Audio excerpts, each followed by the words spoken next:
as a free marketeer to give an economics lecture. So I just went for a visit to the university. And the professor casually stepped aside. And the room just happened to be packed full of all kinds of university students that day. And so I gave it to him with both barrels: free markets, liberty, everything that you hold dear. And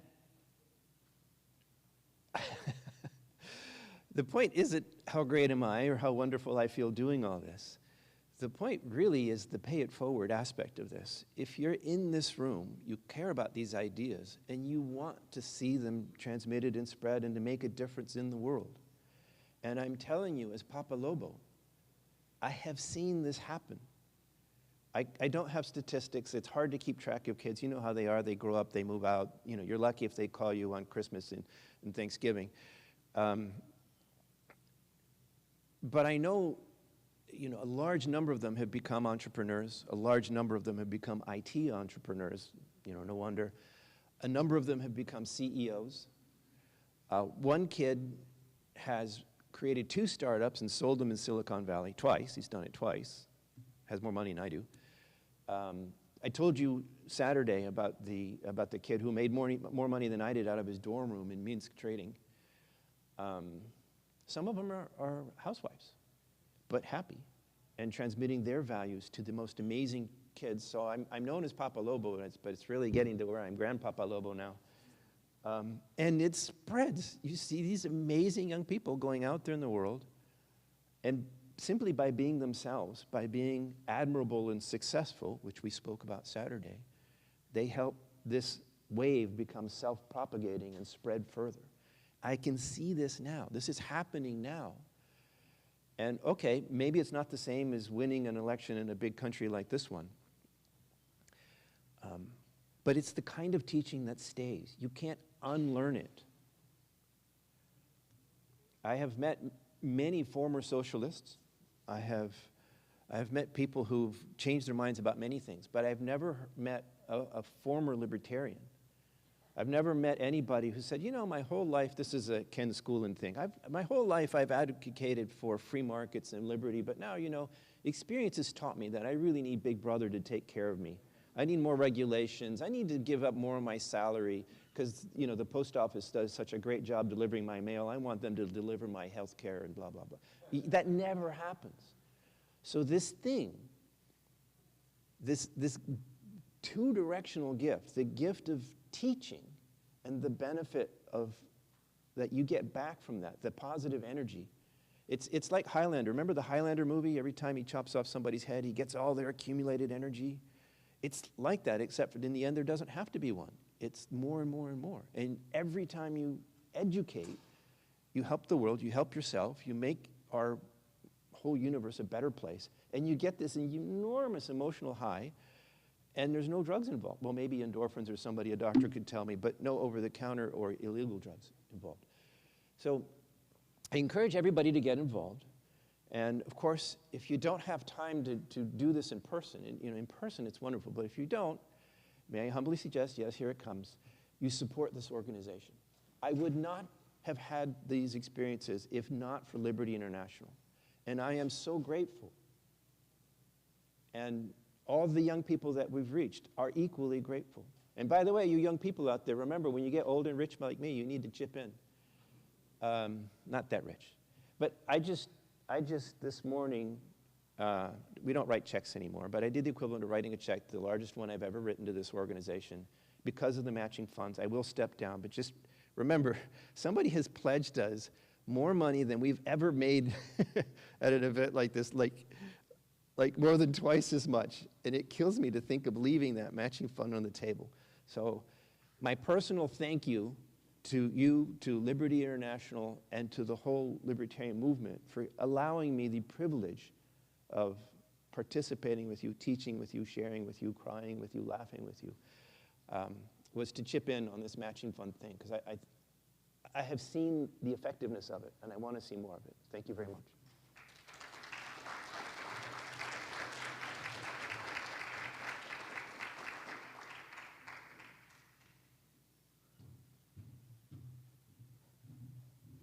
Good Good morning, everyone. I hope you had a wonderful evening last night and a lot of energy for our last day. I'm definitely excited. We have some amazing sessions today. And the first one will be from John Chisholm, Don't Make Law, Let It Emerge, Learn and Adapt. So I would like to introduce John. He's a really close friend of Liberty International, and we always appreciate his presence here. He's a tech entrepreneur, investor, and founder of John Chisholm Ventures with over 30 years of experience. He built companies like Decisive Technology, now part of Google, and Customer Sat, a board of trustee of the Santa Fe Institute and author of Unleash Your Inner Company. Great book. I really recommend it if you want to become rich and start writing checks to organizations like this. John inspires entrepreneurs worldwide with his insights in innovation and business. Let's give it up for John, please.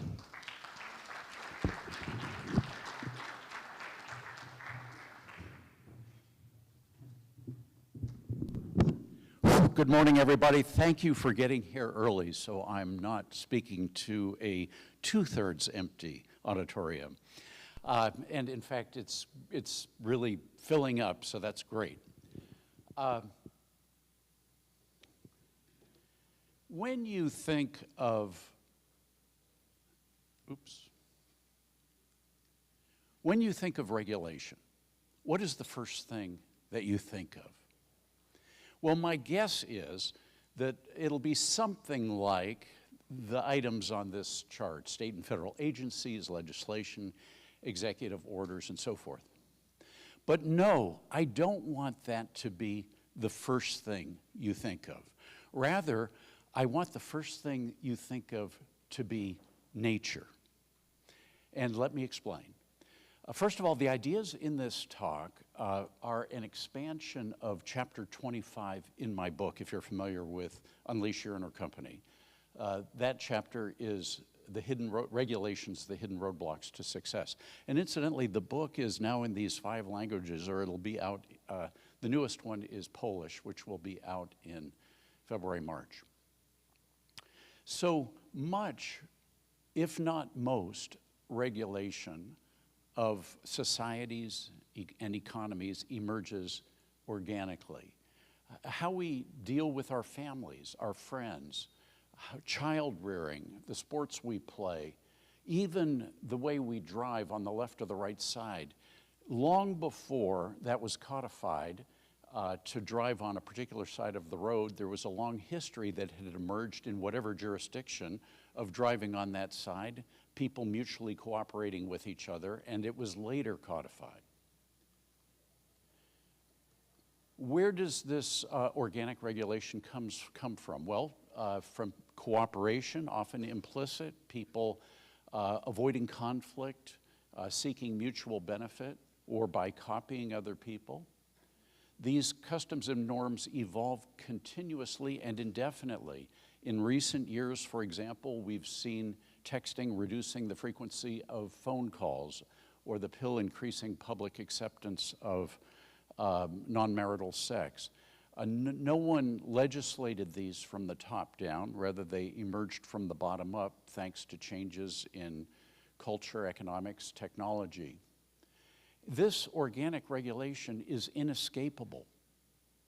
No matter what top-down constraints you might put on it. For example, even in the most totalitarian states, we still see forbidden languages being used, human languages, and underground and black markets arising. As with customs, property rights and trade and markets also emerge spontaneously, as Professor Vernon Smith has shown in his economic experiments. I had the privilege of participating in one of those experiments where there were a bunch of tables in a room like this. Each of us was a different company. Each of us had a screen where we could make one product or another product.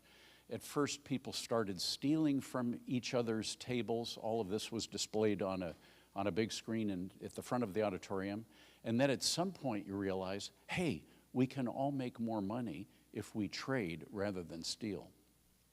So even without a top-down government, property rights and free trade can emerge. Also emergent is common law. What do I mean by that? Well, it traces its history back to the Magna Carta. It limited the rights of the crown over barons and later commoners. It provided for private property, juries of peers, and no taxation without representation. It's open-ended and solutions-oriented. It does not try to anticipate all the problems that might arise in the future as a statute or a regulation might. Rather, it just addresses each dispute or conflict as they arise. It seeks the best solution for litigants. If the two litigants agree on a particular solution, it's unlikely that the judge is going to depart from that. It is real-world grounded and emergent. It uses what's known as the reasonable person or reasonable man standard. What would a reasonable person in this jurisdiction consider the most reasonable resolution of this dispute? Initially, it was uncodified. More recently, it has been codified. And it co-evolves continuously with every new decision, customs, and technology. It doesn't provide hard and fast rules, but guidance. Two judges may reach different conclusions under common law. And this, it seems to me, is one of the best kept secrets in the world. And that is that as recently as a century ago, the US and the UK were primarily common law countries. Most of our law, up until about the 1920s, was common law, mostly at the state level.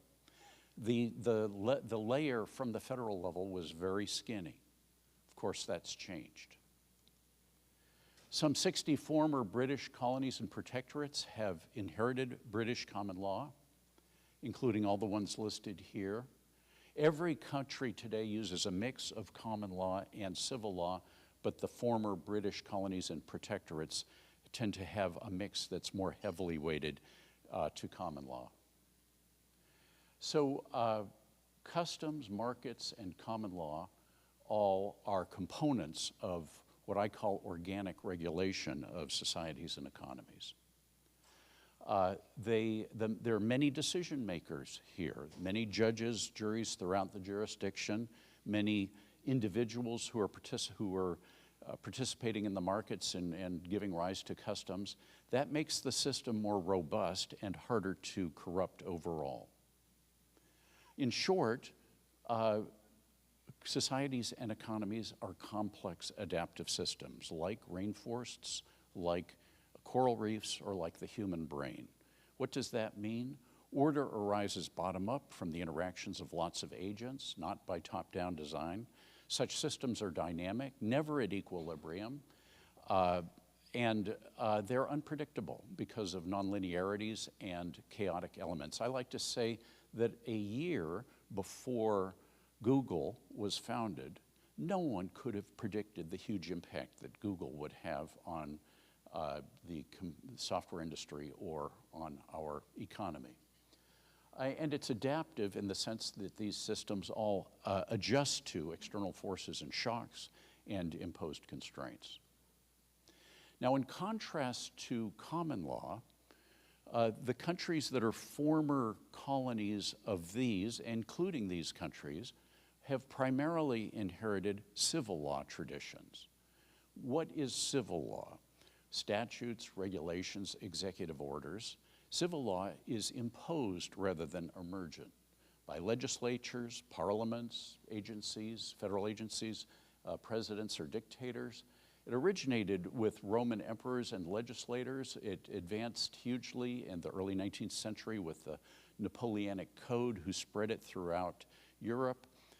That brought consistency and clarity to the law, but it disempowered judges, and it helped Napoleon consolidate power. It's said to be policy implementing rather than dispute resolving, like common law. And it is the legal regime of choice for politicians and despots worldwide. Now, civil law lies on top of organic regulations. So here are the organic regulations, and here we see the statutes, regulatory agency promulgations, and executive orders on top. Civil laws tend to accumulate rather than evolve. They do evolve, but not smoothly and continuously, but rather at irregular intervals through amendments, negotiation, and horse trading by legislators. And because there is a central decision-making body, either a Congress or a parliament or an executive, there's a single point of failure which makes it vulnerable to corruption. Now, are there any benefits to statutes, civil law, and imposed regulations? In this audience, I might guess that some people would say none at all. Nonetheless, what are generally considered to be the benefits of civil law? Well, predictability, at least in the short term. As I mentioned, two different judges can reach two different conclusions. If the law is codified, it's black and white what the resolution of a dispute is. It's more efficient because you're avoiding many trials. Where property right boundaries are intangible, like noise, water, air, climate, space, statutes can address these. And it provides uniformity across jurisdictions. Good news is that common law has long informed civil law. This, especially at the state level where common law primarily exists or survives today in the US, we have a variation process and then a selection process. That's the evolution. And those decisions inform legislation, which gives rise to statutes and regulations. This is good because codifying common law has generally restrained civil law from overreaching. Up until the 1920s, legislators may have codified what had emerged, but they didn't go beyond that. That's changed. Civil law has, however, public choice concerns, issues other than public welfare that drive the legislation. Laws provide benefits to selected groups to get officials reelected. There's cronyism. They are used to generate revenue, and they insulate bureaucracies from risk. There are many human impulses to create and impose civil laws, which you're well aware of. It shows that we're taking action and demonstrating power. It gives us a sense of accomplishment if we've written a law. It also lets us signal virtue, silence opponents and those who are supporting it on either side. It avoids uncertainty, risk, and delay, and all of these things happen if there's an unawareness of or dismissal of or just not wanting to think about the unintended consequences.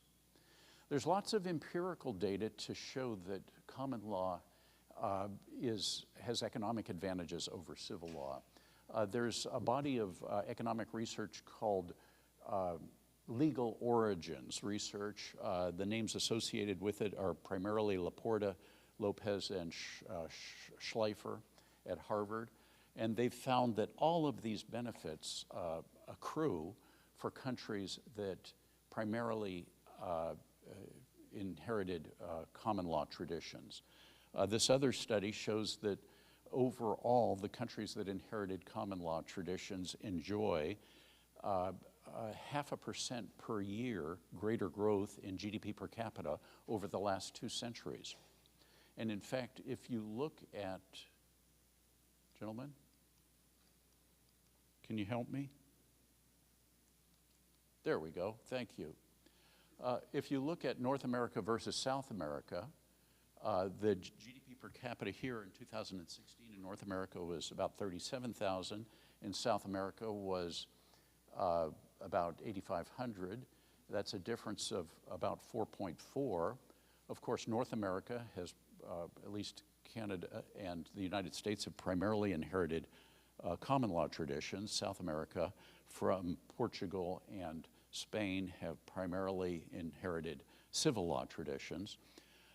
And if you take that 0.5% per year, or slightly greater than that, and raise that to the 250th power for the last 2.5 centuries, well, you get about that same factor.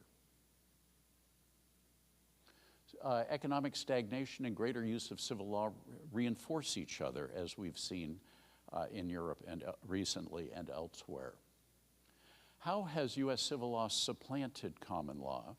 Well, it started out simply by informing statutes that provided certainty, timeliness, and control. That was a good thing. But then we have these public choice concerns that I mentioned. In the early 20th century, the pie looked like this, with most of the input to law coming from courts and cases. Indeed, here's a quote from one academician who says, England had legislation since the Middle Ages, but before the 20th century used it sparingly and reluctantly, legislation as opposed to common law. And then looking forward to the early 21st century, that pie has hugely increased, with most of the force now coming from public choice-driven law. As legislation, especially federal, has imposed on many more private matters, and as regulatory and criminal enforcement has grown. Sadly, there is no advocacy nor constituency for common law. It is truly a tragedy of the commons. In the words of Hayek, we are deselecting for common law. Now, I want to switch gears here and talk briefly about the exploration model used throughout the social sciences, and then relate it back to this question of law. First of all, what is the exploration model? It simply is a learning model. We explore to learn, and once we've learned something, we apply or exploit the learning. So an animal will forage for food. When it finds a good source of food or neighborhood, it'll stay there and raise its young. We don't drill oil for oil anywhere. We search all over, doing different techniques and analyses. When we find a good place, that's where we put the oil well. Same for scaling up manufacturing, same for portfolio management. So the exploration and learning informs the exploitation. The goal is to optimize a fit between, it may be survival and production, generating revenue or profit, and the challenge is to find the optimal mix. If you have too much exploration, then you've got a lot of upfront expense and little payoff. But if you do too little exploration, you have a rapid scale up of whatever it is, but you didn't do enough research to ensure a good fit, and so there may be an uncertain payoff there. So you're trying to find that optimal intermediate ground. Here's an example of exploration and exploitation in nature. The colony ants in this colony, a few ants continuously seek new food sources. They are exploring, and then once they've found a source of food, most of the other ants are engaged in optimizing the delivery of food from that source to the colony, either straightening the path or carrying the food or discovering new paths. You can think of exploration as searching a landscape where on the vertical axis there's a production potential that you're trying to maximize. The landscape may be a natural ecosystem, farmland, financial markets, product markets, you name it. And so we start potentially anywhere in that landscape to explore. We sense how the production potential is increasing, and where we find a maximum, that's where we scale up. That is, we invest, we automate, we consume, or procreate. Well, you can see that common law and civil law fit this model very well. Common law is a discovery process to see what resolution of disputes best fits the customs and understanding of the people throughout the jurisdiction. There's a variation in selection that gives rise to evolution, and those evolved decisions inform legislation. So that's a good thing. Now, what does the model tell us? Well, it tells us several things. First, if the landscape is smooth or stable, you need less exploration. If it's more dynamic, you need more exploration. And that aligns with this quote from a legal scholar who said, when an environment is sufficiently homogeneous and static, statute law is superior, but when it's heterogeneous and dynamic, case law is superior. And I'm going to come back to this dynamic.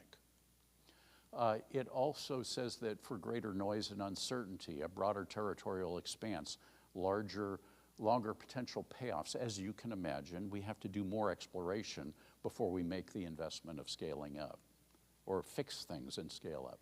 And similarly, if the landscape is changing continuously, then we need continuous exploration. We can't stop exploring at some point if that landscape is continuing to. Now, there's lots of evidence to show that the US and world economies are growing more rapidly, becoming more uncertain, changing more rapidly. I'll give you 5 different data points to support that. First of all, Deirdre McCloskey's Great Enrichment, which shows this hockey stick curve for GDP per capita. You can see how hugely and rapidly that's changing right now. Second, the wave of innovation, these waves, each one is becoming narrower and narrower and faster. 3, the years until new inventions are adopted by 1/4 of the population. You see how this is an inverse axis on the vertical, so higher is fewer years. And the average span of publicly listed companies is declining. And the average lifetime of a corporate strategy, according to a Boston Consulting Group, is also declining. The companies are shifting more rapidly from quadrant to quadrant. Okay, so what are all the conclusions from this? First, the more dynamic the economy and the society, the harder it is to predict, and the more common law is needed for both law to directly reflect and track evolving norms and innovation and to inform civil law. As the rate of technological innovation and societal change rises, our mix should be shifting to greater discovery, but just the opposite is happening. Many forces, as we've seen, are driving the shift from common law to civil law. What should be the primary countervailing force? Intellectual humility, it seems to me. We can't predict. We can't know what's going to happen. Let's wait and see. Let's get a body of real-world experience in the courts of law, and after we have substantial evidence of one or another, do that. Greater use of civil law and slower economic growth reinforce each other in a negative loop. Whenever the impulse to create a new law or regulation arises, suggest instead, let's first give courts of law a chance to discover the best real-world resolution so that we're not shooting in the dark. And finally, let's constantly remind and re-educate leaders, scholars, everyone, that on common law's essential role in keeping law vital and current with our ever-evolving society, economy, and technologies. Okay, thank you.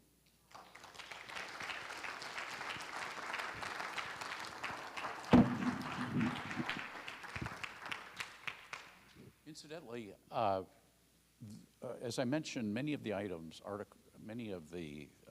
content, much of the content here came originally from my book and then from this article, which is on my website at Regulation, johnchisholmventures.com/regulation. If you would like a copy of the PDF of the article, which is about 25 pages, goes into much more detail, you can either download one here, or if you write down your email address on a sheet of paper, I'd be happy to send one to you, the PDF. Questions, comments? Here we go. Yes, sir. We need a microphone. Here it comes.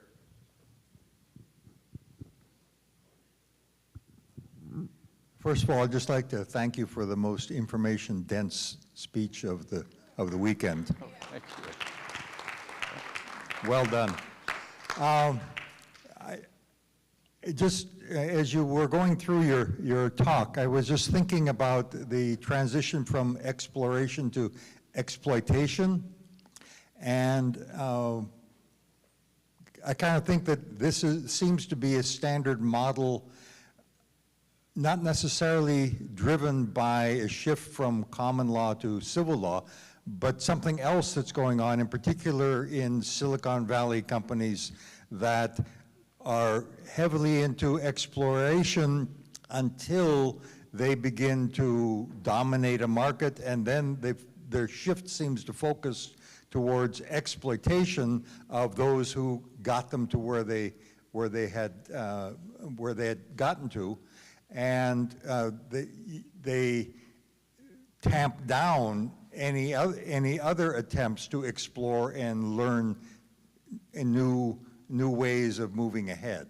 Am I seeing the picture correctly? I'm thinking of Facebook, Google, et cetera, and then contrasting that with others like Tesla. Absolutely. The most effective tamping down, of course, is through regulation. And you see Mark Zuckerberg very eager right now, and others, to say we need regulation to manage social media. I am sure, I have no doubt at all that those regulations will benefit those social media companies to the extent that they have an opportunity to influence it, just as regulation has so much influenced the pharmaceutical industry, so much benefited the pharmaceutical industry. We've seen that the huge clinical trials to reduce risk to people that cost hundreds of millions of dollars create huge barriers to entry to new pharmaceutical companies. A small startup pharmaceutical firm nowadays, unless it's hugely funded, almost certainly the only exit option will be to be acquired by one of the established pharmaceutical companies who have the wherewithal to spend the hundreds of millions of dollars required for those clinical trials. So yes, in the absence of regulatory barriers to entry, I see generally a dynamic marketplace in social media. Look at how Friendster and the other predecessors to Facebook came and went fairly quickly. Incidentally, look how Google is at risk right now because more and more people are shifting to search that's AI-based from OpenAI. In fact, OpenAI has just launched its own search capability independent of Microsoft, with whom it has a $10 billion partnership. So I've got a lot of confidence in a dynamic marketplace in the absence of regulatory benefits. And that's what we need to preserve however we can, using these techniques or other techniques. Yes, I see several hands back here. Stand up better. Thank you so much, Mr. Young, for the conference. It was so interesting. There are many ways to achieve and stay in the power. The left or the collectivists achieve power through democracy or violence. Maybe the first one is the most dangerous for us. In Latin America, one way to achieve and stay in the power is changing the constitution. Maybe we have some examples in Bolivia in 2009, in Venezuela recently, in Chile, the threat, okay? Changing the constitution is a continuous threat. Forgetting a main function of the constitution, that is the limited political power and not that individual power. In that case, ma'am, pardon me, could you hold the microphone closer to your of course. mouth, because I'm only hearing about if 3/4 you don't hear of me, what you're please saying. tell me, because my English is a little slow. Please. Please go ahead. Okay. I mentioned it that we have some cases in Latin America that the left or the collectivist is achieve the power changing the constitution through democracy. That is a dangerous way to stay and achieve the power. In that case, how common law avoid that scenario if you have a corrupt judicial system, and what are the steps to change to a common law system, maybe taking the example in South America? Thank you. I heard much of what you said, but not all of it. I think you're asking, correct me if I'm mistaken, if a country is not one of the countries that have inherited British common law traditions, like most of the countries in South America. Thank you. What can they do? Is that correct? Yes. What can they do? Maybe in South America with the civil law, they have a lot of problems because the left of collectivist groups achieve the power changing the Constitution, one of the main principles of rule of law. So in that case, maybe with in a common law system, how can we avoid that scenario if you have a corrupt judicial systems? Well, we tend to forget that we talk about the U.S. as a democracy. We talk about democracies around the world.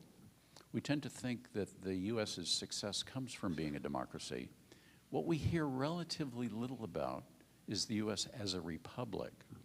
What does that mean? It means a set of rights that are ascribed to individuals that supersede the vote of the majority, supersede the democracy. So you don't hear countries talking about that. I think it's not surprising. Despots don't want to assign rights to individuals that supersede the democracy. If they are confident they can sway voters, great. So whenever I hear about democracy, I remind people that it's not sufficient to be a democracy. You have to have Republican elements as well.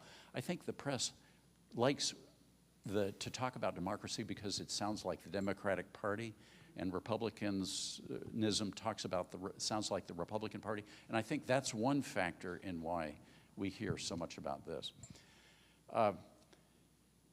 We have such an incredible Constitution. I heard a speaker at Freedom Fest refer to it as a miracle, which I resonate with and am touched by and moved by.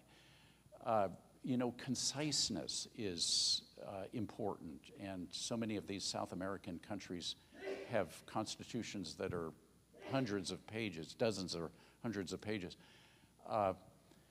Well, there's a lot more I could say about that. I'd be happy to chat with you about it afterwards, if at greater length, if you'd like. Anyone else? Yes, Dan. Or, I'm sorry, over here. What do you think of the idea of just abolishing all statutes and all civil laws so that only common law is left? And we could also then redefine the role of the legislatures so that they no longer pass statutes, but that their only function is to keep an eye on the executive and make sure the executive doesn't overstep its bounds. I was sure that someone in this audience would like that idea. There are some benefits to statutes. The certainty, but there are also huge risks associated with it. For the first, up until the early 20th century, the U.S. did a pretty good job, it seems to me, of balancing those. The big problem, and I'm not sure this point adequately came through in my slides, is the federal government, because they are essential, all except for a tiny piece of federal law, it's all statutory and regulatory. It's not largely common law based as in state law. And of course, up until the end of the 19th century, it was primarily state law that governed people. All of this, what's the best technique to share these ideas with people, to cut back the size of the federal government? I think these ideas give intellectual ammunition to people who want to cut back the federal government. So that's one of the reasons I talk about them. So those are a few thoughts. Dan, you had a question or comment. So in your recommendations or conclusions at the very end,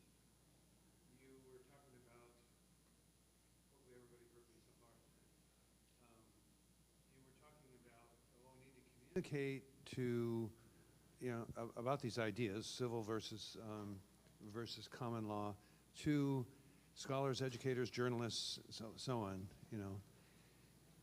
It seems to me that there is a current phenomenon, and part of it emerges from civil law, to prevent that from happening. That is, the way that the law, civil law in particular, is constraining freedom of expression intentionally. And beyond that, it's like a kind of combination of the powers that be and social media playing on the human tendency towards confirmation bias, giving you more and more reinforcement of somebody's preferred view or the prevailing view. Seems that's a big challenge. Any thoughts about how to countervail that? Restrictions on expression. It is a huge challenge. I'm one of the co-founders of the MIT Free Speech Alliance. I'm sure you remember now, Dan. I hope you are. Incidentally, you don't have to be an MIT alum to join. Anyone can go to mitfreespeech.org and add their name to the MIT Free Speech Alliance. And if there's similar alliances at at least a couple of dozen universities around the country. And so that's one small thing. And the Heterodox Academy is another organization. FIRE, the Foundation for Individual Rights and Expression, is trying to combat that tendency. So it's a big problem. It's one that there's awareness of, and that people who are particularly passionate about it are trying to do something about it. Thank you, John. Let's give it up, please.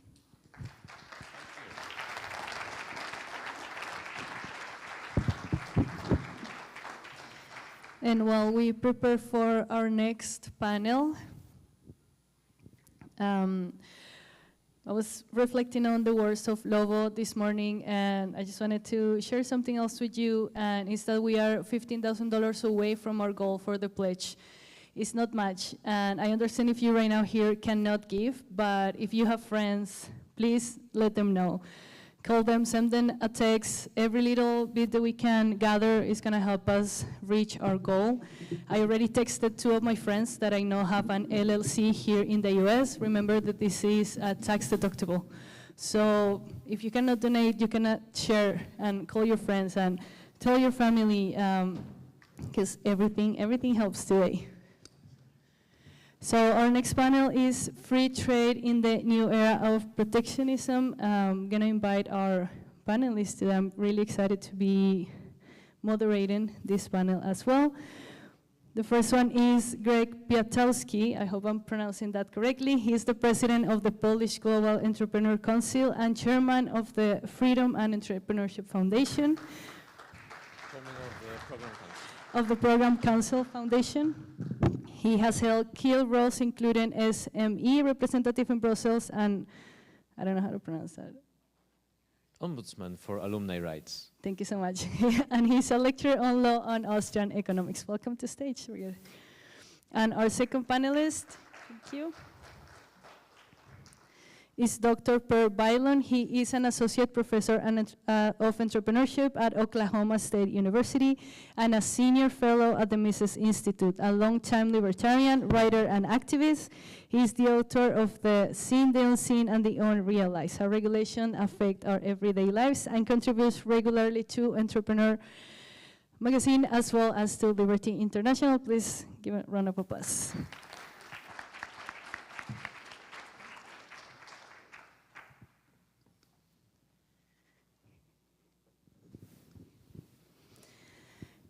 Well, protectionist policies are re-emerging globally. We wanted to include this panel precisely because of that. We're seeing that with Trump right now in the US, and generally this challenges libertarian ideas of free trade and limited government.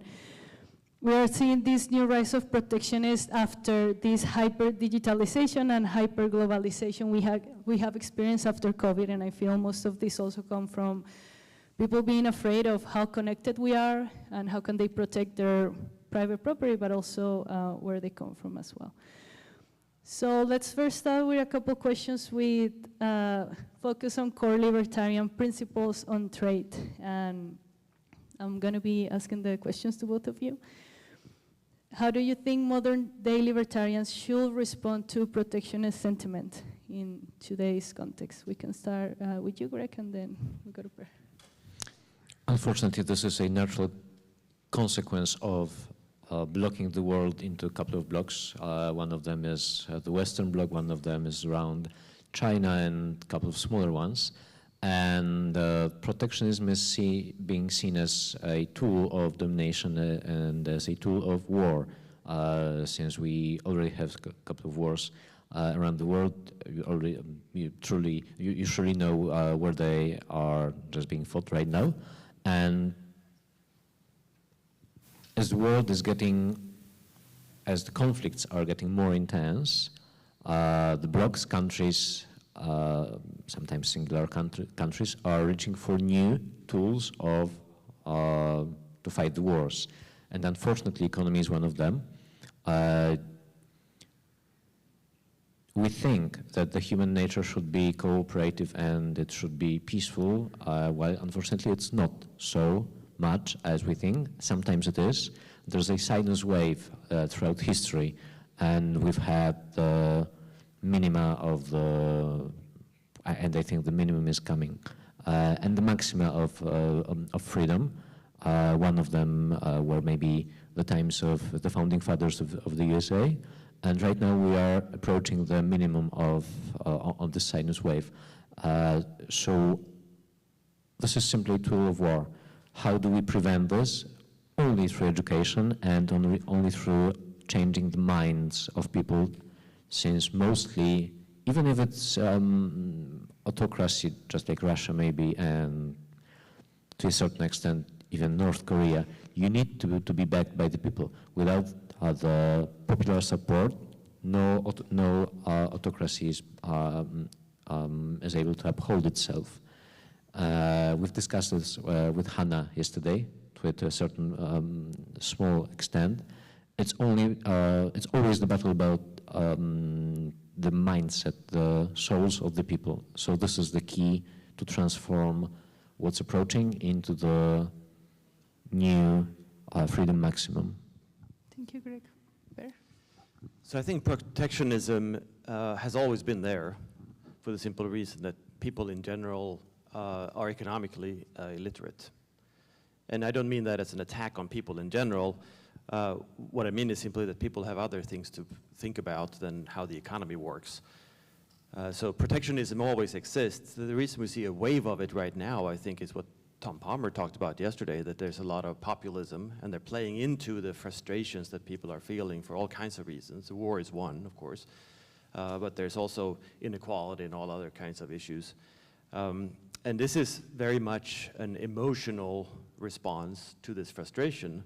It's not really about whether free trade is good or bad. It's just about protecting us from whatever harms we might see, or the harms that might be drummed up by certain political leaders. So I think it's really a wave that builds off of both emotionally based responses and economic illiteracy. And as libertarians, we've always been very good at pointing out how the economy works and why free trade is good, but we're not very good at responding to people's emotions and showing them that it's actually a good thing to trade freely. And yes, it will cause some changes, but you can also not stop how the world develops and how the world evolves. So even if you stop everything at the border, you're not going to keep things the way they are. It's still going to cause changes. Definitely, and to follow that idea, I believe that the nature of human beings is transformation, and we keep evolving. Maybe we're not evolving having more limbs or more fingers, but we are evolving in our brains and the way society works. But as we were talking in yesterday's panel, we are stuck in these loops. And how would you see how the role of government differs in today's complex global trade environment compared to previous eras? Like, how is this protectionism that we are experiencing today different or maybe similar to previous eras of protectionism. We can continue with you, Per. Okay, sure. I think it's different in the sense that the government has access to technologies that weren't there before. It's also different because we had an era of what is called free trade, but it's really managed trade through treaties between governments. And it's not really about deregulating trade as much as it is lifting the regulations to another level, just a sort of pan-state regulation of trade. And therefore, that of course opens up trade between those two countries, but it's not deregulated and it's not free in any sense. It's still very distortive. The problem is that they're sort of taking over the label, and we know that leftists are pretty good at taking over labels. So statists all over the world have sort of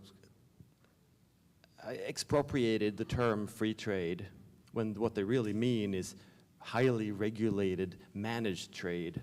And that is a problem when we argue for actual free trade. And that is a new problem, I think, that we need to maybe invent a new term or try to take it back. But taking back terms it doesn't seem that is our competitive advantage, let's put it that way. And I think from the perspective of the global competition, the entities that compete on the global market are not singular companies. These are conglomerates and synergistic conglomerates of the nations, the states, and business. And business very often is not the key component of those conglomerates. It's not just about protectionism and state barriers. It's also about economic diplomacy, getting involved into acquiring contracts for different companies. And from the perspective of my council, we've seen plenty of times that small countries like Denmark, maybe 5 million people, are hugely efficient in this. Netherlands as well. Denmark and Netherlands have the most global companies per capita in European Union. It's not Germany. They are hugely efficient in doing this, and this is the synergy between the state and business and the society at the third that creates a basis of social capital. They create an opportunity to reach the effects of scale for their own national companies. So as much as my heart dictates that the trade should be free, and what Per said, it's absolutely right. What my mind sees, and I do not agree with you that the human nature is always entrepreneurial, we see the element of risk-taking diminishing, especially in Europe. It's not just about aging population, it's also about getting too much comfortable and not seeing any true challenges, which makes people simply lazy and they don't want to take risk anymore. This is the key, how I see it. This is the fundament of this, the foundation of this change, and the countries that still see this can outcompete even the best free market economies that will not have the support of the state in the form of economic diplomacy on a global scale when competing on the global market. So unfortunately, the reality is not black and white, and the involvement of the state in absolute terms is very often to the benefit of the of business, but the situation is extremely rare. So we could name only a couple of countries around the world that are net, create the net value for business. Among those countries, absolutely, I think the USA is also such a country. We've seen plenty of times US ambassadors are extremely efficient in pushing the agenda of American business. Could I add to that? Because it's a very important point. And I think we're making a mistake if we are identifying these changes that have happened the past few decades as market market-based changes. So, for instance, how manufacturing flees from the West to China, it's a matter of cost, yes, but that's not all of it. It's a matter of regulations primarily. And Greg mentioned economies of scale, and that is true in an economic sense, but there's also hyper economies of scale, that maybe we're using economies of scale to a greater extent than the economy or the free market would use, because there's also a value in local production and diversification and differentiation and things like that. So putting it in China is a way for politicians also to push for lower average cost in those state or half-state corporations that are sort of global, because they are sanctioned and subsidized by the government, which of course undermines any local or domestic businesses and entrepreneurship itself.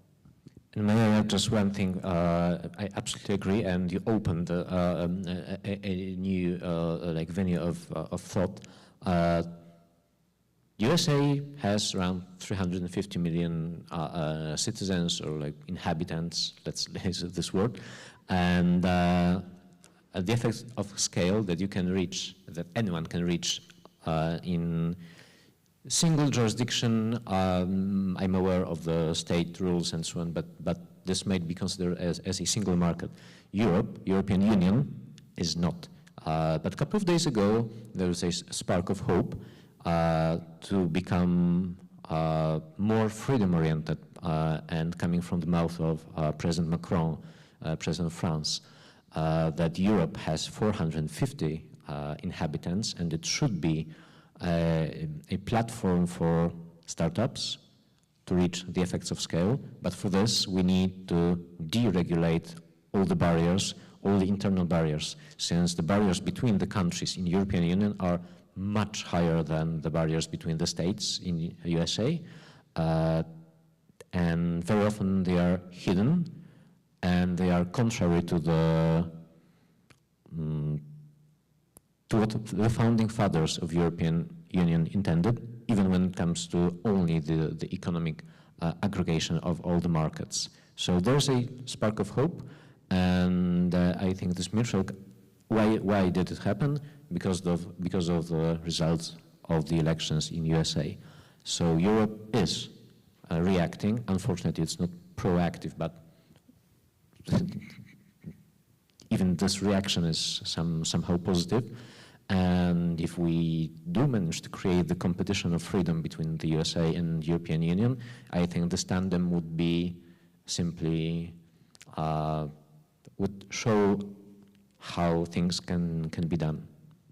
Wonderful, thank you so much. I would like to go back a bit more into the technologies, because when we talk about traditional goods and economies of scale and all of these, they're somehow very tangible and very, you can see it, you can kind of like understand them better. But then with the rise of digital goods and services, sometimes the lines get a little bit blurry. As a libertarian response, from a libertarian perspective, what unique challenges do you see in advocating for the free digital trade compared to traditional goods? And how can we advocate for free digital trade help the free traditional goods?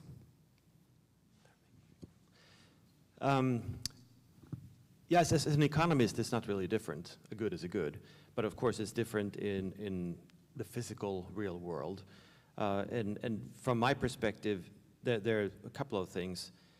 One is that a physical good is very easy to stop, because just like you said, you can touch it, you have to bring it physically with you across a border, which means you can place a government goon there to stop it and tax it and all this stuff. Whereas for a digital good, you can transfer it in all kinds of ways and instantaneously at very low cost. It's much, much harder to stop, and we see that with, say, the Chinese, the Great Firewall, that even though they're trying to stop communication, people in China still have access to information outside of China.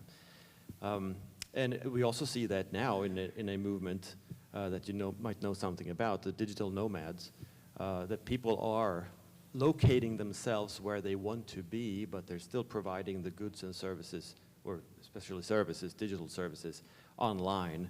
And very often, I mean, this is typically a very libertarian crowd, at least in practice, even though they might not agree with the policies, because they are, in a sense, they're even agorist, because they do not only go to other countries and get a nomad visa where they get to work sort of legally, but they might actually go to different countries and stay as a tourist officially, whereas they are really working on their computers, but on the beach with a drink in their hand, perhaps.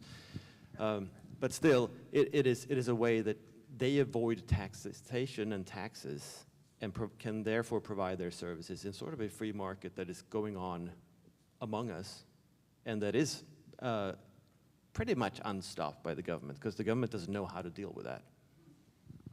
As a funny side note to what Per just said, like 2 days ago, I just received a photo on my phone, just precisely what you described, my friend, with his drink in Egypt and palms, beautiful beaches, and I have his laptop in front of him. So how is it different when it comes to digital age?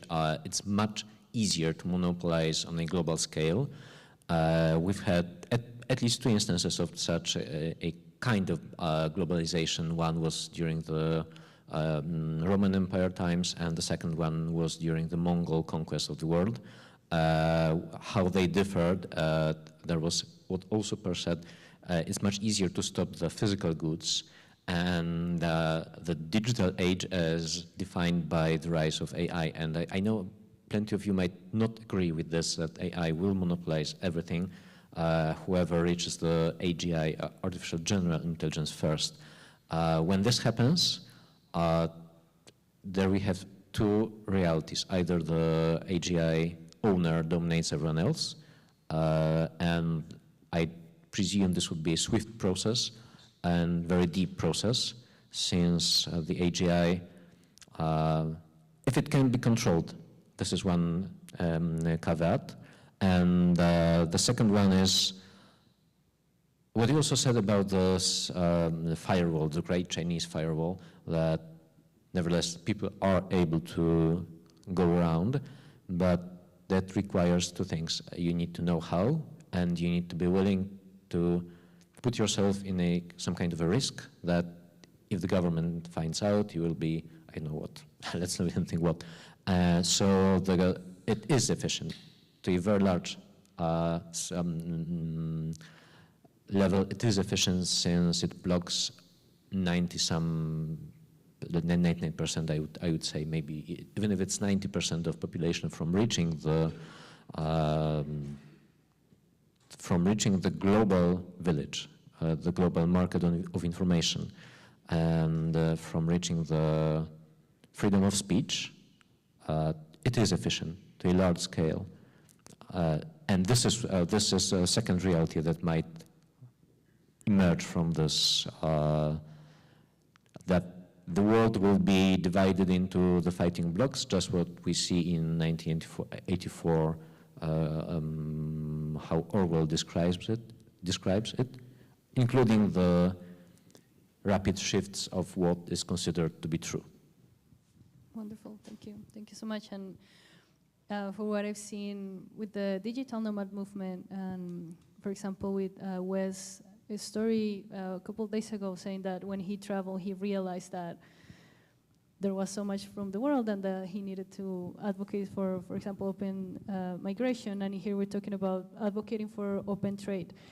And what I've seen in the digital nomad movement is a bunch of people traveling and realizing that there's so much quality and value in certain places, as before maybe they'll be afraid to even leave their countries. So I want us to go back to the fear and the national concerns. And in the sense that when you don't know something, you get afraid, but then you get to see something and then you feel more comfortable and you embrace it. So how can we as libertarians reconcile these free trade principles with national security arguments, often used to justify protectionist measurements?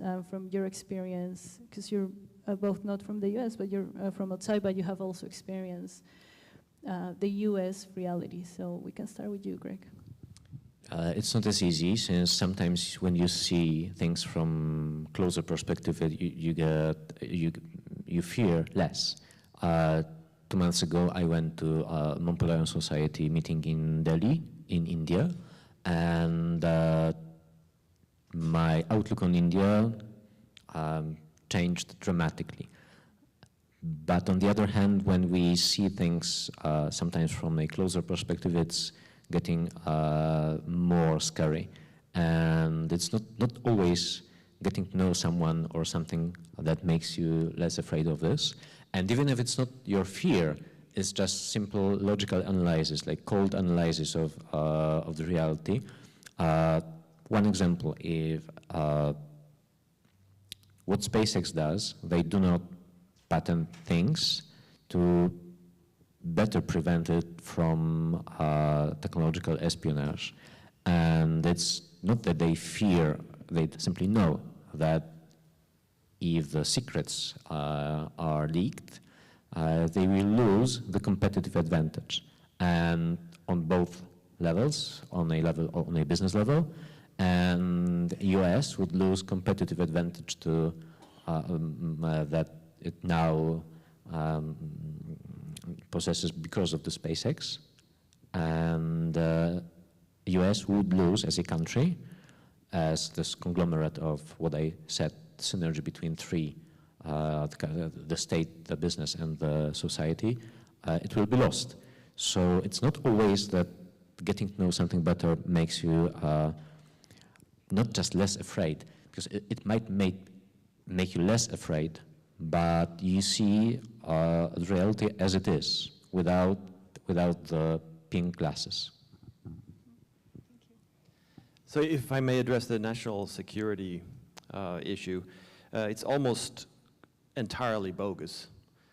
And it's a rationale that politicians make up in order to manage trade and regulate rather than an actual threat. Is there such a thing as Chinese surveillance through technology in the US and Europe? Yes, sure, there is. The problem that the US federal government has with that is not necessarily that the Chinese government is actually looking at our communication, but it is that it is a threat to the US government doing the same thing through American corporations in other countries. And I think the solution to this is to first stop talking about it as free trade, because it is not, and then call for actual free trade. I mean, who decides what products and what value and what is stepping over the line in terms of what you're doing to customers? Well, it's the consumer. So in any free market, in any market, the consumer is sovereign in determining what goods to buy, how valued are they, what prices will they pay, and what is considered bad behavior by the producer. So it's not only is it illegal, but is it bad? So when consumers figure out, and maybe competitors will help them figure out, that a corporation is misbehaving on basis of the morality of the consumers, not necessarily the law or any treaties, then they will stop buying from that corporation, and that corporation will probably go bankrupt. And I think reinstituting consumer sovereignty is sort of number one to get the market to work. I absolutely agree what you said last sentence, that it's all about the consumers and so on, but there's a but, that we need to know that everyone is playing by the same rules. And while this is a utopian, idealistic way of, and I'm absolutely 100% I sign up to this, but the world unfortunately is not as easy and as friendly as we might think. And very often when the other party wants to abuse the rules that we should all play by, the evil corp will not go bankrupt, since it will be bailed out by the autocratic regime or government, not just regime, just simply the government. Like Germany does not have a regime, but they will bail out their car industry soon. So it's Unfortunately, the world is much more complicated. And why is it so important? I will go back to what we discussed with Hannah, to tell the truth to the people. So the more we can, the more presence in media we have, the more we explain to people how things work, both on a global level, on a competition, on a global scale, and internally, and so on, that people know not just the basics, since the laws of supply and demand, it's just simply scratching the surface of what this looks like, all the mechanisms and processes that are present in economy, especially on a global scale. So this is exciting, because here we definitely disagree. So the level playing field argument, and we have to play by the same rules, to me that is well, to put it frankly, and not calling you this, but it's statist bullshit. Because the rules are imposed by governments and imposed by the state, but the market actually works according to the laws of the market. So yes, you can delay certain things and you can distort things through laws, definitely you can, but in the end, it is the consumer who decides the value. And sunshine is the best disinfectant. So I think even if the Chinese government, for instance, would subsidize products, they will only be able to sell those products at a lower price to consumers if consumers agree. And of course, if they keep things secret, if they keep the surveillance secret, then that might be a problem. But that's a problem that is intended, or that will be solved in the marketplace, simply because consumers, well, they will try different things and they will have certain experiences. Like when you get ads in Instagram, for instance, based on something you told a friend when you had your phone there, and that's not China, that's Google. And then people get upset, and that's going to harm those businesses. And you can't sell something even at a really low price if consumers don't consider it worth it. And competitors have all the incentives to figure out what is wrong with a competitor's products and inform the public. So letting the market work is a way of leveling the playing field. It's not the other way around, that we need to fix the rules first and then the market can work. No, the market works anyway, and the market will force politicians to abdicate or step back. We don't disagree as much as you might think, since but disagreement is always good. Maybe not always, but mostly. This is why I advocate for educating everyone, so that people understand this. And the second thing where we might disagree, you said about the delay between the two events, between, for example, doing something wrongful and bankruptcy. Because of inherent inertia of the system, the delay might be simply too long, so the good company might simply bankrupt first. Wonderful.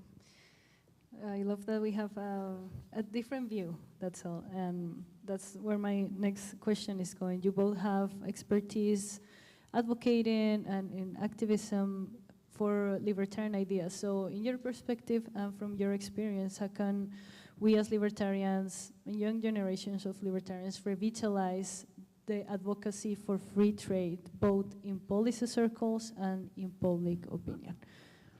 Who would like to start? I may start. It all because for the people, by the people, and the people, it's always the answer. Systems emerge from the general mindset of population.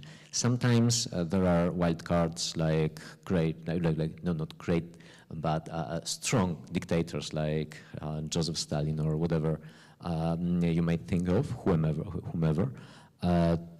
But on a statistical level, systems emerge from the population. So the more conscious the population is, the better the knowledge of economic mechanisms and the general level of transparency, and you can implement this, like interval this into the DNA of the state, of a company, of every aggregate of people, and that needs to be done. This is why it's crucial not just to speak to those who already agree with us, but even more, just like in the Bible, it's even more important to convince one who might be opposing, not to our ideas, but to the general consensus on transparency, on what is truth, how to determine the truth, like very basics, not the ideas that we try to promote, since it should emerge naturally from the understanding of how the world works, and then the only just system is simply freedom. Well, I agree with that. I think the key here is really bringing it down to a personal level. Instead of talking about macroeconomics and talking about international trade between big bodies of the US and China and things like that, trade is really about two parties, and they agree on exchanging things at a certain rate that they both agree with, because they're both getting better and they're both gaining from it. There's no difference between me exchanging something with my neighbor and me trading with someone in Vietnam or wherever. It's exactly the same thing.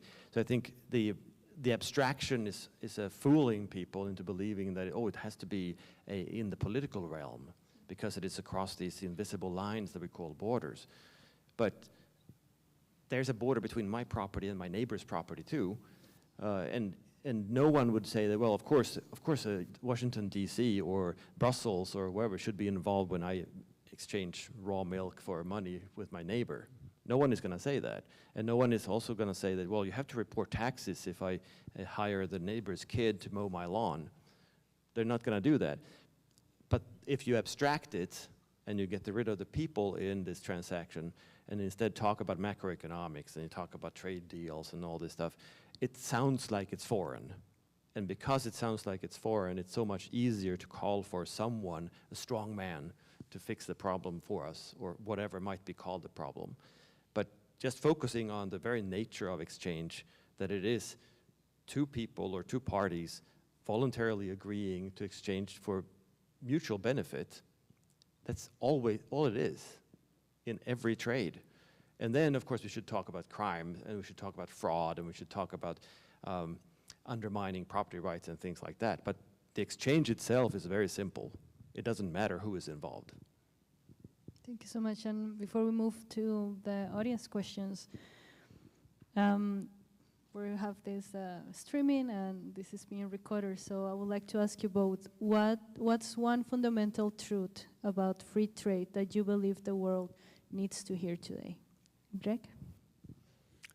I think it's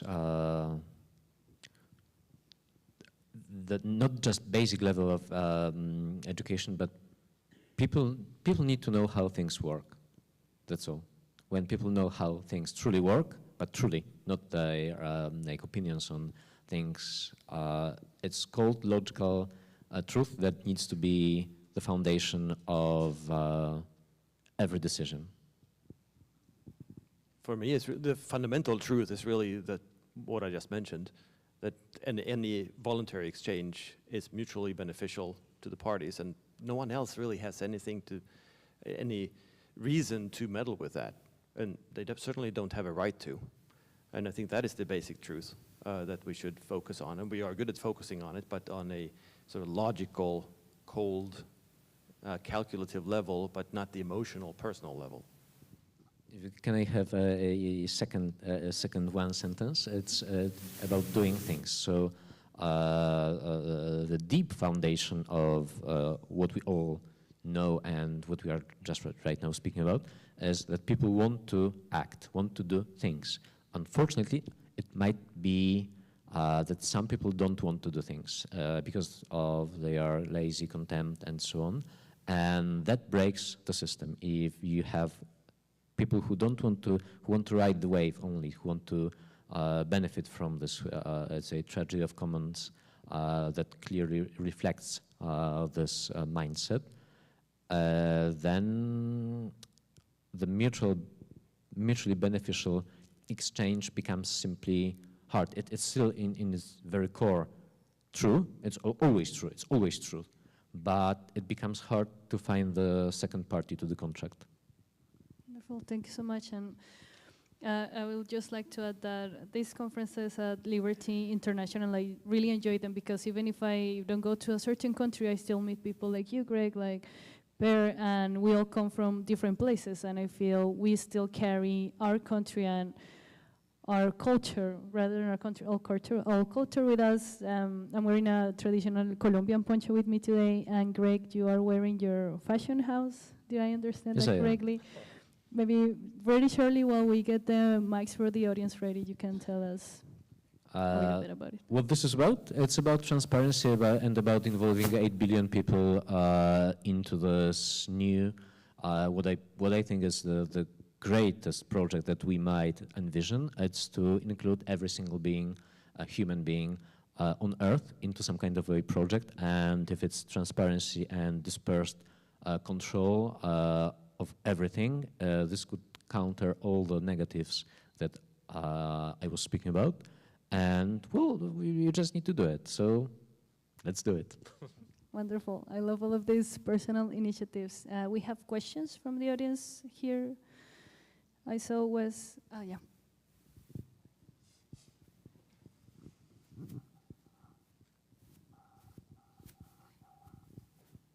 Thank you. Yeah, my name is Wes Benedict. I'm for unilateral free trade. I think protectionism, whether it's tariffs or subsidies, costs the host country that's doing that more than it does the other countries out there.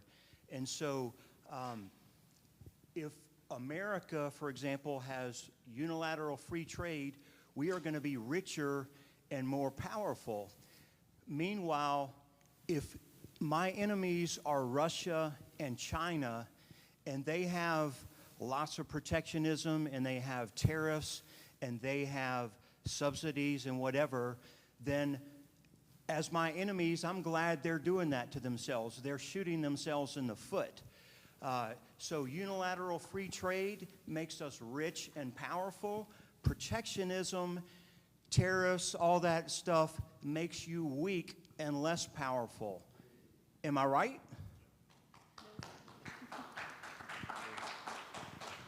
I totally agree. And there's research on this too, that yes, you benefit as a country. It will probably not benefit every individual. So some people will need to find other jobs, and there's a tension there. But if you want to take it to another level, all politicians know this. There's a reason why they impose economic sanctions on their enemies, because it hurts the country to not trade, right? So all politicians know that sanctions hurt. So why would we do the same to us, to ourselves, as we do to our enemies? I mean, that's a good question, but that's why they call them different things, right? But yeah, I totally agree. Unilateral free trade, that's the way to go. I agree 95%. What 5% differs is that there's a level of discomfort that different societies feel in a different way. So the level of discomfort that the American society would be able to endure to American society does not see it this way, but for example, the Russian society absolutely 100%, maybe 99% sees it this way. To see the country as a powerful and fearful warmonger. And there's also research on this, that the Russian society is able to endure like literally eating potatoes and nothing else, while the Americans would want to have their steak. And these differences between efficiencies of economy are absolutely obvious. No one would ever argue that's like the basic nature of the universe. But then you have the disposable income that you might sacrifice to winning the global strife, and it's not just in economic terms, but also in military terms. So the world does not end when it comes to efficiency, and the mindset of certain, like North Korea might be a perfect example. People are literally eating grass, and I know what else there. Nevertheless, they are able to maintain a very high level of threat to the other countries, and it's not always about efficiency. We should avoid approaching the problem from purely point of view of efficiency.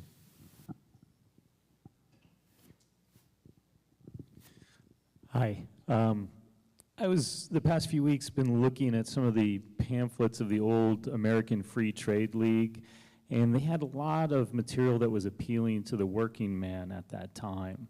So I guess this is more of a strategy question. Who do you think, or what group maybe would be the best to appeal to, and what would be the best arguments to use to sell these ideas?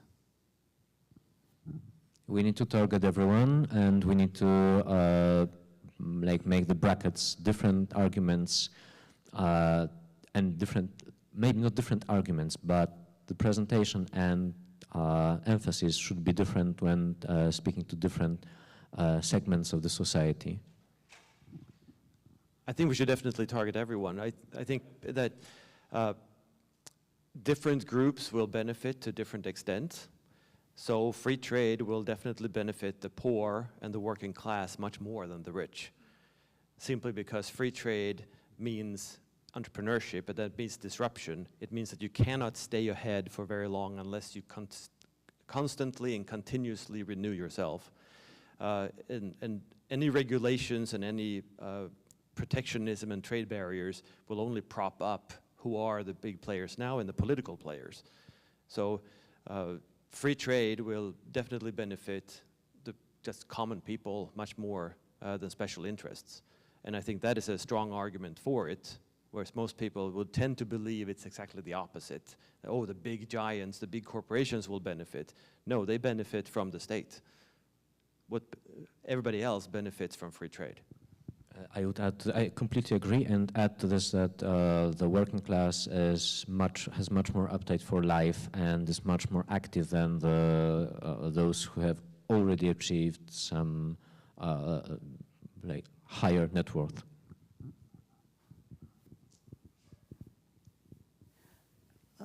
I'm totally support true free trade. But sometimes the so-called free trade is not true. I just want to give an example and see how you think about this situation. The example is Temu, a Chinese company, went viral in the world and heavily subsidized by the Chinese government. That's why they can sell things so cheap. But that's not the big problem. The big problem is Chinese government use Temu app as a listening device. Whoever download Temu app on their phone, then the Chinese, the CCP can hear all the conversation near that phone. So to me, that's a very evil thing. But then when I talk to people about this, and they said, well, I don't mind, I just want to buy cheap things, and I don't mind Chinese government listen to me. I have nothing for them to harm me. So yesterday, one speaker was criticizing libertarian talk too much about principles, and he said you don't have to have principles, talk about principles. But I think that's people lack of principle. That's why they make that kind of choice. So this is very real and very threatening, but I don't really know what to do. But I want to hear from the expert. First, like two aspects of this. First is that what you said, people choose. They prefer to buy cheaper things, and they don't care about being listened to by anyone else. And this is why we need to educate everyone. So we need to raise the social capital. This is the social capital of the society, every group of people. And hugely depends on the level of the social capital, how things work out, that people understand that economic decision is not just about money here and now. It's about long-term consequences of their choices. And unfortunately, plenty of people choose even if subconsciously, to have short time preference. This is the first aspect of this. And the second one is what this paradox looks like, that unfortunately to preserve freedom, you sometimes need to stomp on this freedom, and this is where we had this slight discussion about what answer should it be, what should be the answer for of this kind of activities? Should we simply leave it to free market and let's see what happens? Or should the government intervene in this as an element of a war, since it might be considered not just an economic war, and unfortunately when it comes to war, it's not just about efficiency, about buying something a couple of cents cheaper. So I think secrecy about these things is a problem, because then you're selling a product that is basically fraud. If you're selling a product and you're not telling the customer what you're doing or what the product is doing, that's fraudulent. So you're not actually selling what you're telling them that you're selling them. I do find it troubling with what you said, because I've experienced the same thing with people say, well, it doesn't really matter if they listen because I have nothing to hide, that sort of thing, which means it's not fraud anymore, because they know that the government is listening. They just think that government in general is a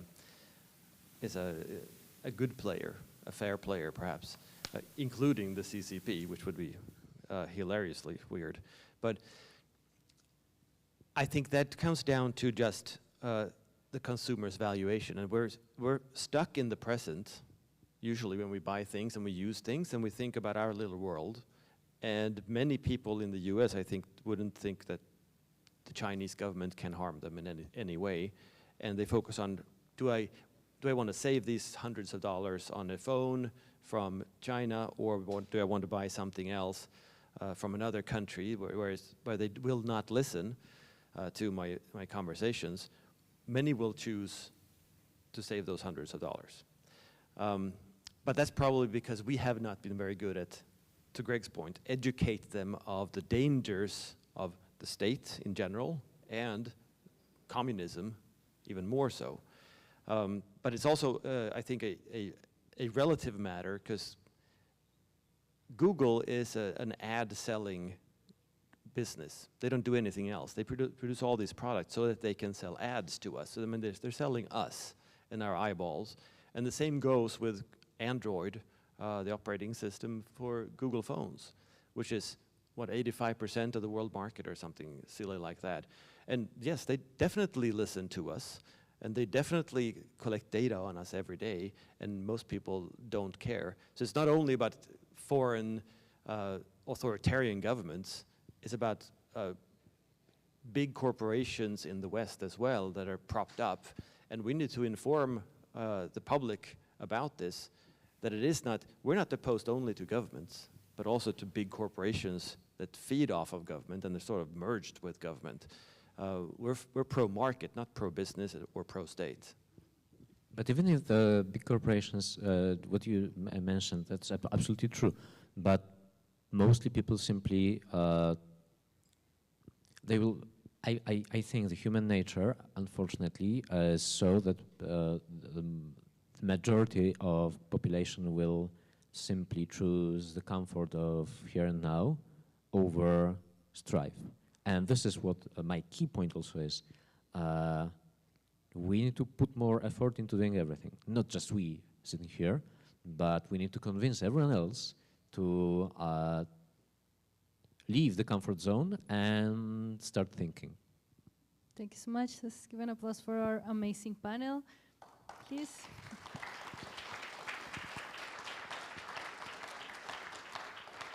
Thank you, Per. Thank you, Greg. This was amazing. Thank you for letting me moderate as well. And we're going to have a short 15-minute break, and I'll see you all back here at 11 a.m.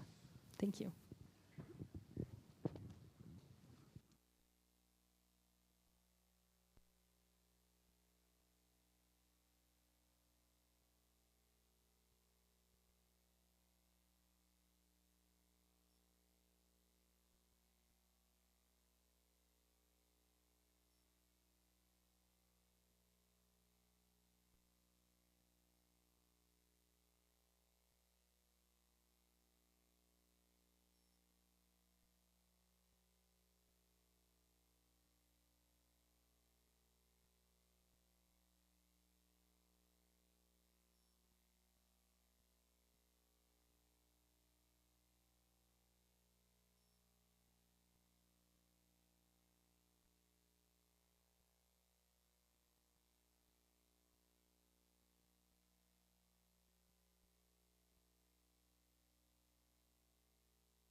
Testing it. Yep, Oh, that all right. works.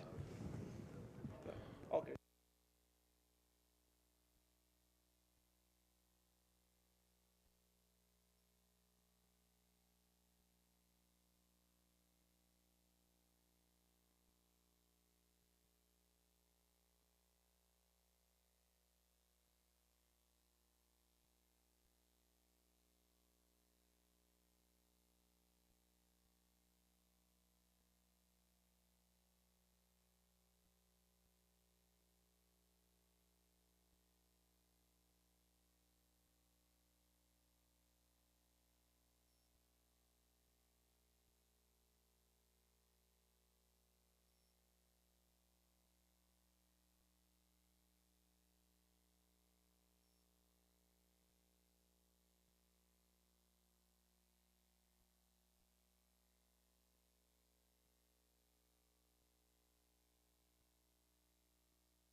1, 2, 1, 2.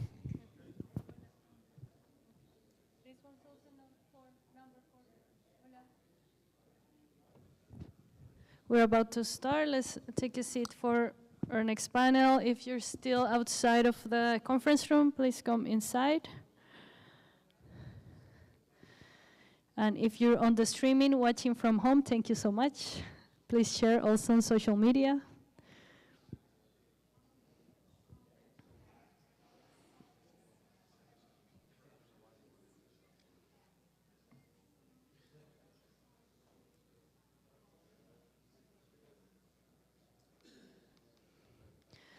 When I introduce my next colleague, she is from the team of Liberty International as well. You already seen her here on stage.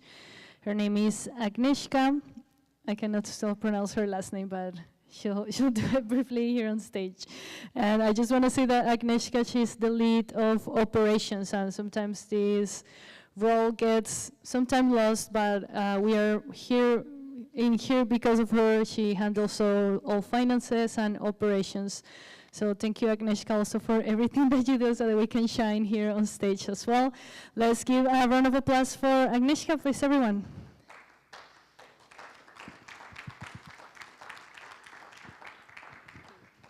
Oh, thank you, Maria. So I'm going to first, this is going to be a short presentation panel. So the wonderful people I'm going to talk with today are first going to have their presentations. So first I invite Gregory Remke, who's a program director at Economic Thinking. He worked with Reason Foundation, Institute for Humane Studies, and FEE.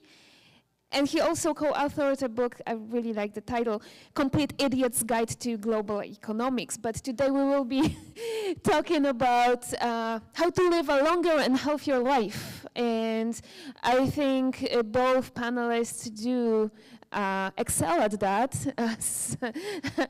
as we can see. Nutrition and Metabolic Health by Dr. Remke, and then we move to, and we will meet on the stage later.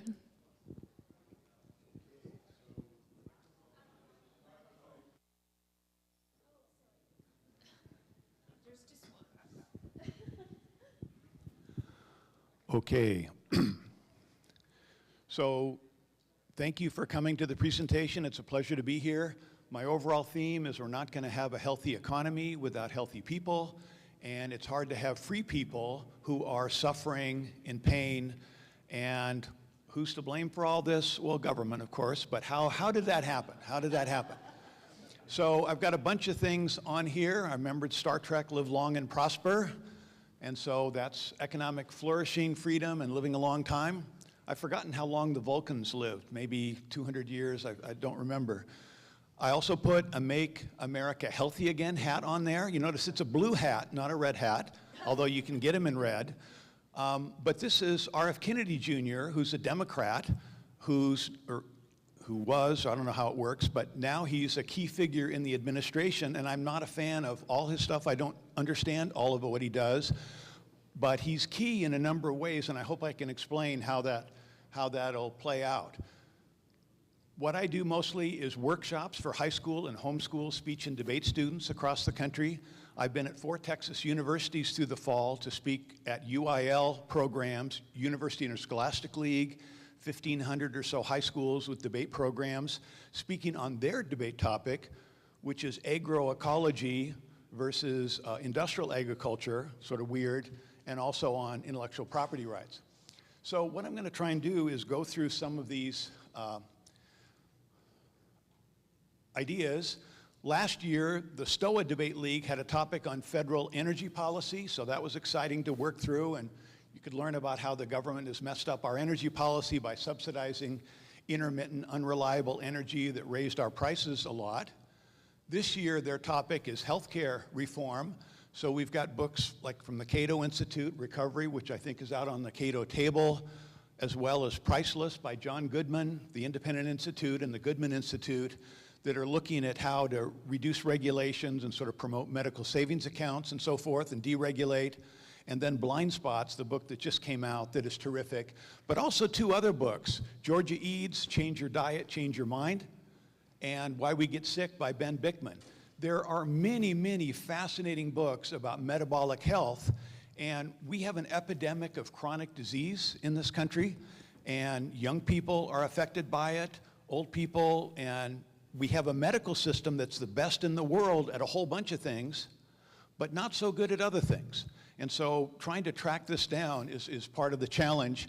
So this is a flyer for the, I do workshops for homeschool clubs, and then we've done some online as well. Now, what has the government done to our energy grid? Made it less reliable, that is for our cars, our homes, our factories, raised the price, pushed us in the direction they want, influenced by environmentalists, wind and solar industry, and so forth. What has it done to our bodies?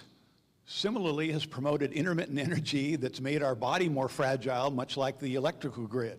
So there's a sort of energy connection. We've had earlier talks about power. Well, my talk is about power, you know, and the power that powers our body.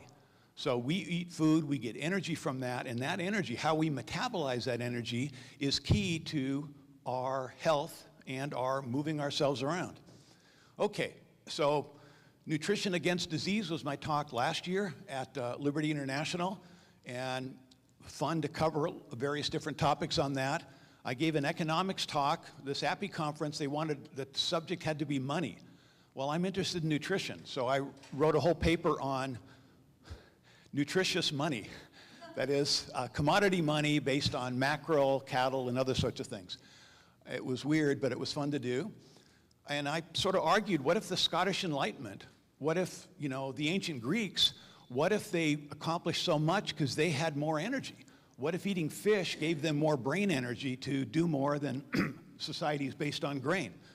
So we can rewrite the ancient Persian wars and look at what they ate. Okay.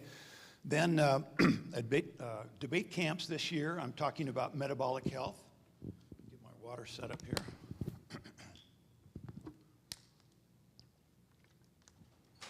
And so much of this is an exploration.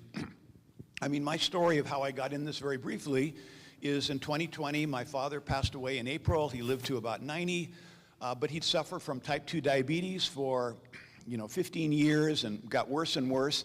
And here I am, a researcher. I've had healthcare topics a lot, and I didn't bother to look into type 2 diabetes to understand what was going on. But he was told to eat low fat. He had oatmeal every morning and blueberries. And then I watched Nina Teicholz give a talk at the Cato Institute about metabolic health and the food pyramid.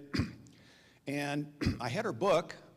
One morning I looked in the mirror, and I seemed pretty fit, and then I turned sideways. I had this big gut, so I lost 20 pounds in the next month, another 20 pounds over the next 6 months, so 40 pounds down, significant percentage of my body weight, not through dieting, not through willpower, I don't have much willpower, but through knowledge. I stopped eating breakfast. I stopped eating Raisin Bran, which has 17 grams of sugar in it. I looked at the corn from Costco. It's tons of sugar in it if you look at what's in it. So changing what I ate made a big difference, having more eggs, meat, fish. So it was keto or low carb or carnivore or whatever. But for me, it seemed to work. So I don't get hungry. And now I do fasting. Anyway, long story. But agroecology was a topic for Texas. And I added in regenerative agriculture, and I just have discovered the power of regenerative agriculture. And you can blame the government for that, of course, with government subsidies for grains and so forth. But I'm going to talk about sort of the hidden half of nature, the things that we don't think about that are crucial. So again, for the economic side of this, we got special interests. The wind, solar, geothermal have pushed their preferred energies.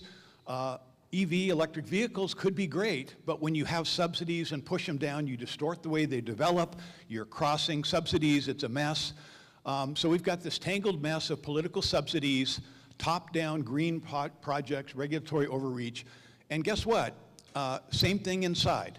For 50 years, the government has promoted a couple ideas about food, that you need to eat lots of carbohydrates, lots of meals. You need to cut down saturated fat, reduce fat, eat healthy fat instead, which they say is vegetable oils, polyunsaturated fats. So public officials advise and mandate against mandate grains and other carbohydrates, seed oils, and the problem is that these drive insulin resistance and inflammation. And this research is growing and growing and growing, and now we have, again, the fragile grid, inside and outside. These two books I recommend. Ben Bickman is one of the leading guys. He's not a doctor, he's a researcher on insulin resistance. And Catherine Shanahan, her earlier book, Deep Nutrition, is fascinated as well, and she's sort of focused on seed oils being the problem first. We're getting less and less healthy. She was a doctor in Kauai for a number of years and had a number of patients from the Polynesian cultures, and the grandparents were fit, the parents were less fit, the children are sick. And somehow the diet for those people, instead of the nose-to-tail ancestral diet, switching to modern food has made them sick, or at least contributed to it. Just a quick, the relevance of this, I had some slides on Medicare and Medicaid and how they're bankrupting the country. There's people on the left who say we should have health care for all, free health care, just like in Canada and Europe. Well, they did in Oregon. They did an experiment. They gave everybody access to free health care. It was an anomaly that lasted for a couple years. So they were able to do a study. They did a lottery. The people that won the lottery got free health care. Those who didn't, of Medicaid, of low-income people. So then they looked at the data 10 years later. What did they find? Zero benefits from having free government health care. Maybe less anxiety, I guess, because you could go to a doctor. But why is it that we gave them access, and they did go to doctors much more, they got more medications, but there was no benefit, measurable benefit, in those people with the free health care? Why is that? Well, it's a sign that some of the advice maybe was wrong.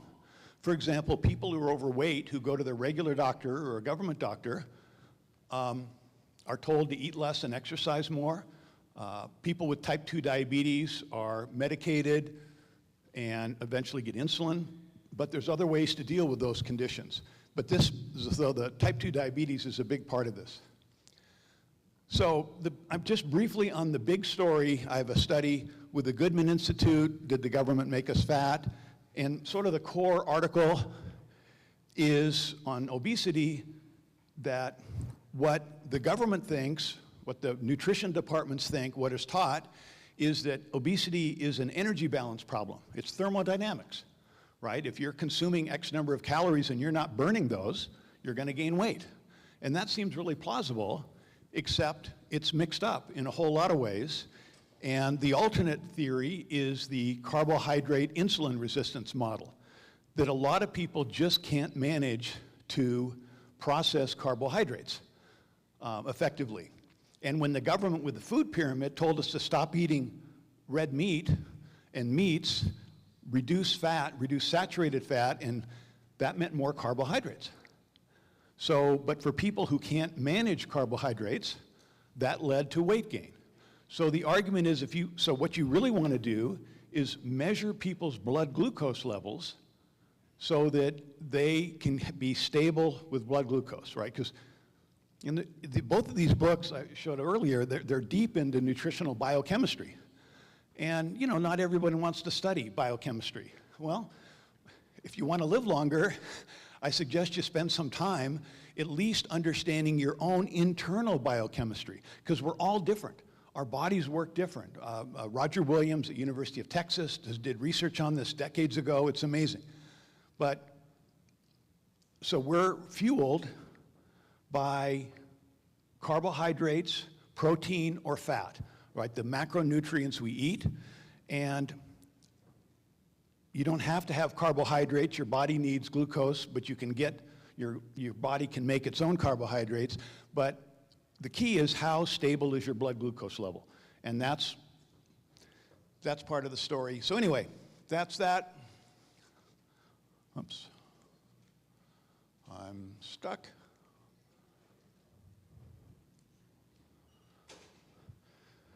which gives you more time to look at that slide and read the tiny print on it, right?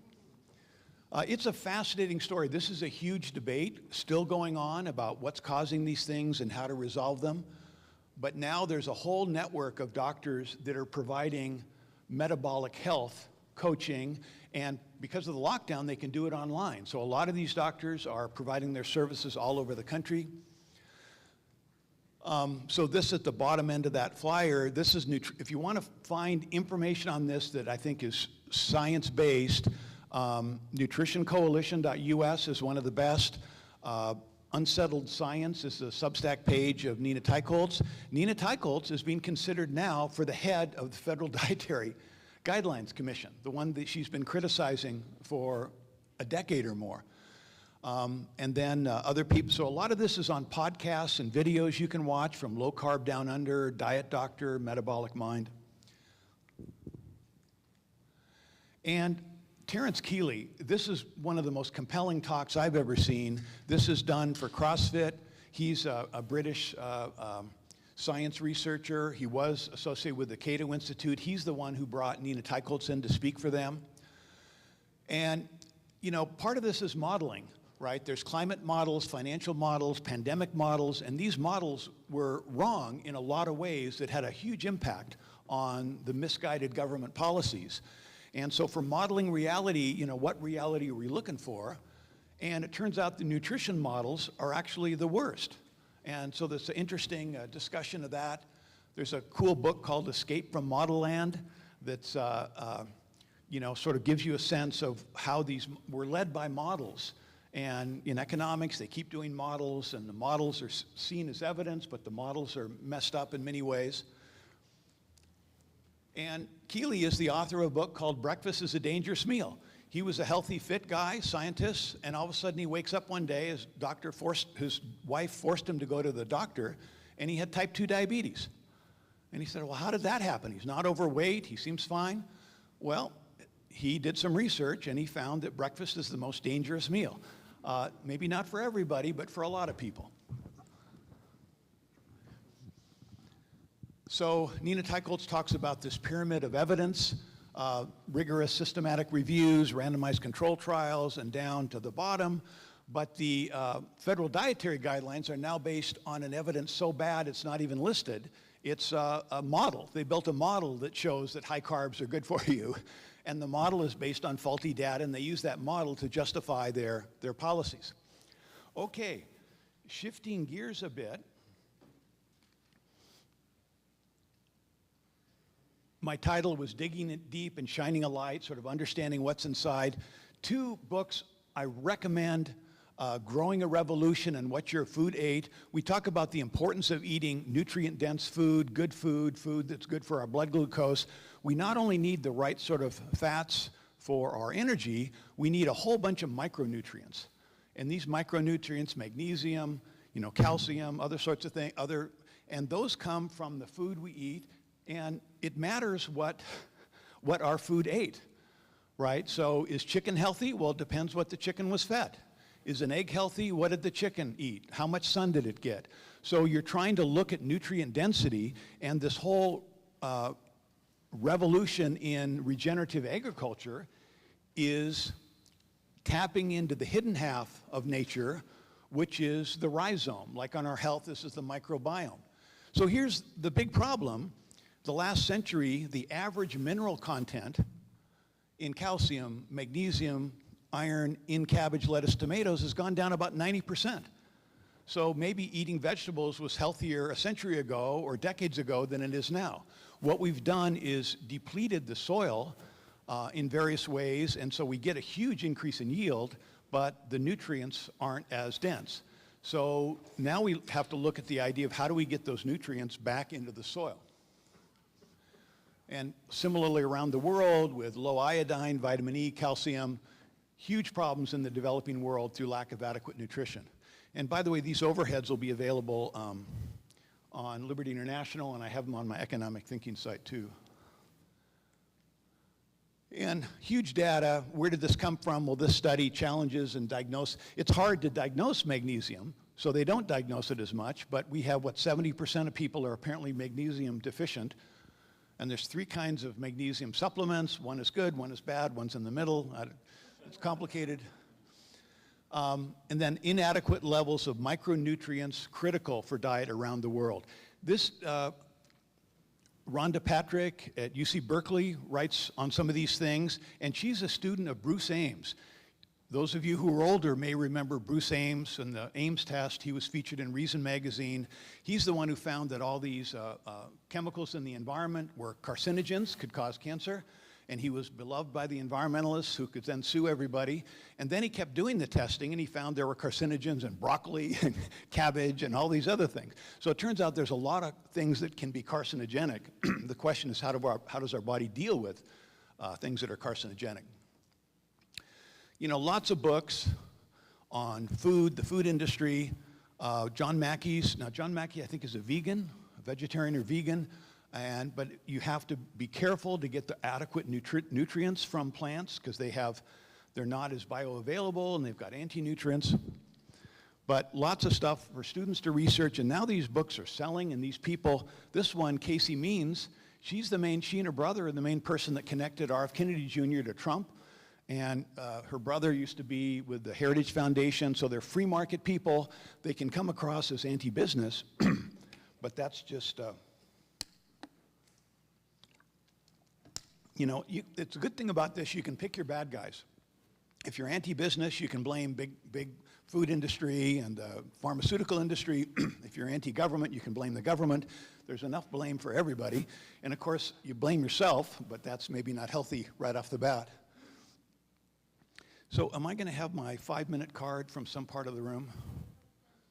10 minutes, okay, good. So, but we have a debate. So here's the Cato, I think, is connected with human progress. And here's our global cereal yields. They're going up dramatically. So people are saying, look, we're losing soil density. The soil's terrible. We're all going to, die. But yield goes up and up and up year after year. So there's an article on the counter-agricultural revolution where they're saying we need to change farming and move away from industrial agriculture and grow our own food in our backyard and our community. And so you sort of have to figure how much is too far and how are we going to feed ourselves if you somehow undermine industrial agriculture.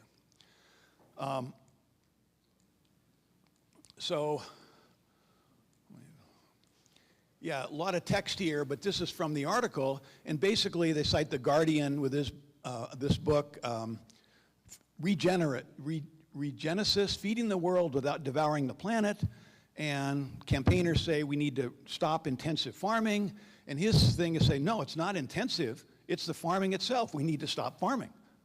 Well, what's that going to do to the world population? So more here about regenerative agriculture. The Bazooki Group is an amazing group, free market people, Roblox, the company, and their son got severely mentally ill, and he healed himself by learning about metabolic health, by cutting out carbs. And now they're sponsoring randomized control trials around the world to show how schizoaffective disorder, bipolar, anxiety, depression are transformed. These are people who apparently have some kind of cerebral insulin resistance, and when they move over to ketones, their brain is healthier, they're more energized. And so there's research on that to try and find out the scope of that that's having inroads now into the psychiatry. This all came from fat psychiatrists. You know, they got heavy, they couldn't lose weight, they went on a keto diet, they not only lost a bunch of weight, they felt much better. And they told their clients they couldn't prescribe it for mental health benefits, but they could for weight loss. And their clients did it to lose weight and got mentally healthy. Their conditions changed. So this is a huge, huge deal. And my take on the college snowflakes and the leftists on campus, well, what are they eating? Maybe they don't have enough brain energy. They're eating vegetables and they can't get enough bioavailable energy for their brain, so they can't handle contrary ideas. Now, it's usually bad form to claim your opponents are mentally ill. That's what the Soviets did to anybody who believed in free enterprise. So we don't want to take that too far, but we want people to have a chance to learn how to improve their health. So this is, agroecology is sort of about ancestral wisdom. I had a talk just about tortilla chips and things like that, and how they're fried and how they're cooked. But corn is like really unhealthy. The corn we have is unhealthy, the nutrients aren't available, so that's why it's all fortified. So all the packaged food with corn, it's all fortified because we've forgotten about nixtamalization. Nixtamalization is the ancestral way that you mix in ash or lye with corn to release, it detoxifies, neutralizes the anti-nutrients, raises calcium content, protein quality. And so this is what's done ancestrally in villages in Mexico. But now we're dumping all this US corn at low price on Mexico that is not nutrient healthy the way that these ancient ones are. Now, the challenge is it means we have to spend our life in the village, you know, cranking out this corn and processing it and doing that. So we need to find a modern way to get the metabolic benefits. Back to this, hidden half of nature. The key thing is what's underground. So when a cow munches some grass, that is a sign of damage to the grass. And so the cow gets some of the grass from the grass. The grass extrudes carbohydrates into the soil to feed the rhizome, that is the microbes in the soil. Those microbes go out and get the nutrients from the soil to feed the grass root to allow the grass to regrow. Now, and also provides protection and all this stuff. But every time we till a field, we're disrupting the microbiome. So in some sense, these people are sort of opposed to the agricultural revolution and the big tills that would, you know, would rip up the soil. But now what's happening in the for-profit system is American farming is shifting to no-till and low-till agriculture. They're not ripping up the soil. They're not wrecking the rhizome. And they're getting healthier plants out of it. So you can see more about that online. One of the things I recommend highly is Soil Carbon Cowboys. This is a place north of Dallas. And basically these people are running like 5 or 10 times the density of cattle on their land. They're trying to emulate what the buffalo did. And so they have the cattle move every 3 hours to new grass. And they found they have a lot more cattle, they're healthier, and the whole area turned green over 5 years. That is, they had the effect of feeding the rhizome. The grass is back, it's green. And I'm not a fan of the whole idea that we've got to deal with global warming by carbon sequestration, but the low-till, no-till soil people and the carbon cowboys are sequestering massive amounts of carbon in the soil and getting healthier, more nutritious food out of it at the same time. And of course, some of them are claiming on the internet, I want subsidies for all this carbon I've sequestered in the soil. Well, no, you don't get subsidies, you just get healthy food, healthy cattle. But this is a revolution in agriculture, it's meaningful in the US, and the food is healthier when the soil's healthier, the animals are healthier, when the vegetables are healthier, and so on and so forth. Okay, my 5-minute card should be coming up.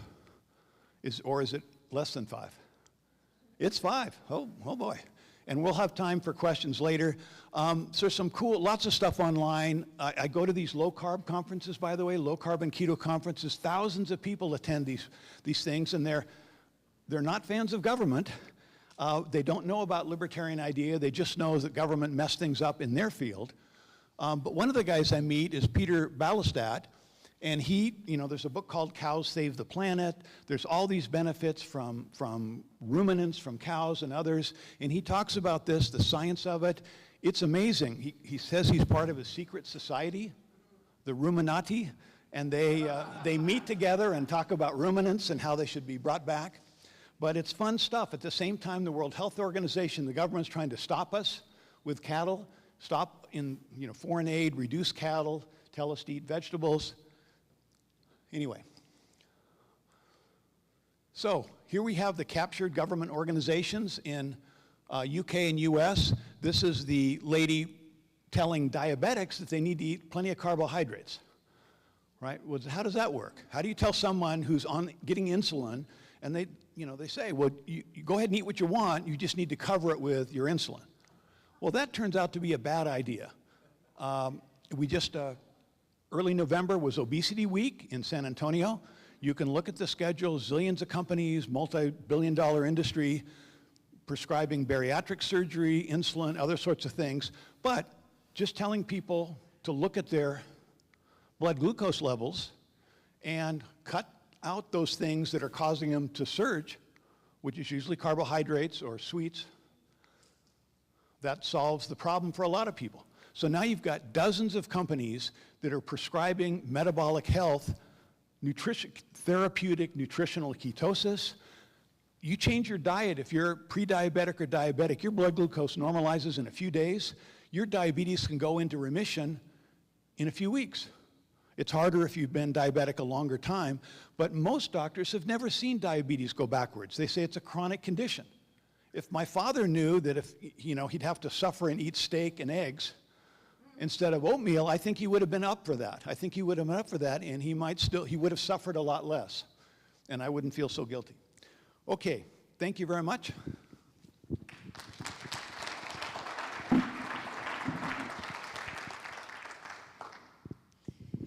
Thank you, Dr. Remke. Now we will have our second presentation by Walter Smith, who is everything. He is a physician. He has 2 passports, working on the 3rd, and he's a serial entrepreneur. He travels a lot. He's a crypto geek, and yesterday he told me something very special. I really believe he's a truly free man, because he told me, it doesn't matter what you say about me. That was so beautiful. This is what emotional freedom is like. We should all strive to be like Walter Smith. I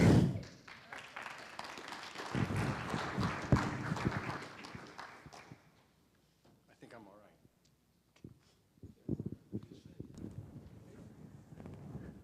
Is it working now? Yeah, you got it. Okay. So if you whine enough, you get what you want. So I'm Walter Smith. I'm presenting a talk on how to live a long and healthy life. It's actually the same talk that I gave last year, so you're at risk of hearing an old man repeat himself. But I am an old man, and I'm going to start with a story about some old men. There were 3 old men living in this house, and one of the old men was upstairs, wanted to take a bath. Had everything ready, put his foot across the tub, stepped in, and paused, and yelled out, "Am I getting in the tub or out of the tub?" One of the men downstairs says, "I'll come up and give you a hand and help you figure it out." So he was also in his 80s, so it takes him a while to get up the stairs. He gets about halfway up, and he pauses and looks around and says, "Am I going up the stairs or down the stairs?" And the 3rd man, he's down at the kitchen table. He hears all this, says, "God, I hope I never get that forgetful." And he goes knock, knock, knock on the wooden kitchen table and says, "I'll come up and help you both as soon as I figure out who's knocking at the front door."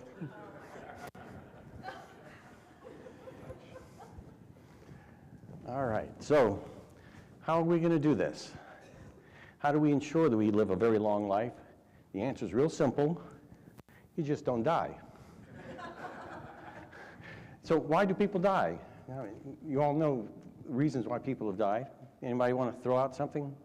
Cardiovascular disease, that's the big one, right? Heart attacks and strokes, metabolic diseases like the diabetes,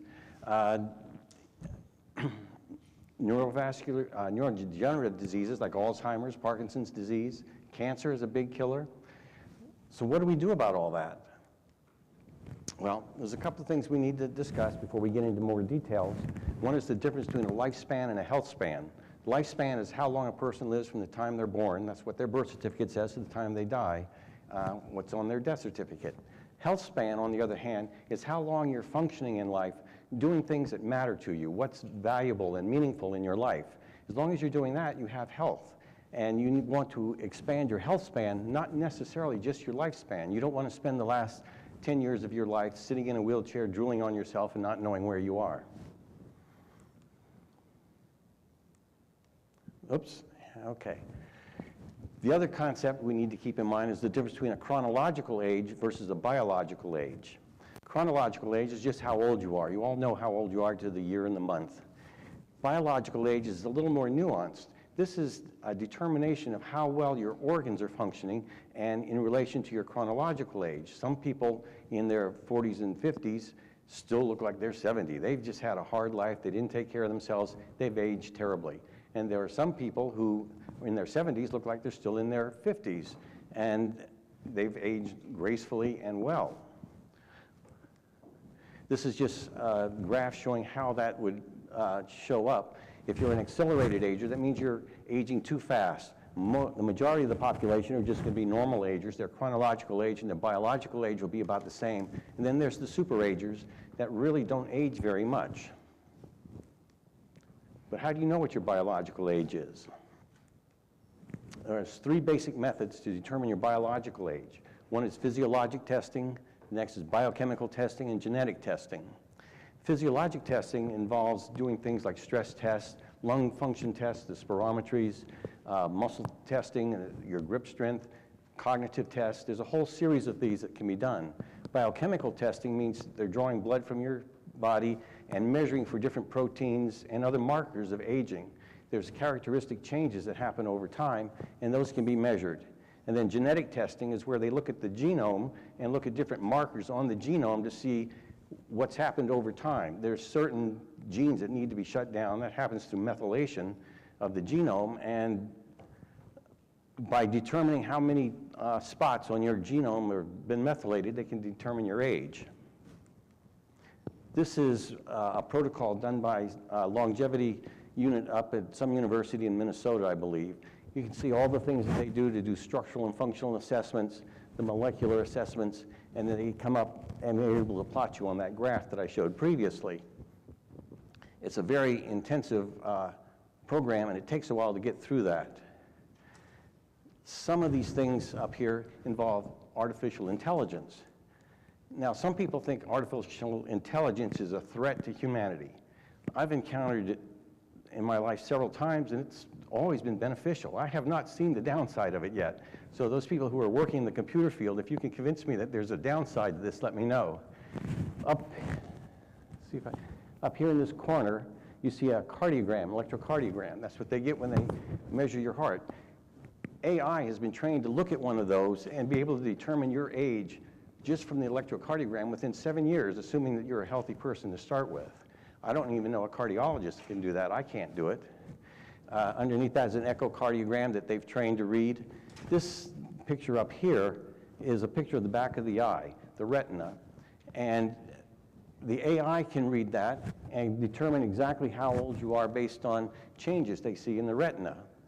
Down here, this normally is in motion. What happens is someone's sitting at the chair, they stand up, walk towards the camera, walk back, sit down again.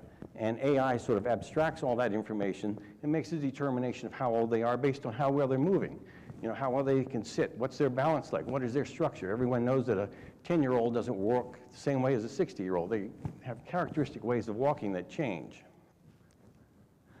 Now, the epigenetic changes. This is what I was referring to before.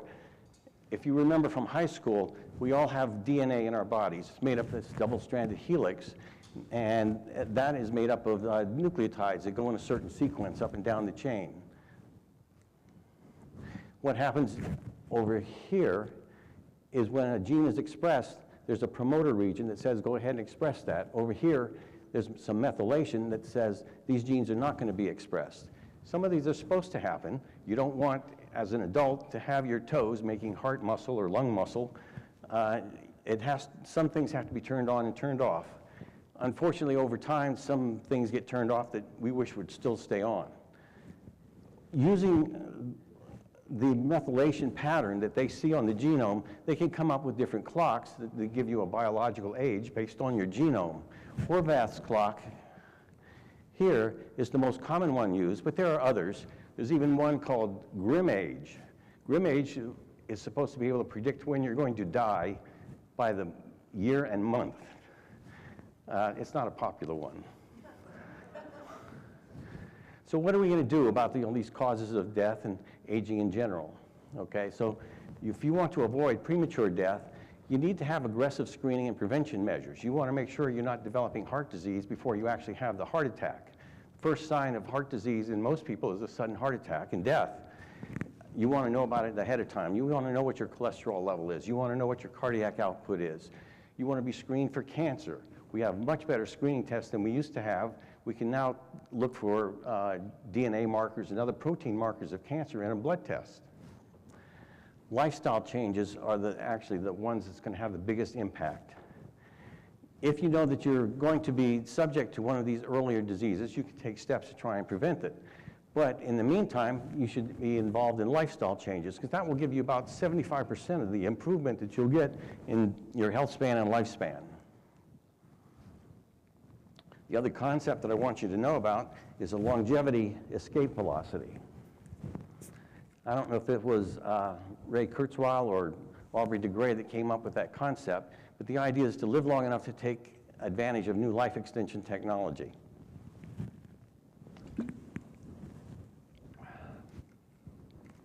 So the concept behind this is biotechnology is improving rapidly. Actually, it's improving in a logarithmic way, so faster and faster all the time.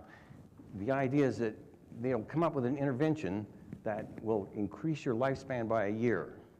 During that year, they'll come up with another intervention that will increase your lifespan by 2 years. So now you've gained 3 years of extra healthy life.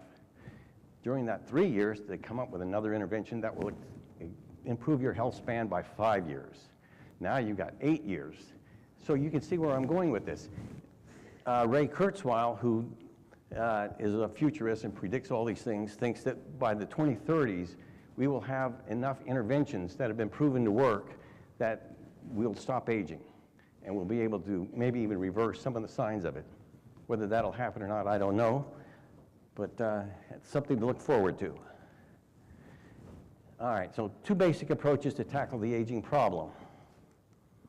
First method is with the biochemical and cellular research in a laboratory. These are the things that you read about in the newspaper. Oh, they did this intervention and now we got mice that live twice as long as they used to. Well, I don't want long-lived life. There's problems with that approach. They come up with pills, and every pill has got side effects. There's nothing that's completely safe. Even drinking too much water can lead to side effects.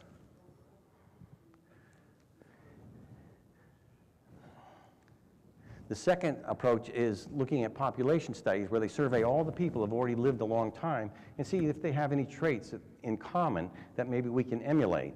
Well, actually, there turned out to be quite a few, and that's what the emphasis of my talk will be. The lifestyle can give you the majority of the gain in health span. So what do people tell you to do when they say, well, you want to live a long time? Tell you exercise more, eat right, get some sleep. But they're not very specific about that, are they? If you went to your doctor and said, I don't feel well, and he says, well, you've got pneumonia, you need to take an antibiotic, goodbye, and he didn't tell you what kind of antibiotic, what dose to take, how long to take it, or anything, you'd be pretty disappointed. Well, the same thing happens with activity. How do you know how much exercise and stuff you're supposed to get? Well, super-agers have active lifestyles. They didn't have gym memberships or expensive running shoes. They were all active out in their fields. They walked to markets and to visit friends. But we live in cities now, most of us, and we need to find some other form of exercise to help us stay fit. And so how much, how often, what kind? So the Germans did a nice study. They tried to figure it out. They wanted to see, is it cardiovascular? Do the marathon runners live the longest time, or is it the power lifters that build a lot of muscle mass? Which ones live a long time? My advice for my patients is always train for what you want to do at age 80.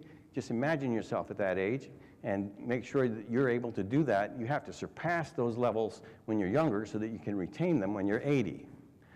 Well, the Germans decided they were going to survey all the Olympic athletes since World War II or something like that and see which ones lived the longest. And the results were kind of disappointing. Neither the marathon runners nor the power lifters lived as long as the general population. There was one event, though, that stood out, and those people lived longer than the average population. Anybody want to guess what that one was? High jumpers. It just was counterintuitive. But think about what a high jumper does now. They sit around, they sort of keep themselves a little warmed up till their event takes place, and then they run, sprint as fast as they can down the track, and leap as hard and with all their strength over a pole without knocking the pole over. So it's this big burst of energy real fast. So what do we get with that? High intensity interval training. there is more and more evidence showing that that is what gives you the best cardiovascular improvement and the best impact on your biological age of all the forms of exercise. So it involves some cardiovascular, it involves some resistance training, but it all has an impact. For people that are not real fit and can't indulge in that HIIT training, they also have a reduced exertion, high intensity training, ReHIT, which is available. But I'd encourage you to look into that. If all you're doing is walking, walk at a moderate pace, once your heart rate's at a steady amount, start walking very quickly till your heart rate jumps up real high, then slow it down till your heart rate goes back to just a moderate pace. Go a little bit longer, running, not run, but walk fast again till your heart rate's up. That's the take-home point. A sedentary lifestyle kills, okay? If you sit at a desk all day, don't do anything else, or it'll detract from your health span. How should you eat? Well, there are hundreds of diets out there. How do people pick what they want to eat? Should you be vegan or carnivore? Should you be on a Mediterranean or a paleo? Should you be on low calorie versus low carb? I don't really care what you pick. You have to consume a diet that brings you to a healthy metabolic state. Whatever works for you. That diet's going to be different from one individual to the next. As Mr. Remke pointed out, everybody's different. And not only that, but it's going to be different over time for any one individual. What you eat when you're in your 20s is not going to be the same diet that you eat when you're in your 60s. And how do you know which one of those is right for you? You can't just go by how you feel. You have to measure something to see if that's correct. What else have we learned? There's a few things that apply to all these diets. Hara-hachi-bu is a Japanese phrase. It translates approximately to stomach 80%, which just means avoid overeating. If anybody went to that Brazilian restaurant last night, you know you had a hard time with that. There's a couple of other things. All of these diets will have at least two things in common, no matter which one you pick. You want to minimize your ultra-processed foods. Those are foods that come in packages and little bags and things like that. And you want to minimize sugary beverages, which includes fruit drinks, because it concentrates the sugar so much. Other than that, you have to do some measurement to know what your metabolic state is, to know which direction to go and which diet is appropriate for you. The best medicine is going to be at the end of your fork and not at the bottom of a pill bottle. We all want, including me, like to take a pill and say, I've solved the aging problem. I don't have to do anything else and worry about it. I've taken that pill. But it doesn't work that way. Life's not that simple. Sleep. 7 to 8 hours of sleep daily gives you the brain and body a chance to recuperate and restore optimal function. But this is a case where more is not better. Just because it's 7 or 8 hours is what they're determining doesn't mean you can sleep 10 hours and 12 hours and get more benefit. That doesn't work. The health benefit decreases if you go beyond that 8 hours. Personality traits. Now this was a surprising find for me, that a personality trait can actually promote longevity. But they did longevity studies based on people they followed from the time of the Depression around the 1930s to around the year 2000 to see what kind of personality traits. It was actually started for a different reason, but they ended up using it to find out what personality traits would help people live the longest. Anybody want to guess what personality traits make you live a long time? That's what I thought. It was not optimism or sociability. Now, these two actually are important. They were contributing to longevity, but it wasn't the thing. It was conscientiousness was the trait that promoted the best longevity. Now, how did they define conscientiousness? That's the quality of wishing to do one's work well and thoroughly. Conscientious people are able to exercise self-discipline, self-control in order to pursue and achieve their goals, scrupulously organized and honest. Those people, when they choose to go on a diet, they stick to it. If they decide they're going to start an exercise regimen, they stick to it. They're conscientious about whatever it is that they're trying to achieve. And then optimism and sociability certainly help. Stress reduction played a big important role. People who knew how to relieve stress. We all have stress in our lives. You can't get through life without some stress. But having some way of letting off the steam, hanging out with friends, having a good hobby, music, meditation, exercise, my favorite, being out in nature. Social network, the sociability part, actually is an important part of this. Having family and friends with whom you can interact. Is there a community or tribe that you identify with, believing there's something bigger than you to be a part of? Libertarian movement, maybe? That also helps because you're interacting. Family gives you some responsibilities and they expect you to continue your responsibilities, and so you fulfill a role and you feel useful and needed. That's all leads to a longer life. This says, I used to call people, then I got into emailing, then texting, now I just ignore everyone. Don't be that person. Because the studies that they did really showed that loneliness kills people. The loneliest people died fastest. Purpose. What is your reason for getting up every morning? Another Japanese term, ikigai, finding joy in what you do in life. It's actually more than that. It's finding what does the world need, what are you good at, and what are you happy doing? And sort of combining all of those, finding that trait so that you have something that's meaningful to you.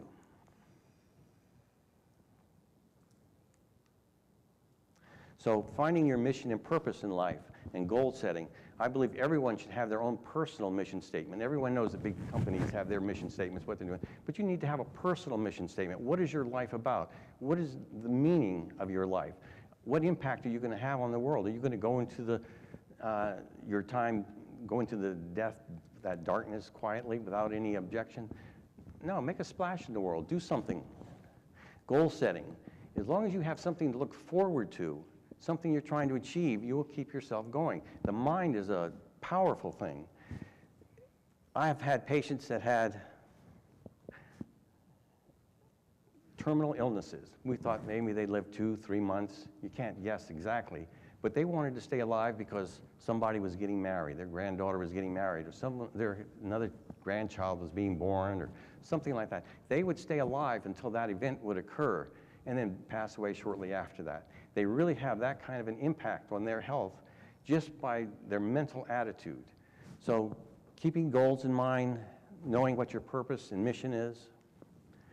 And this is the one that had actually the biggest impact in terms of lifestyle things, is having an intimate relationship, a loving, romantic relationship with someone that's you're spending your life with. If you're lucky enough to find this, I'm jealous of you.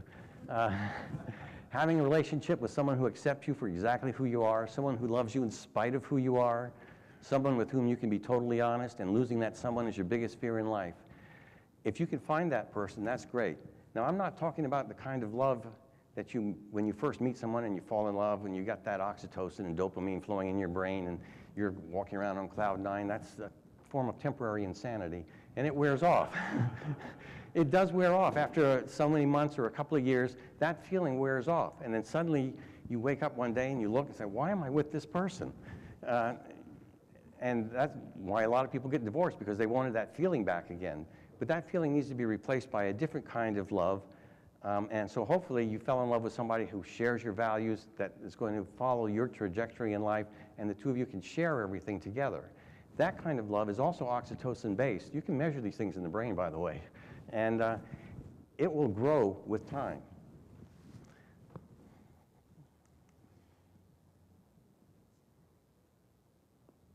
All right, so what can you do to prolong your health span? Let's see if that works. I think I still got at least 5 minutes. So if you're in your 20s, you don't have to do much of anything. You want to play hard, you want to work hard, you want to build up your muscle mass. Unless you know that you already have a health problem, you really don't need to do anything. Just live life. Enjoy relationships with people. Find what's meaningful to you. Find your direction. Determine what you think your mission in life is. If you're in your 30s, well, you want to get some baseline studies. You want to know basically what your biological age is. Do you have any illnesses? That's the time to buy your own blood pressure cuffs. You can monitor your own blood pressure at home. There we go. Let's see if it'll keep going now. So at that point, you need to test. Don't guess. Even if you think you feel well, you really don't know if you have diabetes. It'll sneak up on you. You don't know if you have cancer in the early stages because it's asymptomatic. Only in the later stages, when it's hard to treat, does it become real symptomatic. But you need to take tests to find out how your health is, and you need to know what tests you want. You have to take full responsibility for your own health and health outcome. Don't count on the government, CDC, don't count on your doctor, don't count on your insurance companies to take care of you. Be your own wellness warrior and take care of yourself. I'm not saying don't ever see a doctor. Ask a doctor for advice. Ask them what they think about it. If what they say doesn't make sense, ask a different doctor.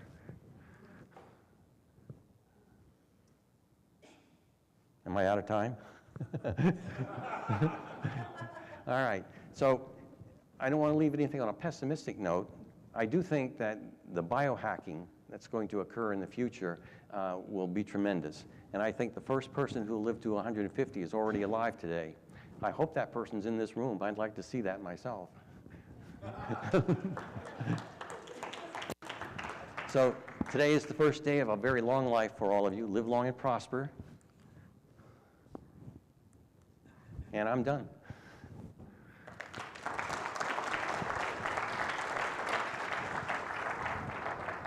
Actually, did I have any time left? Do I have any time left? Now we're going to, oh, hi, the mic is back on. Now I'm going to invite everyone on the stage, and we'll have 30 minutes for questions from me and the audience.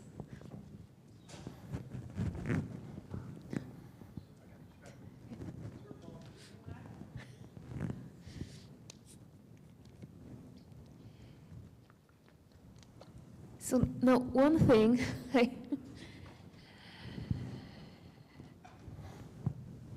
actually think the most important word in Liberty International's full name, which is International Society for Individual Liberty, is the word individual. And you have mentioned that everyone is different, and what works for one person doesn't work for another.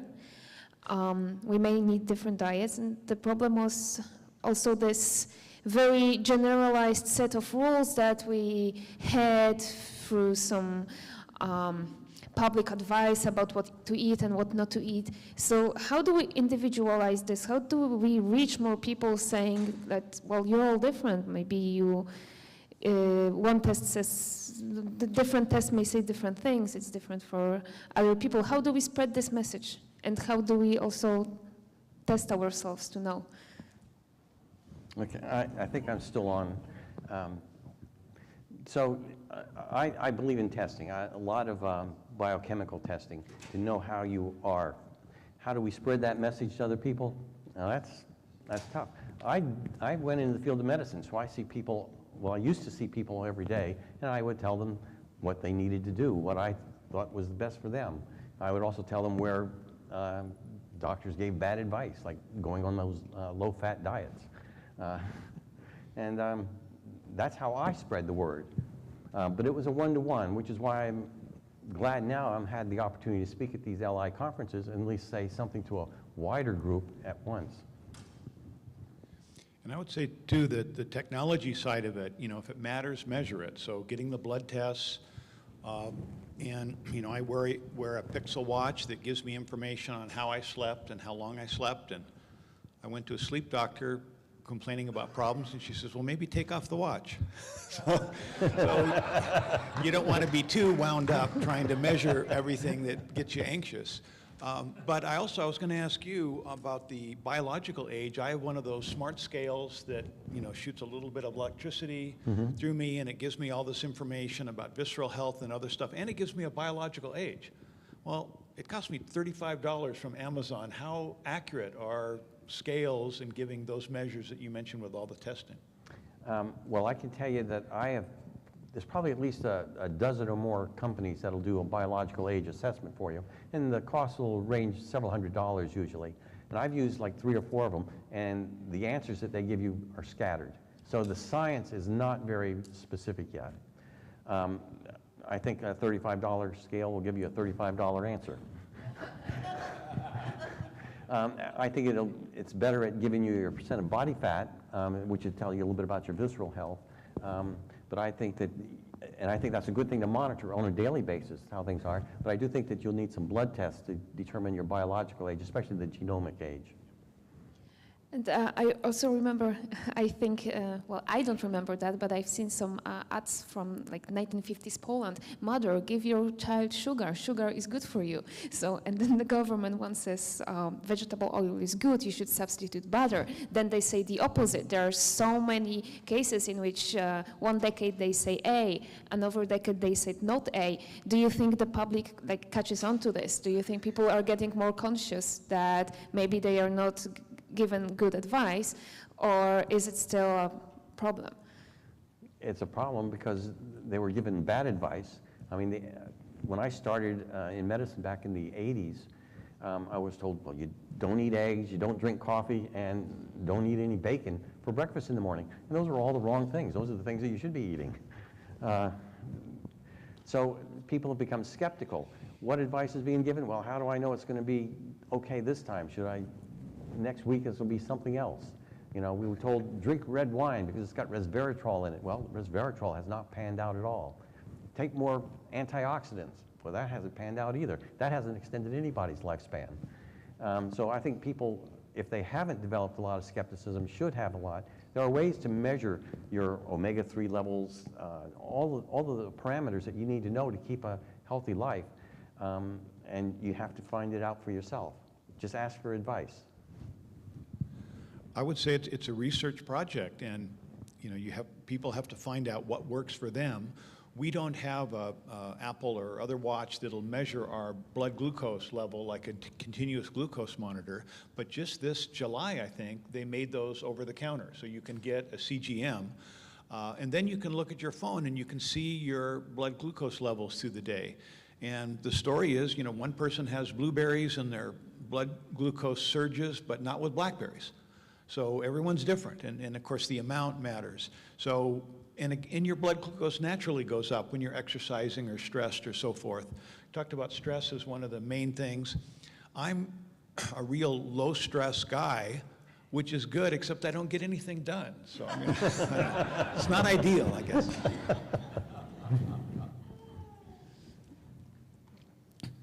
I wish I was a low stress person. And another question that, well, I guess Dominic is also in the room. He's a pharmacy student, and that's something also he said during Project Arizona fundraising dinner, and I agree with him. We hear so much about healing, like actual problems after they occur. We don't hear enough about prevention. Is there an incentive problem to this? What do you think should be changed? How do we do this? You just heard a presentation on that. That was right down the line. You want to measure this stuff. You want to exercise, get the right kind of, you know, one of the books I read called Get Wild, and they're saying what you need to do is really sort of dangerous, challenging exercise, like jogging on a mountain with a dog running between your feet. Well, okay, so there's trade-offs, I guess, in what exercise is best. I spend a lot of time going up and down 30 meters of steps because I live on the beach and everything's up, so I'm taking stuff up and down, and it's tricky getting up and down those steps. So I feel like I'm doing that every day, risking my life going up down these steps. So I guess that's good for me until I fall. But like, well, I don't want to go like full conspiracy theorist on this. Like, this is just for the sake of the questions and the panels. But do you think some of the information is gate kept for some people to make money? Definitely. David Sinclair is a good researcher. He is associated with Harvard University, but he is the one that came up with this resveratrol concept. And he ended up patenting something to do with resveratrol, sold it to a big pharmaceutical company for like $50,000, and then once they had it, they couldn't reproduce any of his studies. Nothing panned out for him anymore. And so yes, people are coming up with all kinds of new molecules of the month to try and pan to people. And basically what they're trying to do is get money out of your pocket into theirs. So be skeptical of everything. I remember an article years ago of a researcher in Florida doing testing on people eating the Big Mac breakfast and the inflammation or surge after that, but if they had orange juice, their blood glucose was more stabilized.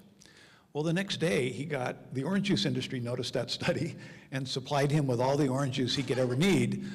And I don't know if that's true, most people I read are against fruit juices because of the glycemic load. You have a lot of fructose, sugar, and it goes in your system quickly, whereas you're having the fiber in an orange, it's a lower glycemic load. So again, it's what happens to you. But I used to, every time I had a McDonald's big breakfast, I'd have a glass of orange juice and think that was healthy, but I didn't have a way to measure my blood glucose levels. And if I'm driving on a trip doing that, I'd fall asleep in 30 minutes, that's not good. So. Okay, and another thing I was thinking about when you talked about agriculture and farming and soil, how chickens are changing because of antibiotics that we feed them, and how soil is getting depleted. Do you think that some going back to more organic farming, would that be economically efficient? Like, are there or would there be trade-offs? So organic agriculture is a challenge because the government defines what organic is, and there's lots of lobbyists who want it defined in a way that fits the different products. So there's that. But you still have to have a way to get the nutrients to the plants, and you have to have a way to deal with pests.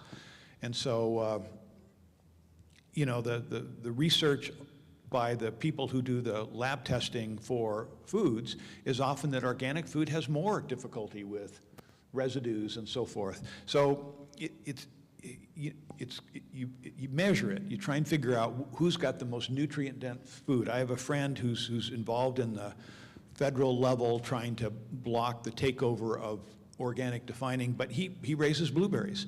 And they cost more, but they are way more nutrient-dense.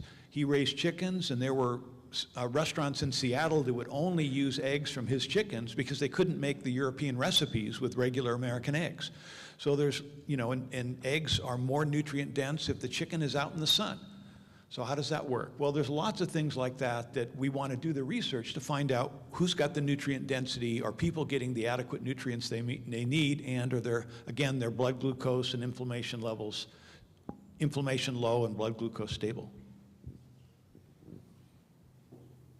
Okay, thank you. Oh, thank you. Yeah, thank you so much for that discussion. I think we have time for, we have a lot of time for audience questions, and I think we should do that. So Sarah will be taking your questions.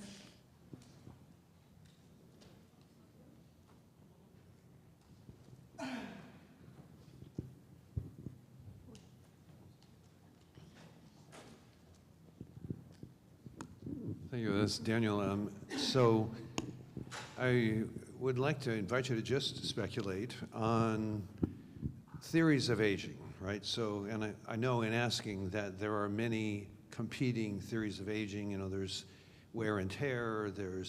I'm particularly interested whether you believe or whether you think that there is something in our biology that is sort of programmed aging, or whether it's all due to wear and tear and we would live forever without, you know, if there were not wear and tear, or some other theory for why we age and why almost all, but not quite all, living organisms do age and die. I actually had a slide that covered that, but I had to cut some things out for brevity. And there are probably about 8 or 9 reasons why people have theorized that we age. Wear and tear would be one, oxidative stress was the other. The programmed aging is interesting because we do see evidence of that in nature. Salmon, who's after they spawn, they fall apart real fast. That's programmed.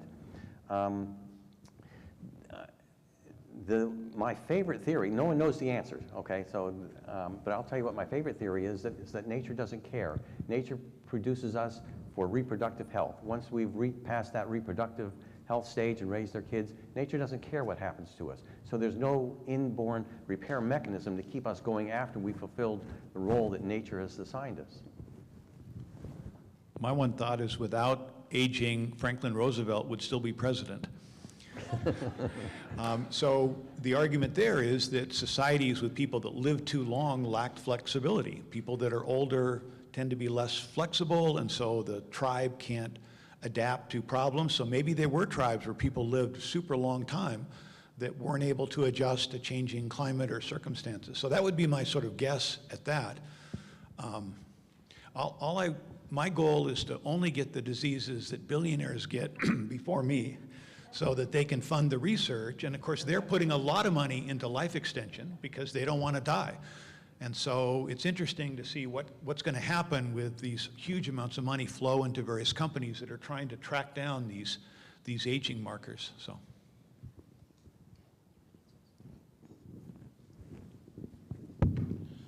This is a question about the having fertile ground. A lot of the environmentalists want us to use, gasoline made from corn. And I talked to a farmer in Iowa, and he said he was so happy that program passed because he got better pricing for his corn. But my question is, should we be doing this at all? Because now you're taking nutrients out of the ground faster to make gasoline, which they're barely getting more energy out of the final product than the energy they put in. So if we want more fertile ground, should we be giving up on this ethanol from corn? I actually haven't researched regenerative agriculture in the ethanol corn business. And so I don't know enough about how that you don't really need nutrient-dense corn for ethanol, I would think, unless some sort of additive that's beneficial. But raising crops for fuel, for cars and other biofuels and so forth, obviously it's a mess in terms of the finance side of it, but they thought it would work. They thought gasoline would go to $20 a gallon and ethanol would be more efficient, and it just didn't work out. But yeah, it's another captured government subsidy. Every politician goes to Iowa and says they like ethanol, so it's stuck there. But the short answer is no, we shouldn't be doing that. Although now I'm thinking maybe eating the corn is worse. Maybe it's better in the car than in our bodies. I've become not a fan of industrial corn. So. Another here. Is it scientifically unreasonable to expect and want a pill, a bespoke pill per day for your nutritional needs? Not now, maybe in the future. Is it unreasonable? Do you want me to try that? Well, it's not unreasonable to expect that. If you expect it out of a multivitamin today, that's not going to happen. Multivitamins don't do much for you. But it is possible that we will have the molecules and the knowledge in the future, especially if we can have AI start analyzing our biochemical pathways, because it's so complex. If you eat an apple, you get hundreds of chemicals that interact with our tens of thousands of pathways in the body, and to try and track what happens with each molecule as it passes through and the various impacts it has, it's impossible to follow just with our limited minds. AI might be able to solve that, and they may be able to come up with some nutrient pill in the future that actually does make a difference.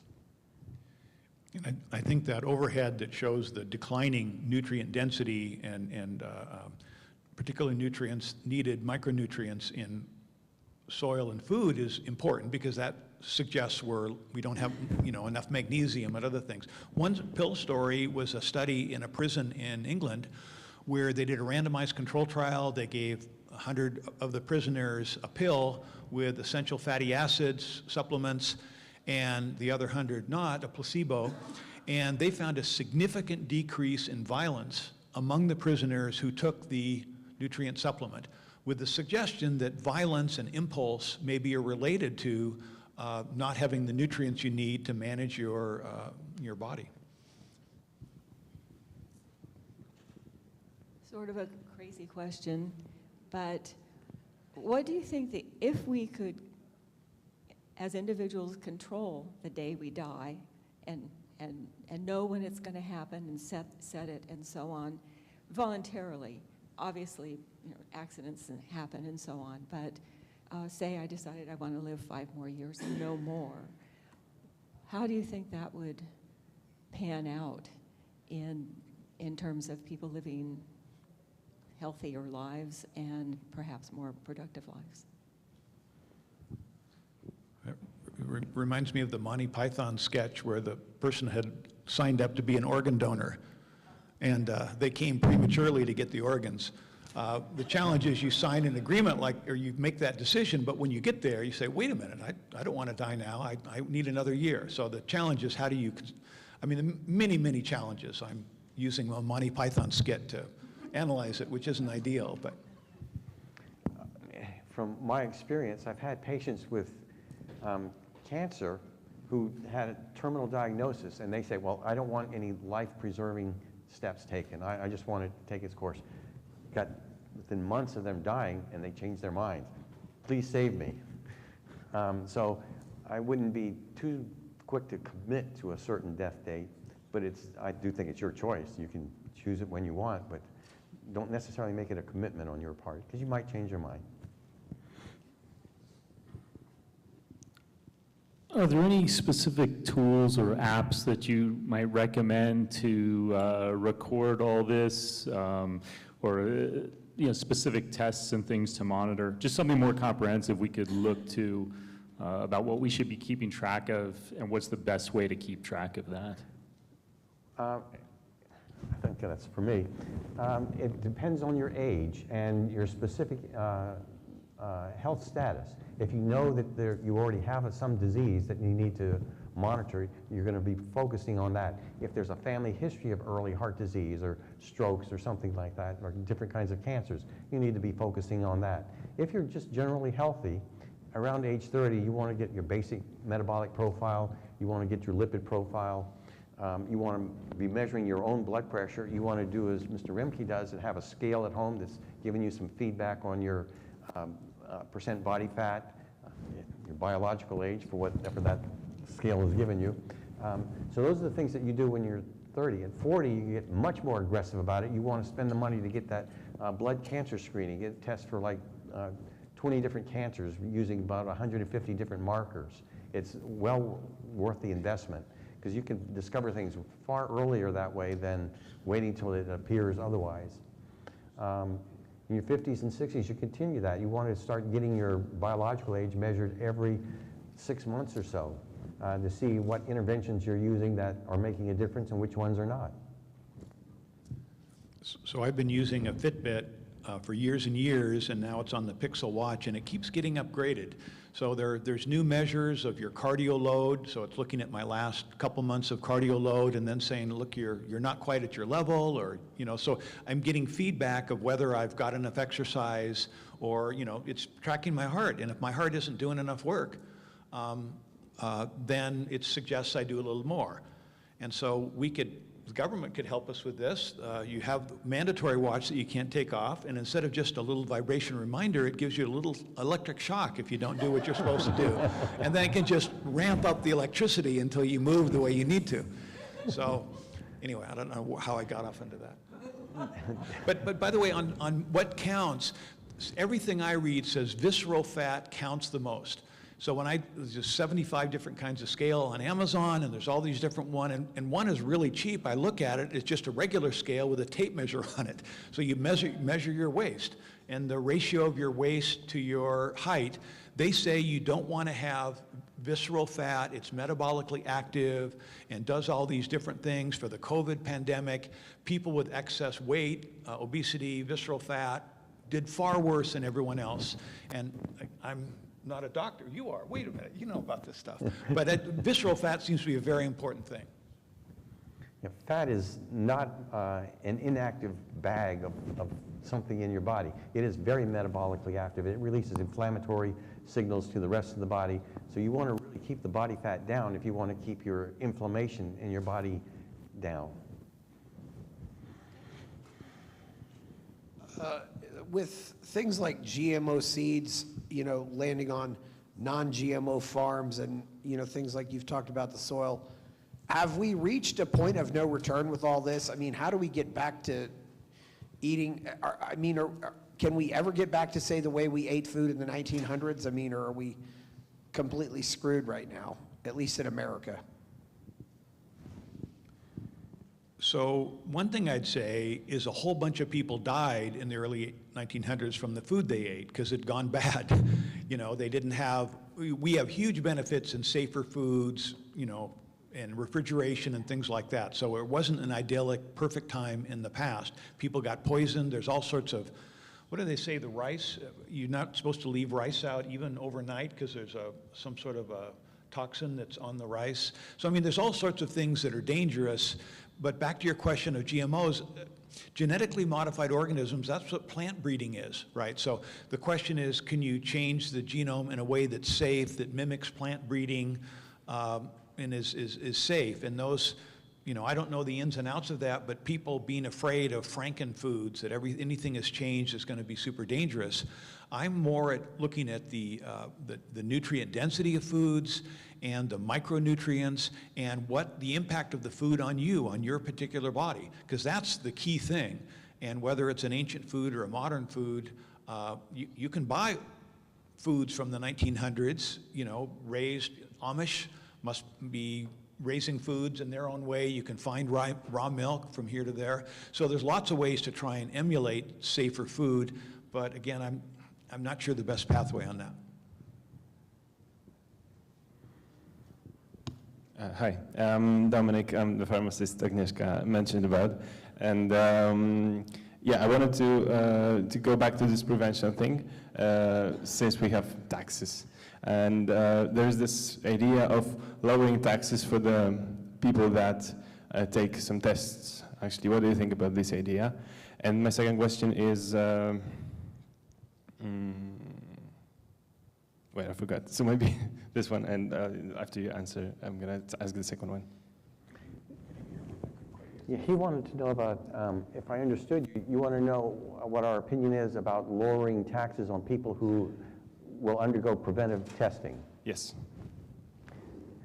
Well, I would say the government shouldn't have anything to do with it. It should be the insurance companies. The insurance companies that are trying to insure your health in the future should give you a discount if you've done all the preventive measures that you should be doing, that they know about. But don't count on them doing the right ones.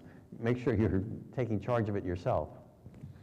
This, by the way, companies that self-insure, they have a huge incentive to reduce their costs. So they're bringing in various companies to look at the sickest people, to encourage them. And yeah, John Mackey at Whole Foods Market talks about the different, if people follow certain protocols or exercise who do this, they reduce their insurance fees.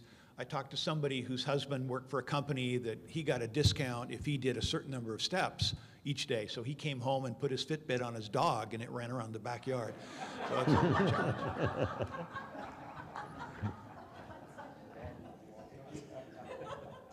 All right, thank you. I just think that, well, education is not enough, and that points me to the second question. How would you make what would be your way to making the food in the US better? I'm from Europe, and I think the quality of food in Europe is way better. I think in Poland, I come from Poland, and I eat way healthier there. And yeah, I know we have lots of regulations, but maybe some of them are somehow beneficial to the people. I just think you don't say to the people, "Oh, just don't drink the like colored beverages, right? Some Coca-Cola or stuff like that, because there's some artificials in that. Maybe some regulations in Europe are somehow beneficial. If not, what will be the right answer to the better quality of food in the U.S.? Well, a couple things I'd say. If you look at Panera bread, it is European bread brought to the U.S. because the customers didn't know what good bread tasted like unless they went to Europe. So there's a lot of companies that are trying to bring European quality food to the U.S. So that's one way, because the people don't know what they're missing until you have a sandwich where the bread isn't like cardboard. And so there's the technology, that side. I would also say there's a huge regulatory problem. Balin Linekin, I think, writes with the Reason magazine, and he has a couple books. But every time somebody tries to make better meat and this and that, they have local regulatory restrictions.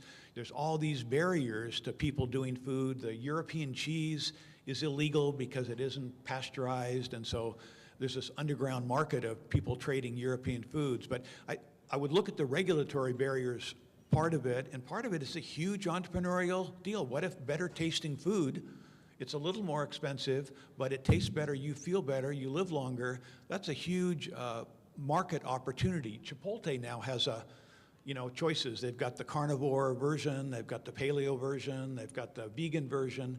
So you can buy the kind of food you want, apparently, from that place. I wouldn't look to the government to solve that problem.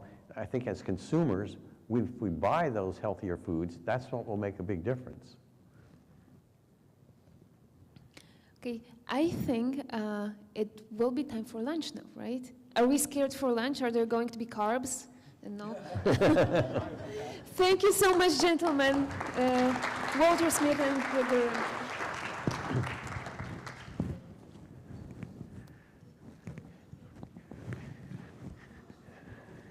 Yes. Oh, Maria, you have an announcement, or I should make an announcement that we will be back here at 2 p.m. Yes.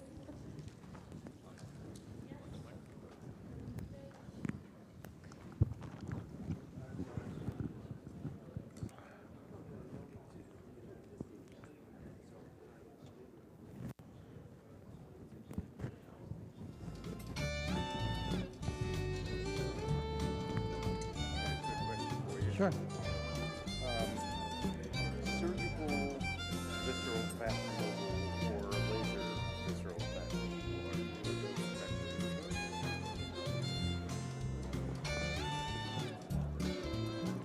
Well, I actually don't know anyone that does visceral fat removal per se.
I keep on working, got purpose and worth. Music's my cure and this world is my purse. Get rid of this curse with every verse. Of course I've been hurt, but somehow they're much worse. Leave me alone, get out of my head. Block out the opinions until I am dead. They all go to sleep, but you listen instead. Listen some more and you'll cease to regret. I keep on working, I got it on track. You gonna see my name up on the flag. I seal this shit, then I'll never come back. I keep this bitch on the line to attack. Never look back. I make a record like Crash. Top of my bracket, I smash. Hot like a pack. I'm about to stack it like cash. It's gonna happen so fast. Never change myself. I've always stayed the same. No doubt. I've always played the game all out, and I am here to stay right now. So don't call it a comeback.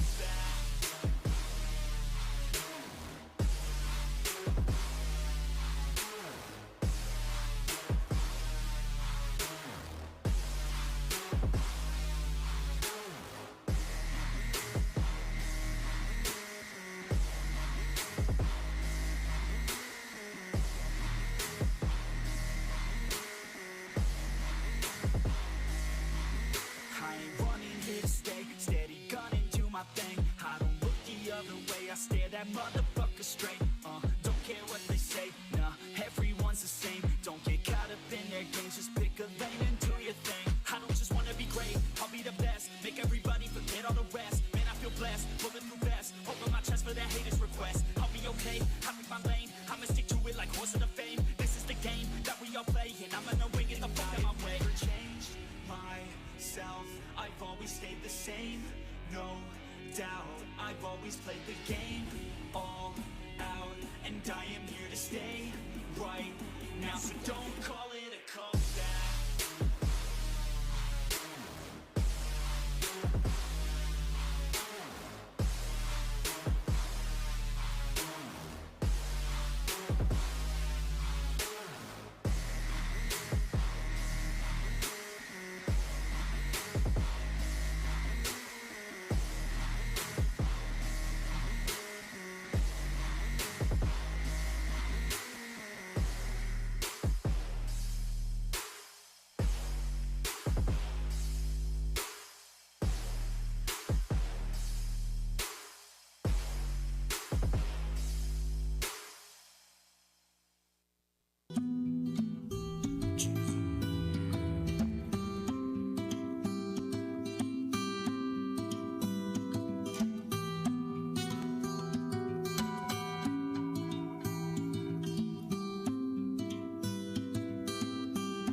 Drama Battalion. Sometimes, man, sometimes it gets hard trying to reach my goal. Sometimes, yeah, sometimes I pretend like I'm real close. Sometimes, yeah, sometimes I have to put my life on hold. Sometimes, yeah, sometimes I can't dream because I'm still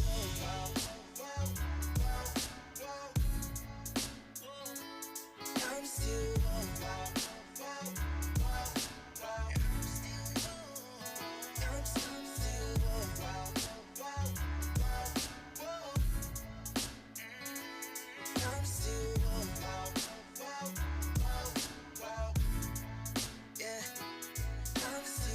My life is music. When I hit that mic, I gain control. Speaking purely through my soul, when my mind's in overload. For so long, I was cold. I mean, my heart was froze. Trembling emotions. How the fuck was I supposed to grow?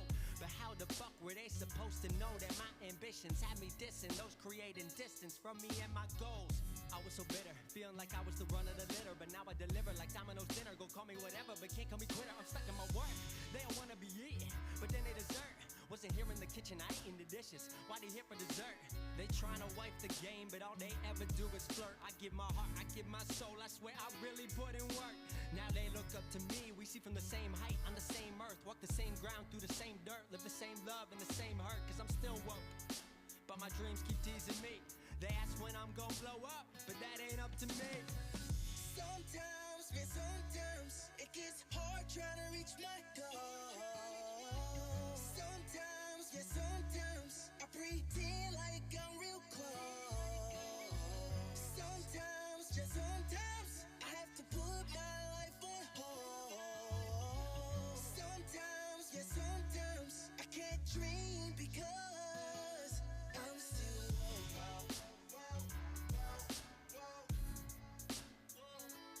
I'm still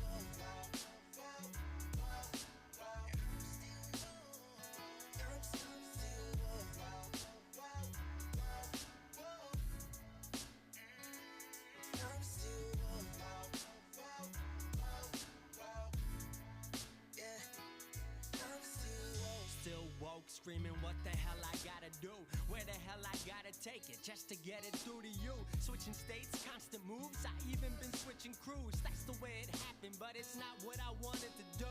Remember talking about the top, talking how we make it, earthquaking when we hit the ground till the day we make it. Kept it concentrated while they watered down, that's why they hate it. Till I make it, learn to simulate it, Neo in the Matrix. Struggle rapping, not by choice, but where I'm at I should rejoice. Rolling through the city with the crew, screaming we them boys. We up next like we with Khaled, called it, feeling we the best. Girls want me signing theirs by getting weight up off my chest. Cause God and I may disagree, but these days I've been feeling blessed. Pretty crazy how this life is mine. Still woke, but I'll get my shine. Poor broke, you know I still grind. Maybe one day I'll wake up, find I was dreaming the whole time. Sometimes, man, sometimes it gets hard trying to reach my goal. Sometimes, yeah, sometimes I pretend like I'm real close. Sometimes, yeah, sometimes I have to put my life on hold. Sometimes, yeah, sometimes I can't dream because I'm still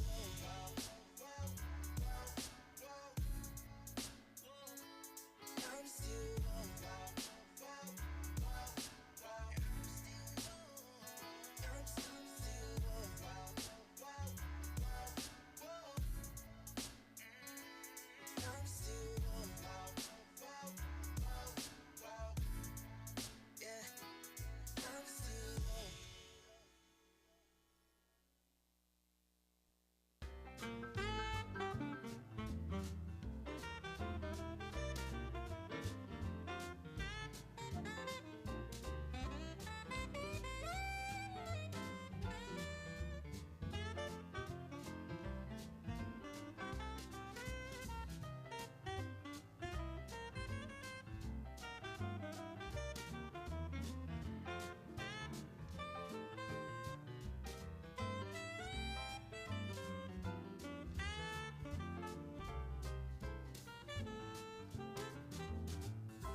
parts of you. Like a wave returns to the sea, into the blue. They change, but in a cycle that I can't lose. Each painful but delightful to live through. You came into my life just like another season. Not for long, just a time, just like another season. Maybe this time next year you'll reap me for no reason, but I'll cherish every day until you find my way this season.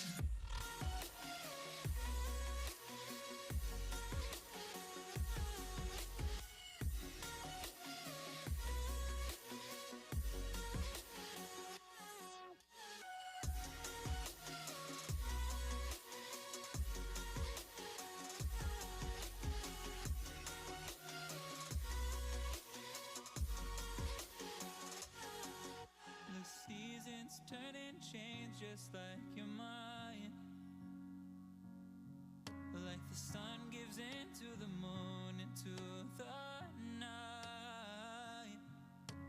Time continues marching, it slowly crawls.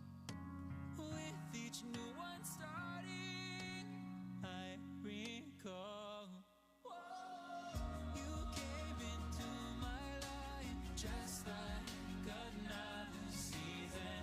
Not for long, just a time, just like another season. Maybe this time next year you'll reap me for no reason, but I'll cherish every day until you find my way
bit as well.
afternoon session of this conference.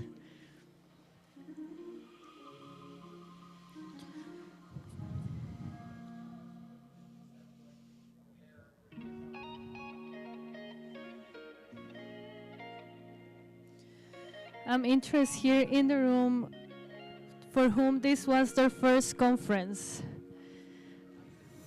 Your first conference, Daniel, yes? Sarah, was this your first Liberty International World Conference? First conference. Who here has attended 3 Liberty International World Conference? At least 3. Jim, who else? 2. Jacek, who else has attended more than 3 Liberty International World Conferences? Walter. Sebastian, okay. Who has attended 5 Liberty International World Conference? I have Walter, I have Per. 5 Liberty International World Conferences. Who else? Nancy, wonderful. All right. I see people counting. Who here has attended more than 5 Liberty International World Conference? Please leave your hand raised. More than 5. We have Jim. 32 conferences?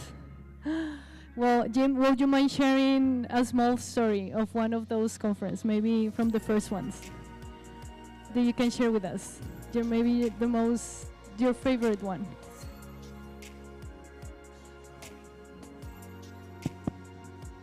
Hi, our conferences have all been quite special, usually very well organized, and it's hard to pick a favorite. In many ways, 1988, which is South Africa and Swaziland, was probably the most unique. That was organized with Leon Lowe and Francis Kendall and their team at the Free Market Foundation. But we held the conference actually in Swaziland because at the time it was difficult to do the kind of event we had in South Africa proper. So they had, we had members of the ANC and people like that. And we also had some South African secret police who were pretty obvious in the conference. But it was a good very good conference. We even had the Crown Prince of Swaziland there and several politicians. And we went to like Kruger Park and saw the animals and so forth. So actually, Vince Miller and I have spent about 3 weeks in South Africa total, so that was probably the most unique. But there are many others, and proud to have helped build the world movement. Thank you so much, Jim, for sharing that nice piece of Liberty International history. 32 conferences, wow. I hope I can make it to some of those in the future, to that number, if I get to live 150 years. I hope every year of my life from now on I can be in Liberty International. So, and I hope that Liberty International also gets to host 100 annual conferences. So I would like to invite to stage our next speaker. We have a really special keynote today, coming all the way from Argentina, Bertie Venegas Lynch. He's the National Congressman for Buenos Aires, elected last year, 2023, with Javier Milei, La Libertad Avanza party. A master's graduate in economics from ESADE. He spent 30 years in the private sector and is a prominent advocate for liberty, following the legacy of his father, economist Dr. Alberto Venegas Lynch Jr. and grandfather Alberto Sr. A pioneer of classical liberalism in Argentina, Bertie promotes economic freedom, limited government, individual rights, with a strong presence in media and public discourse. Bertie, welcome to Liberty International.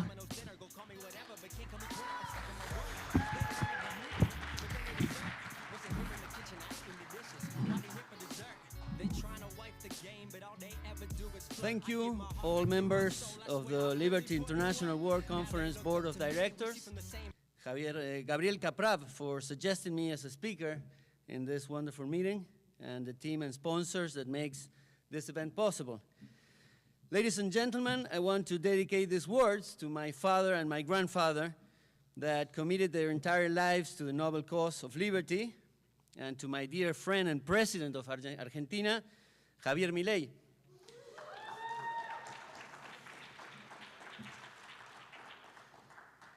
Javier is steering our nation away from the road to serfdom and towards the pathways of freedom.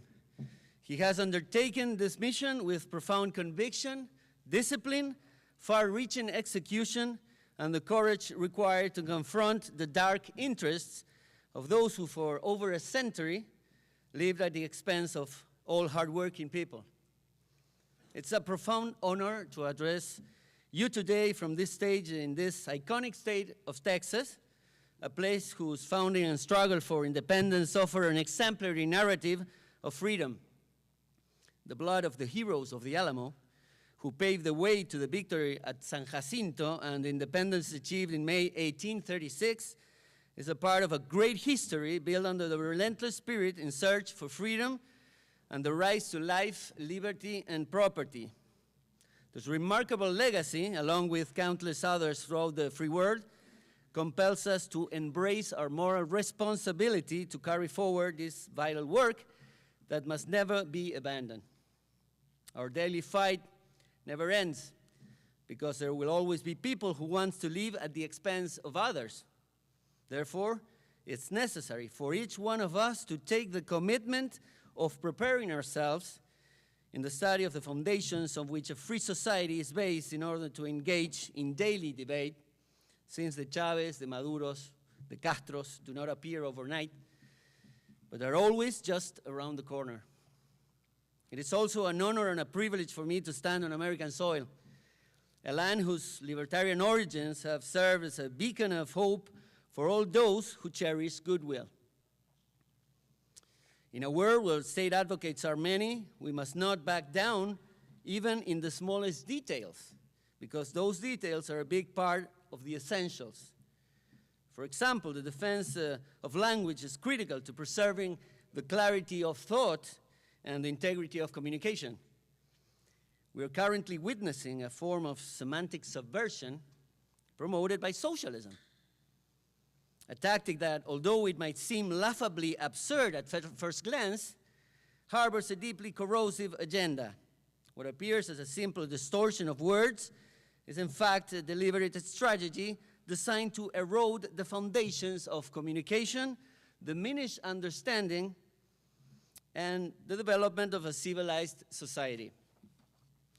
Socialism, having failed both in its philosophical argument and its empirical demonstration, now returns in disguise, cloaked in slogans calling for change. But it's the same collectivist agenda, repackaged, with renewed efforts to undermine individual rights, equality before the law, and the principles of freedom. The very same policies that led to the impoverishing results in the past. And with regard with semantics, it's worth remembering that socialists call themselves progressives, when at the end of the day, those ideas, far from leading to progress, economic growth, and the improvement of quality and life expectancy, led to food rationing, misery, even gulags, and the massacre of 150 million human beings. One of the new disguises under which socialism seeks to conceal itself is through postmodern feminism. Under these banners, promotes attacks on private property through enforced quotas, advocates for wage equality in the labor market, and demands a long list of privileges under the claim of gender equality. These claims, however, not only infringe upon the rights of others, but also insults and underestimate the talents of women.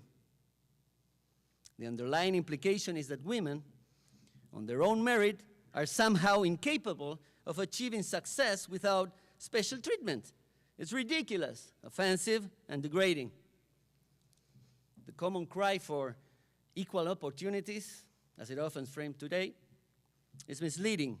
It becomes a demand to unjustly strip others of the property or freedom under the false claim of fairness. Unfortunately, many companies, without any legal mandate, are voluntarily adopting such absurd policies. In doing so, they've begun a self-destructive race, implementing irrational policies to prioritize superficial diversity over genuine talent and competency.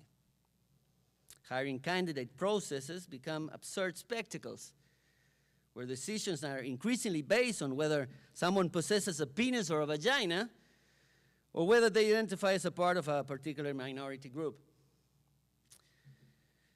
Those who are quicker to recognize the new talent pool entering the market will have an advantage over those who hold on to outdated views. In a truly free market, I mean without government intervention, the mechanisms of supply and demand naturally present opportunities for participants to efficiently allocate scarce resources in response to society's boundless needs. The invisible hand of the market, when left alone, continuously brings forth solution in this perpetual economic challenge. Now let's turn our attention to the debate on gender-based violence. This phrase, while often used with the best of intentions, invites a critical question. Should we not condemn all forms of violence, irrespective of the victim's gender? This movement might become so clear when it rejects the inclusive idea, only considers the case when the victims belong to a particular political or social group. Here's the thing. Any pursuit of forced egalitarianism, attempting to equalize outcomes, inevitably threatens the foundational and democratic principle of legal equality.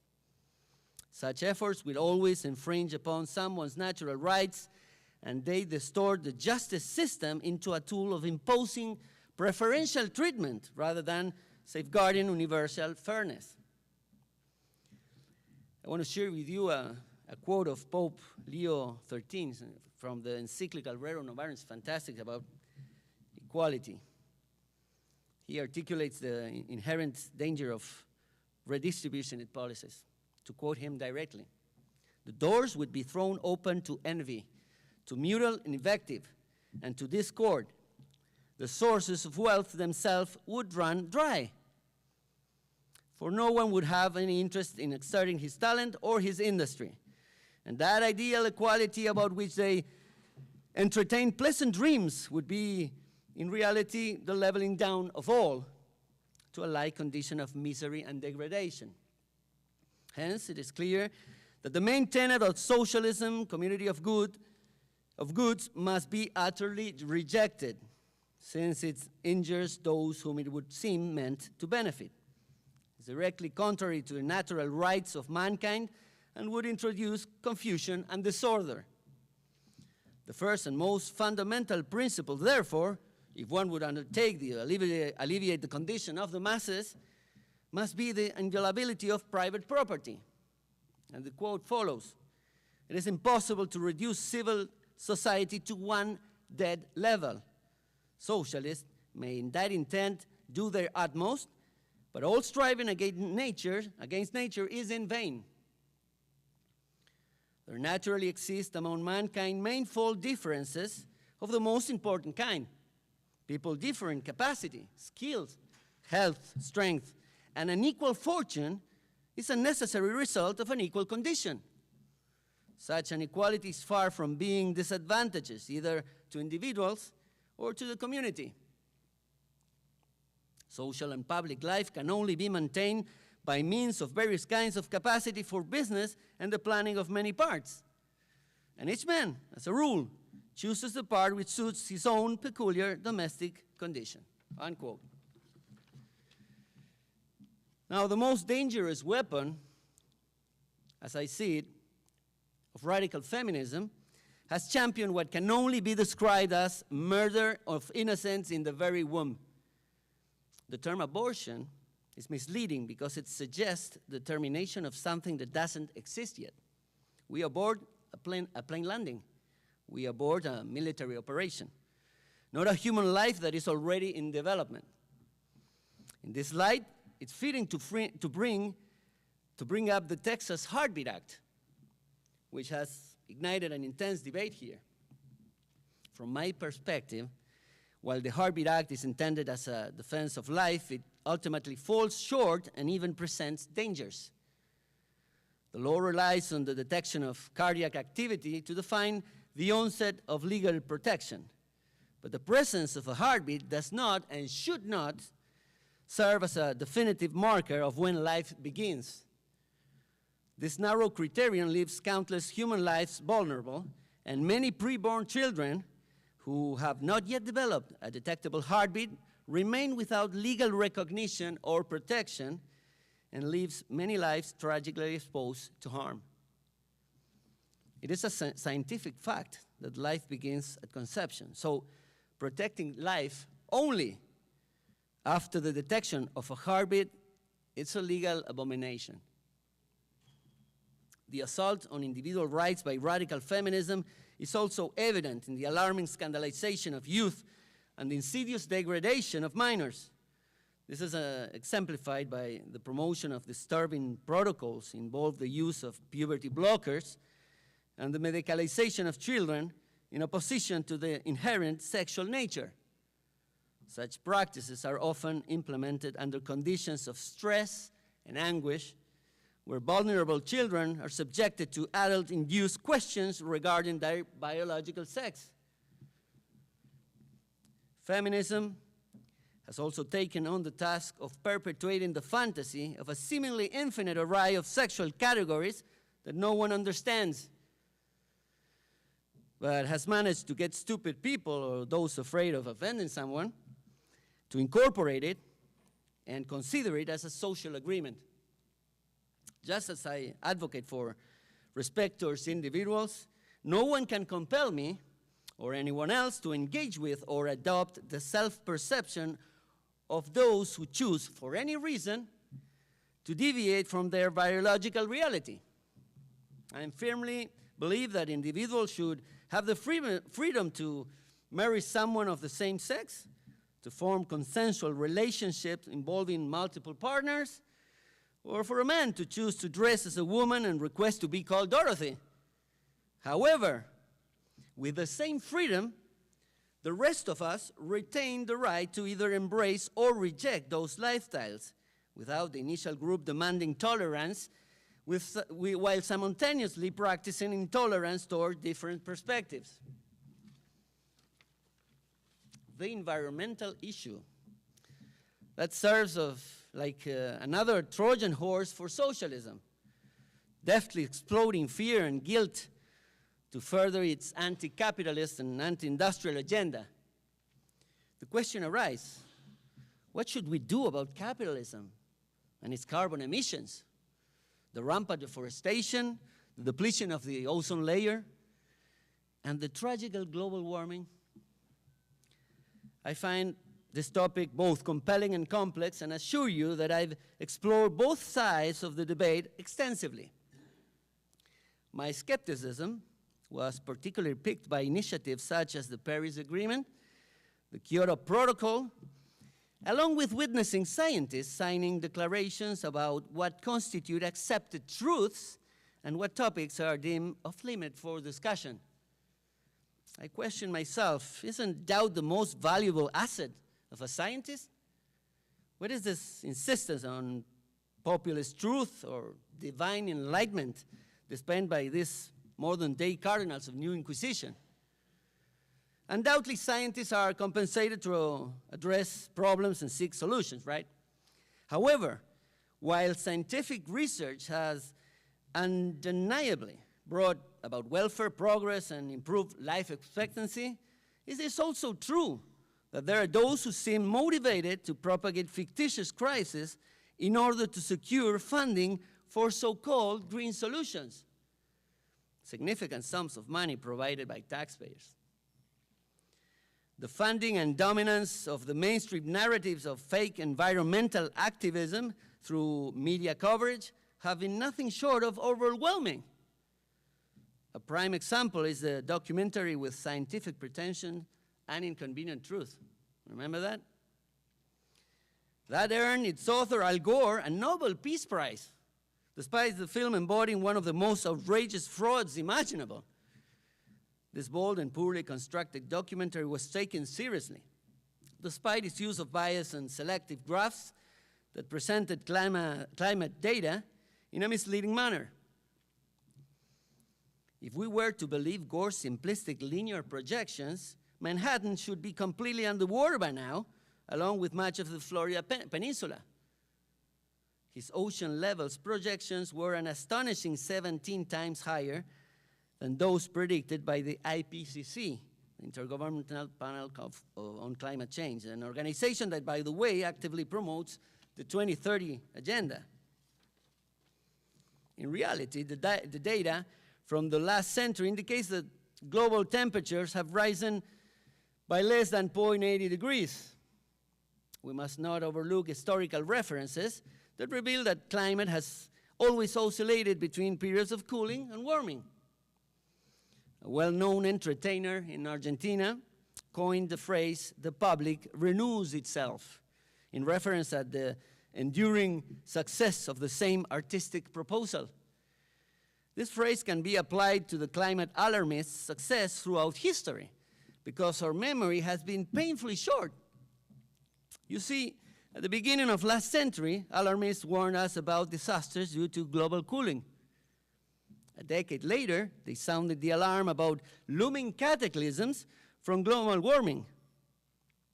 In the 70s, they responsibly declared that we were entering a new ice age, foretelling unprecedented misfortunes for humanity. Now, these same fear-mongering tactics are being used now to harass new generations and divert resources under the pretense of protecting them from unfunded catastrophes attributed to global warming. This includes absurd legislation like taxing cattle owners for the flatulences of their cows based on the weight of their livestock,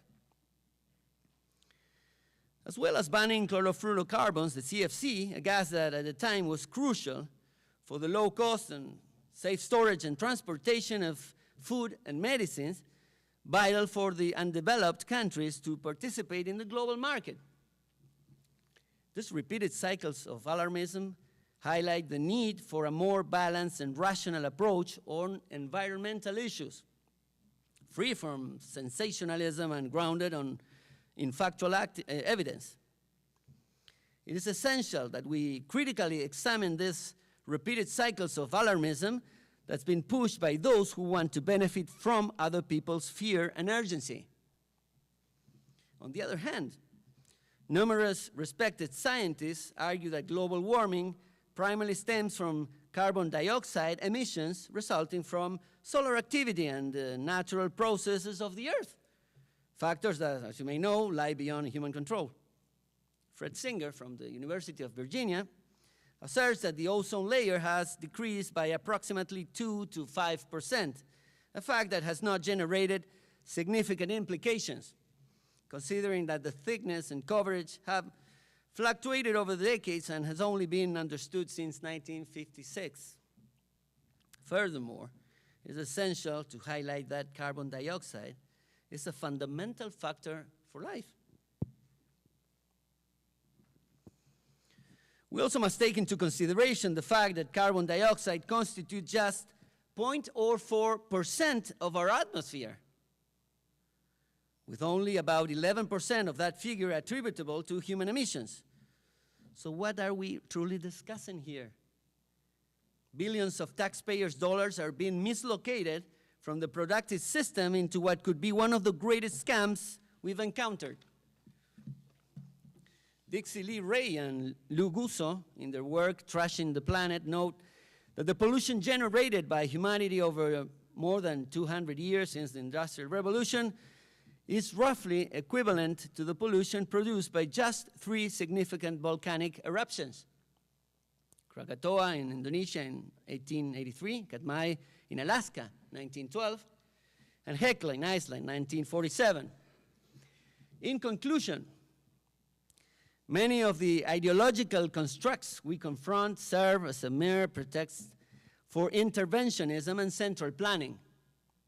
In Argentina, we've completed more than a century of socialist nightmare, a toxic recipe that attracts megalomaniacs, social engineers, and corrupted businessmen, corrupted politicians, corrupted journalists, and corrupted union leaders. The United States, once the last bastion of freedom, it's been under assault on many of the principles upon which its founding fathers built and fought. This raises an important question. What do we want from our governments? If we desire a government that guides us through every step of our lives and seeks to make us happy, well, we must be prepared to give up our liberties, our rights, and work our butts off in a human farm to pay politicians high life and privileges, since traditional politicians do not expend their own money to fulfill the few promises they manage to keep. Let us remember the wise words of the great Ronald Reagan. Government is not the solution to our problems. Government is the problem. The sentiment underscored the need for vigilance against government's overreach and a critical examination of the role of government in our lives. Thank you very much.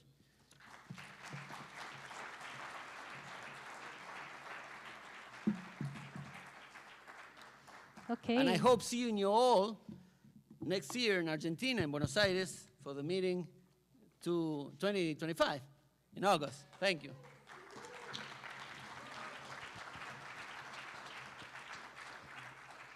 I hope to see all of you next year in Argentina, in Buenos Aires, and to encourage all of you and all of you also watching on streaming, we have a special discount if you purchase any ticket today, 20% off the ticket. Trust me, you want to save the seat for next year conference. I think it's going to be one of the, I don't want to say most important one, but it's going to be a special one in Argentina, given the political climate right now. And for those of you also watching on streaming, you can use code MILEI to acquire the tickets, or you can find Agnieszka or anyone from our team can help you purchase the ticket. Remember, 20% discount for Buenos Aires, Argentina, LIWC.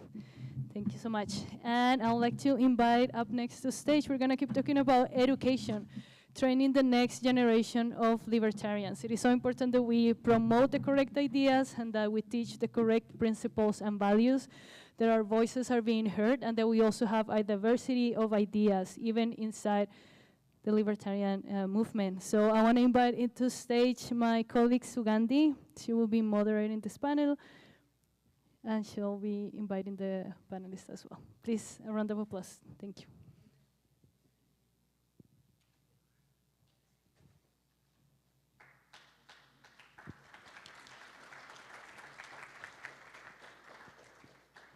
Thank you all for joining us for this important discussion.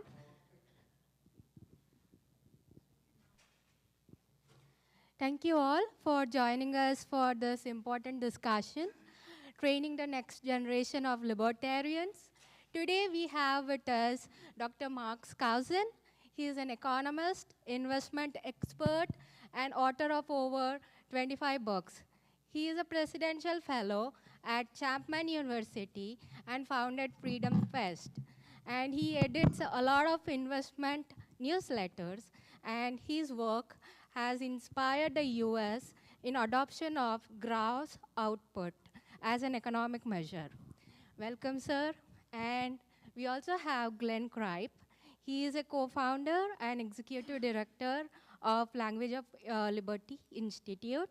And since 2005, Glenn has brought LLI Liberty Camps and seminars to over 3,000 students in 27 countries.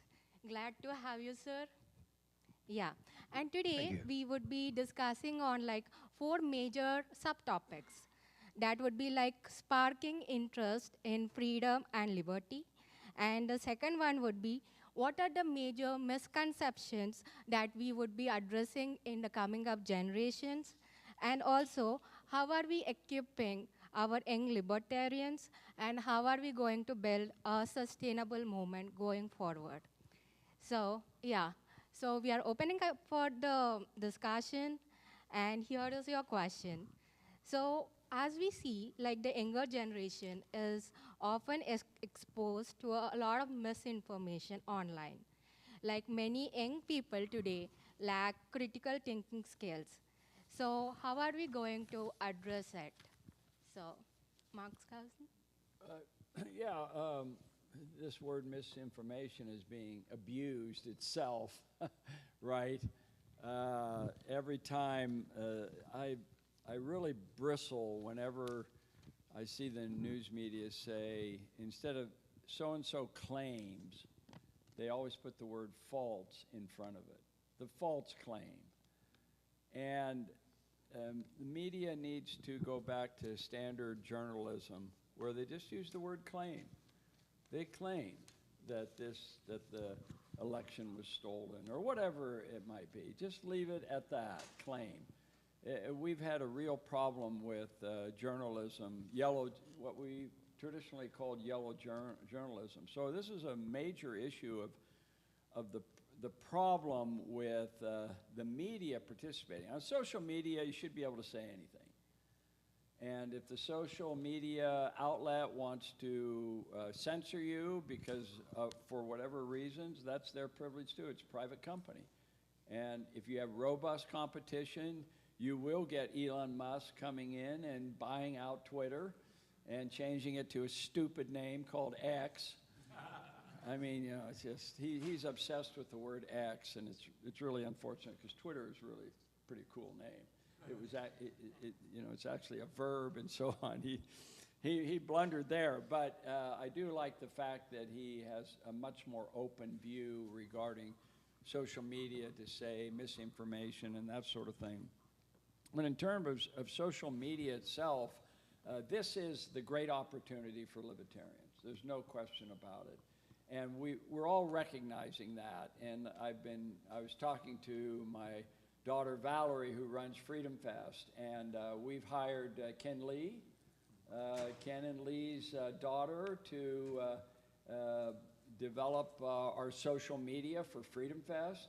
And she's done a fantastic job. She has, what she does is she puts these 30-second clips from Freedom Fest and puts it on Instagram and Facebook and TikTok and all this sort of thing.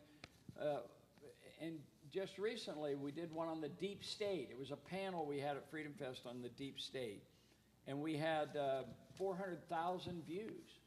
And then they could go to the website and see on YouTube and see the entire 25-minute deep state panel that was put together at Freedom Fest, and thousands of people are seeing that. The number of people that have signed up to receive information on Freedom Fest has gone from 10,000 people to now 25,000 people. So, I mean, these are small numbers compared to Reason. Reason, by the way, online just hit 1 million regular people that are on the website and receive Reason magazine material for libertarianism. So this is a tremendous breakthrough for us.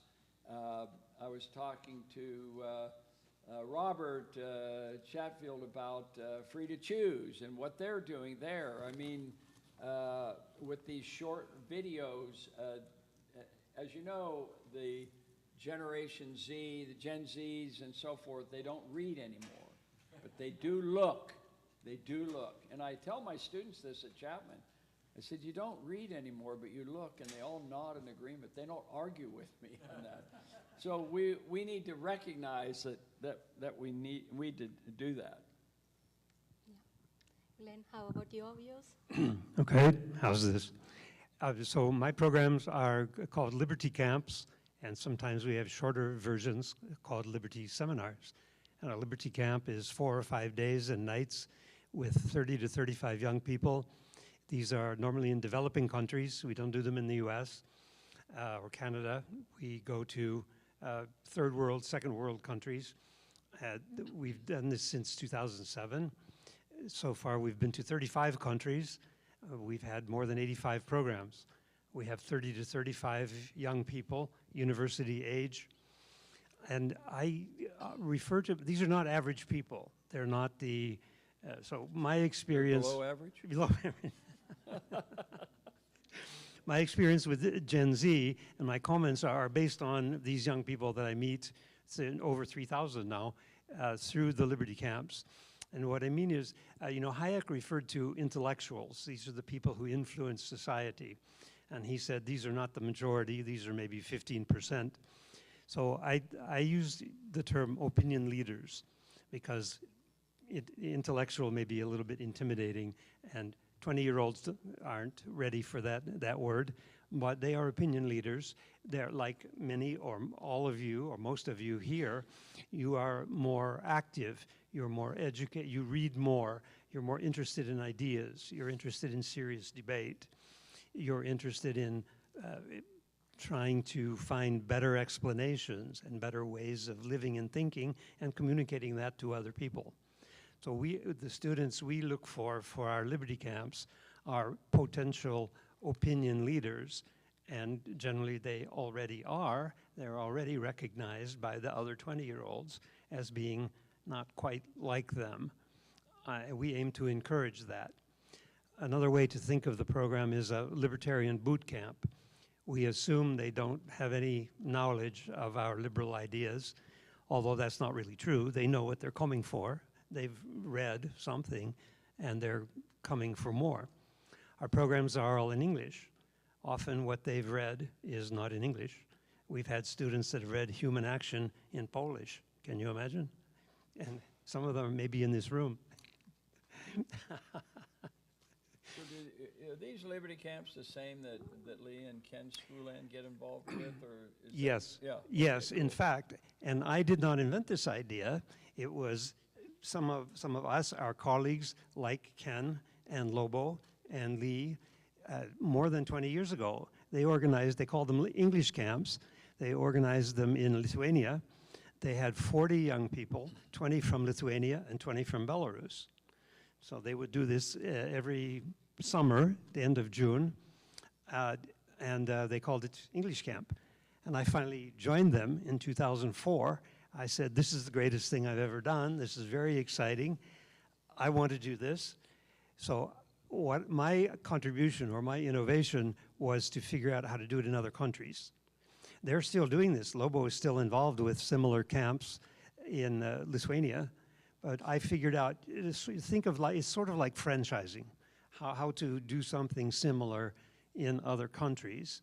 And that's led to 35 other countries. In fact, in the next year, we're planning 3 or 4 new countries, and our organizers are, I hope, are sitting in this room. Some of the young people you've met from Argentina and Bolivia, and yeah. Okay, guys, raise your hands, yeah. We've been to Nepal 6 times. We'll go to Nepal the 7th time next year.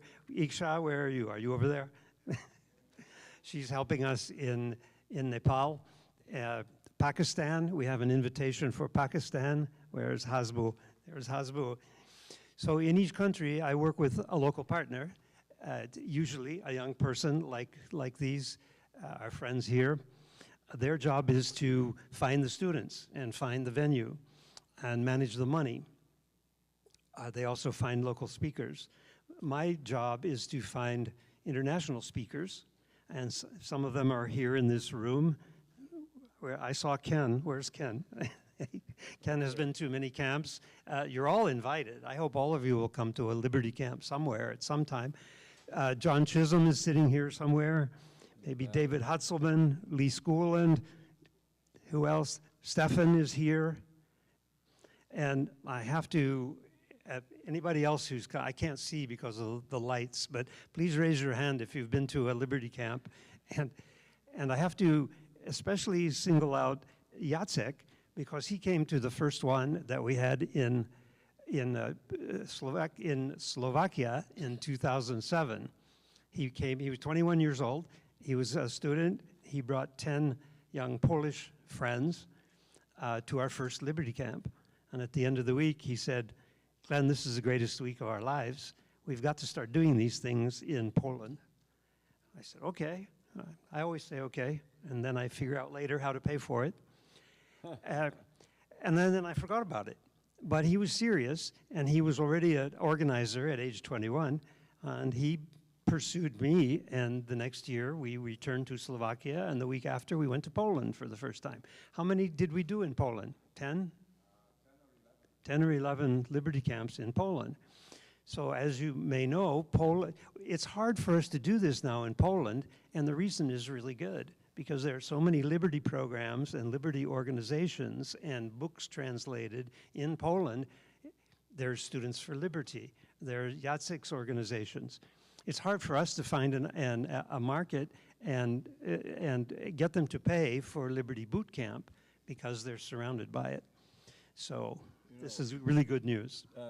There's nothing better. It's really hard. I mean, we talk about social media and going online and doing videos and stuff like that, but the in-person that you do, one-for-one, it reminds me of a quote from Benjamin Franklin who says, it's incredible the quantity of good that a single man or a single person can do if he makes a business out of it. And that's what you've done. You've made a business out of it. Even if it's nonprofit, it's a business, and you can make such a big difference. It reminds me, I know that we have the free market trade road show, for example, where it's run by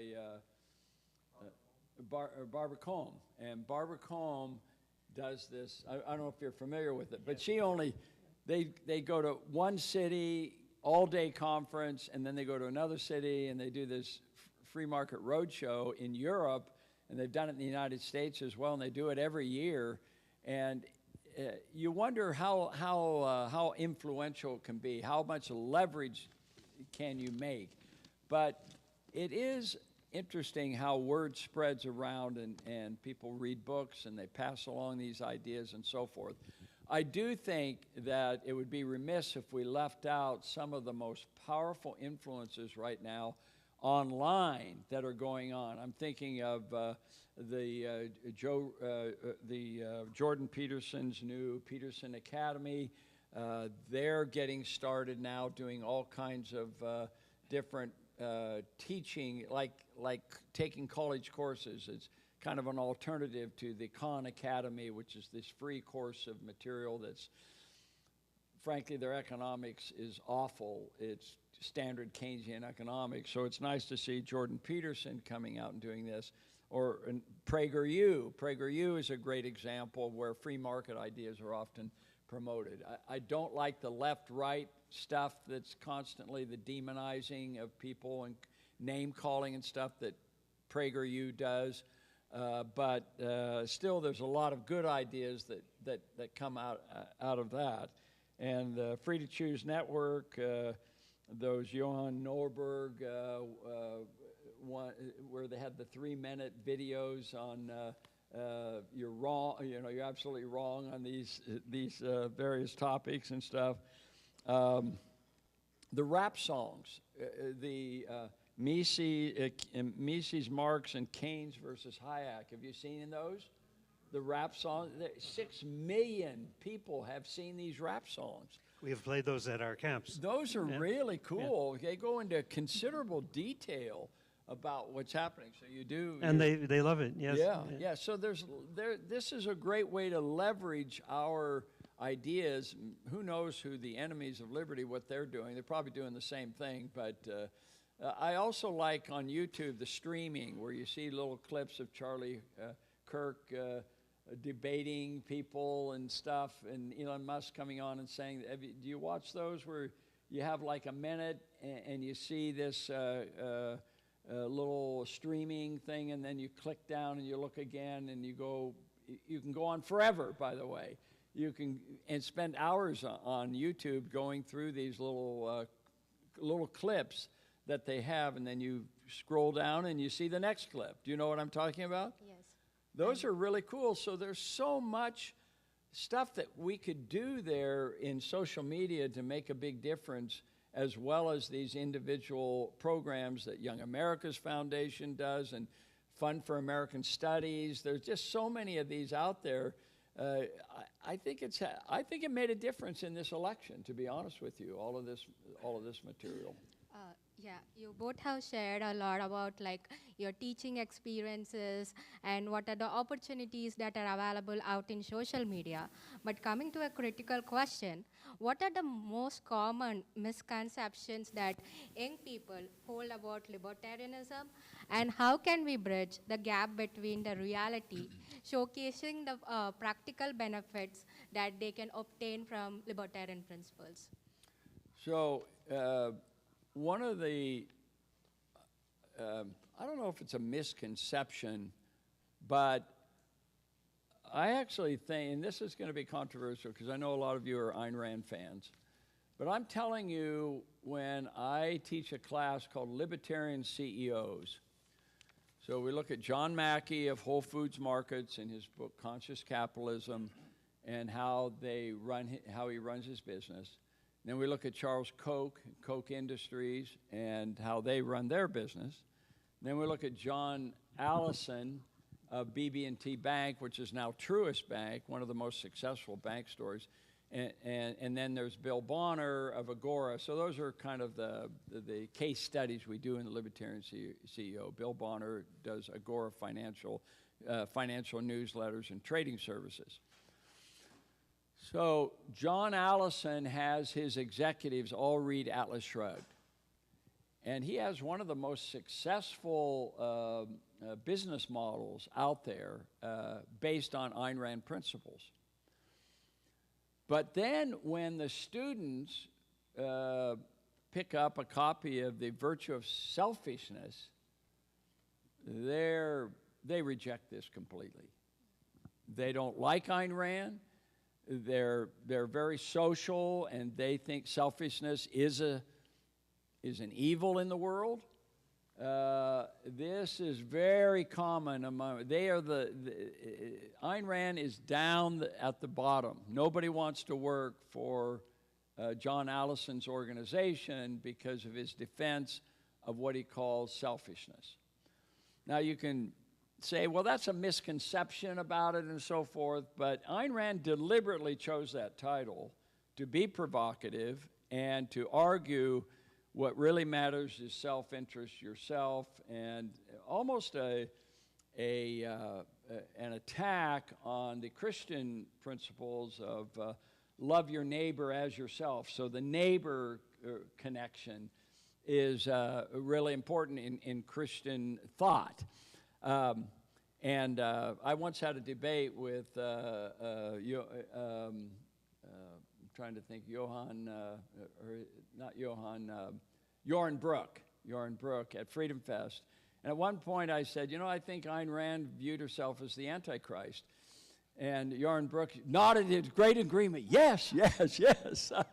But it just didn't go over well with my students, and I have found this no matter where I talk and so forth, they reject this concept. So that's just one example of a misconception that a lot of people have, or maybe it's an accurate description, I don't know, but somewhat controversial, right? Yeah, I agree, and the people I work with, again, are in other countries, meaning that in most cases, English is not their first language. And I have learned to be very, very careful about how I use words like that. And that's the first example I have. Other examples are about individuality, individualism, altruism. We, among ourselves, are very careless about how we use these words because we assume that we've read the same books, and we assume we understand the arguments, and we understand the nuances of English. But 20-year-olds in other countries, that's not true. And often our ideas come across, as Mark said, with his American students, that they perceive it as being anti-family or anti-community. And if we really think about it, that's not really what we meant, and that's not really what Ayn Rand meant. It's just that, but we have to watch our words very carefully. We create misconceptions, and we turn them off often. That's a danger that I have with my groups. Yeah, thank you for this. And what are the things like going forward? Like we have actually covered like enlightening them, then like we have covered about the major misconceptions from your experience. Then right now I would like to know, how are we going to equip these young libertarians? How do you think, like, what are the skills that young people need to become effective champions? Like, it may include like communication, strategies, public policy knowledge, or political engagement tactics. Like, what has your experience been? So I've thought about this a lot, and I actually think that a lot of libertarians sell themselves short in their ability to influence the world. And by that I mean, what occupations do you choose, okay? So look who the most influential people are in this group. They're successful businessmen. They're the ones who are putting up the money to do a lot of these programs, okay? So you have Chris Roofer, you have John Chrism, Ron Manners. There are others who are wealthy business people that have made their money in technology and mining and tomatoes in California, right? They have a lot of influence because they're willing, and they're not only willing to speak, but they put up money to push these things along. So we need to get beyond the poverty-stricken libertarian who is focusing on who knows what self-interest and become more successful businessmen. So that's number one. That would be great. Be a successful business person. And number two is go into journalism. You know, there's several courses that are taught on, for the Fund for American Studies, for example, has a journalism program. Going into journalism is a tremendous opportunity to have some influence in the world. I imagine if you become one of the editors of the New York Times or the Washington Post or the LA Times or Epic Times, the Washington Times. There's all kinds of these publications that are out there that are having a tremendous influence. Or Forbes magazine. I mean, it's unfortunate that some of these places have been replaced. I mean, you know, Time magazine used to be run by Republican, conservative, free market type libertarians, and that's not the case anymore, or Newsweek, or what have you. So I think journalism is another area that can be done. The other one is anathema to many libertarians is entering the political arena. I remember well Carl Hess writing the book The Death of Politics, and I grew up in the 1970s where you felt that politics was a dead-end road, so you didn't get involved in politics. So I admire those who are part of the Libertarian Party and getting involved in stuff like that. There's the Leadership Institute that Morton Blackwell puts on, where you can learn to be an effective politician. He has week-long courses where you can take that to develop it. So there's lots of these areas where young libertarians can move into organizations that can leverage their influence. Yes, I encourage our young people to maybe slow down and take a step back and be patient, because they come, again, 20 to 25-year-olds, they're and above average ability and intelligence, and they're ready to change the world. They're ready to reform in whatever way, in business or in politics or in journalism. So I encourage them. That's wonderful. I suggest you concentrate first on improving yourself. Understand, you can't control the world. What you can control is yourself. You can control your ideas. I get this from Harry Brown as well as Ayn Rand. What you do have control over is yourself and your life. Work on your life. Work on your beliefs, your values, your goals, your self-analysis. When John comes to camp and does his workshops about your inner company, he gives them STARS chart to help them, and a methodology for analyzing business ideas as well as personality skills, like attitude toward risk. If you're ambitious, you're going to try things and you're going to fail. What does that do? Can you handle failure? Americans are trained to handle failure. If you fail at your business or you drop out of school, your family and friends say, well, what did you learn? Or what will you do next?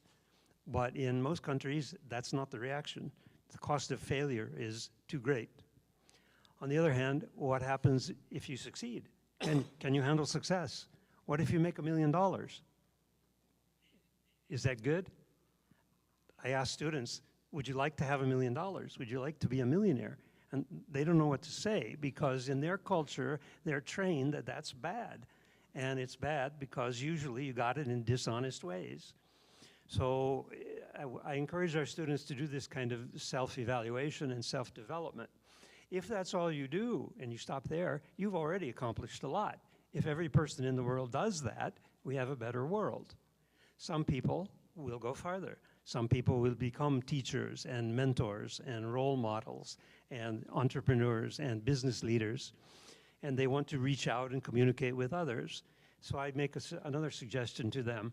I say, you know, you set a realistic goal, and maybe you don't need to be a doctor of economics or physics or philosophy or something. Most of us will never do that. If you can do that, that's wonderful. But you can accomplish other things. Learn to tell stories. Learn to tell good, important stories. For example, tell the story of iPencil. For example, tell the story of the broken window. For example, tell the story of the meaning of money, Rand's story of the meaning of money. If that's all you do, if you tell other people, the people around you, your family and friends, those stories and the meaning of them, we change the world. And, by the way, don't forget to give them the link to the Jonathan Gullible animation. I was just going to bring that up. Ken Schoolan is a great example of a person who's running around the world. 55 editions. You're up to 55 translations of Jonathan Gullible, and I tell people about this all the time to get that in the bookstores and stuff like that.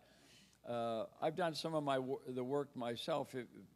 From my own perspective, there's a couple of things that I'm trying to do to make a difference in the world. One is I've lectured now in over 110 colleges and universities. And I remember Ludwig von Mises once saying he was invited to a major university to give a 1-hour lecture, and he turned it down because he said, what can I do in 1 hour to make any difference considering the hundreds of hours they get with the Keynesian and Marxist propaganda? So he turned them down. And I think it was Harvard University. And I think that was a big mistake. You never know who's in the audience, 1 or 2 people in the audience. When you give a talk, you can change their lives. So we want to make sure that you don't turn down those obligations. So I've spoken to 110 universities, and I actually had a goal when I was younger to give lectures at every major college and university in the country. I'm getting a little too old to reach the 3,000 universities and colleges around the world. But also leverages in books, like the book on Jonathan Gullible, and many of you have written books as well, and you try to get them out. It's never been easier to get published, even self-published, and you go out and promote it. So I've written 2 textbooks called, one is Economic Logic. It's in its 6th edition. It's the only real free market textbook out there, in my opinion. And it's based on my business experience. So students really love my textbook, Economic Logic, because instead of starting with supply and demand curves, which don't exist in real life, it's hard to actually measure supply and demand curves. So I start with the P&L statement. Everybody know what the P&L statement is? Profit and loss income statement. And what's interesting about that is there's no equilibrium. What's the equilibrium profit margin? Well, you want to maximize your profits. That's what it is. And it's a wonderful tool that students really understand and explain. The other one is the Making of Modern Economics, which is the history of the great economic thinkers.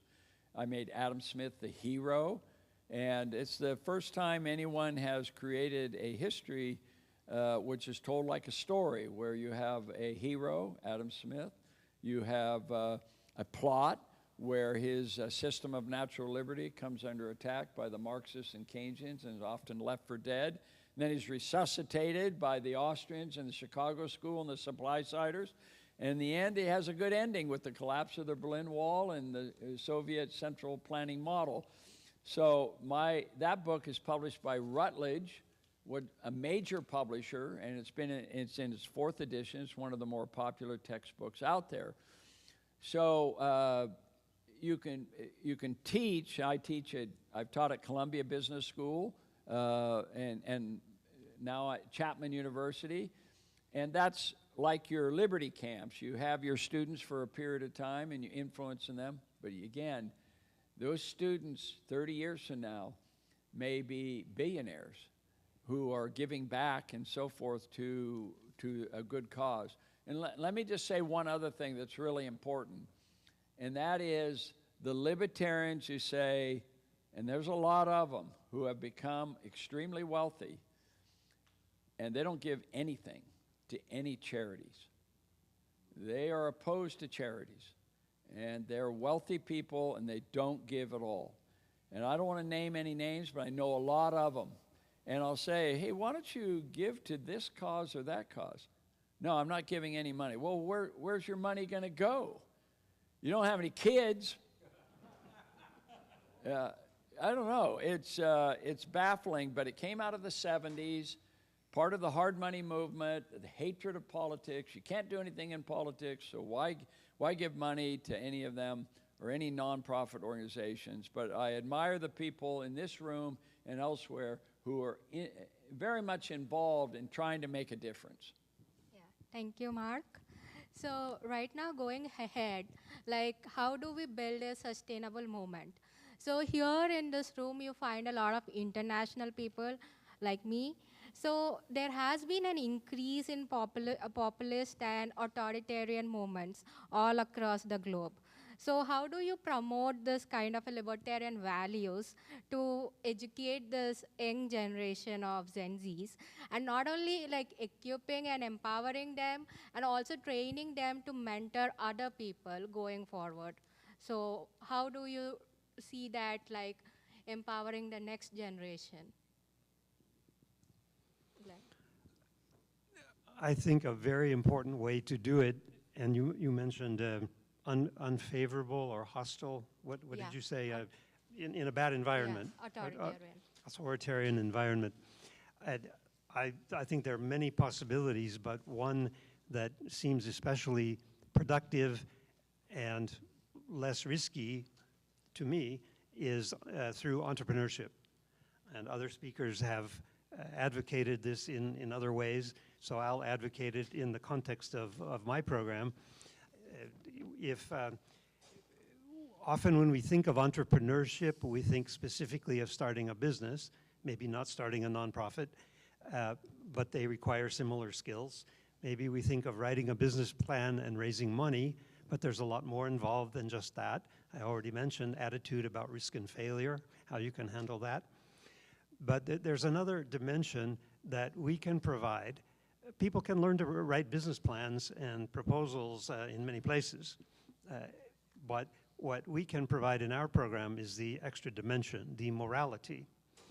Why it's good and right to develop yourself and pursue your dreams and be successful, and the better you are, the more money you'll make, and why this is morally right, why this is good, why this is important. So that's my answer. And there are a couple of places we've been where you can't really speak freely. The first one that comes to mind is Ethiopia. We had people from the government watching us. We knew that. The police arrested some of our students after the event. The students did not feel free to speak their minds. It's a free country, but there was an election coming, et cetera, et cetera. But if we talk about entrepreneurship, that's not controversial because everybody everywhere loves entrepreneurs. And we can work in. We're teaching libertarian values without using the labels. Well, I think Jimmy Lai would be a good example where he was censored and is in prison today, and probably in prison for the rest of his life, the way the Chinese, if it's up to the Chinese government, and maybe President Trump can can put some pressure on there.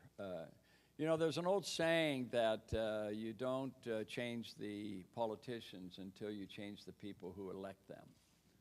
And that's really an important statement, and that's what libertarian is all about. You know, we're a more bottom-up type of approach, and spreading the word among friends.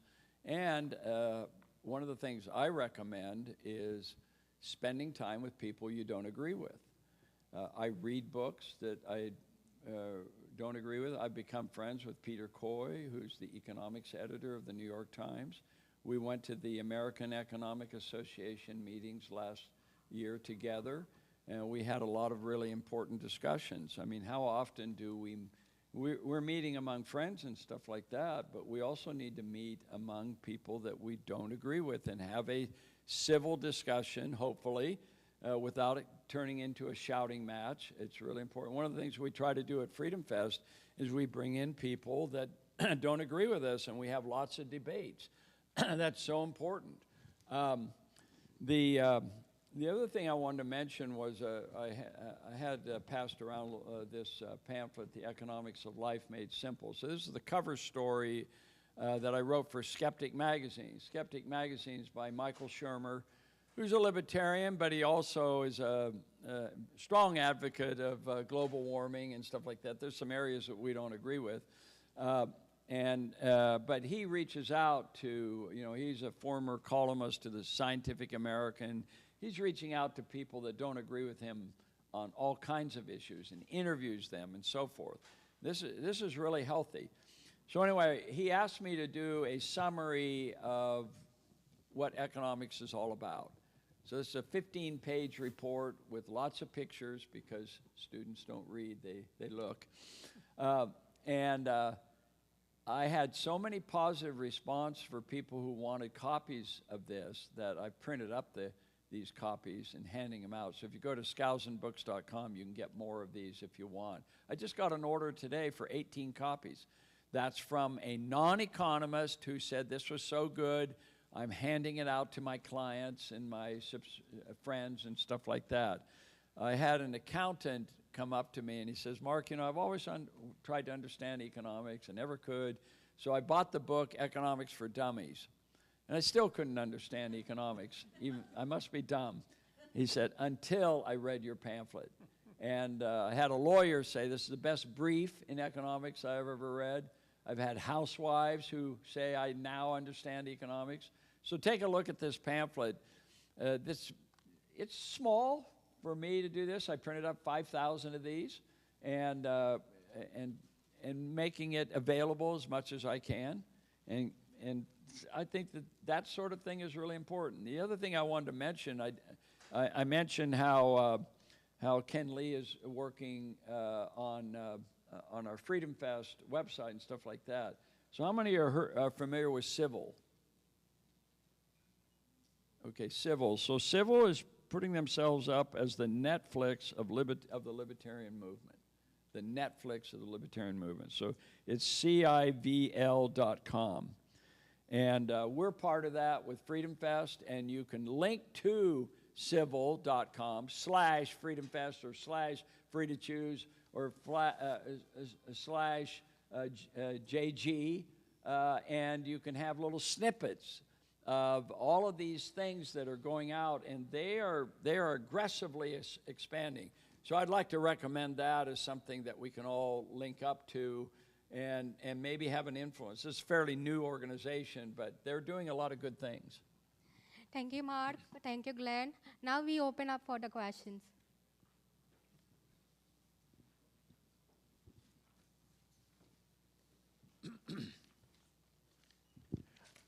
I'm so pleased that you mentioned what the Liberty camps and things are going on around the world. I wanted to highlight what my wife has been doing with the free market caravan, because Barbara Combe didn't want her to use the free market roadshow. The free market caravan in China, for more than 11 years now, she's had an annual free market Austrian economics seminars at Northeastern University every year with 10 scholars of Austrian economics, Chris Lingle and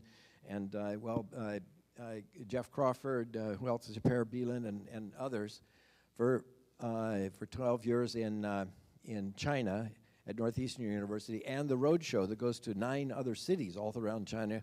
When all the other free market institutes are being closed down, she's been able to do it, and I have to say at great personal risk, keeping up an astounding free market exhibit right in China, and getting lots of publications and translations of free market books all throughout China. So I think she really deserves recognition by that as well.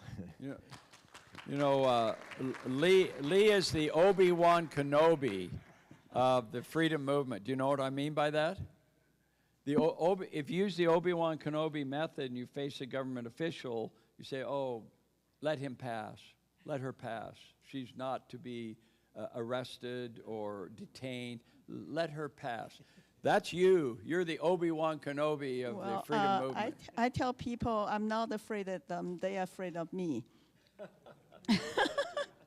Oh, I have 2 comments. When you talk about this rap, Mrs. The rap songs? Versus Marx. My friend put Chinese subtitle on it and posted. Within a week, we got 4 million views. Wow.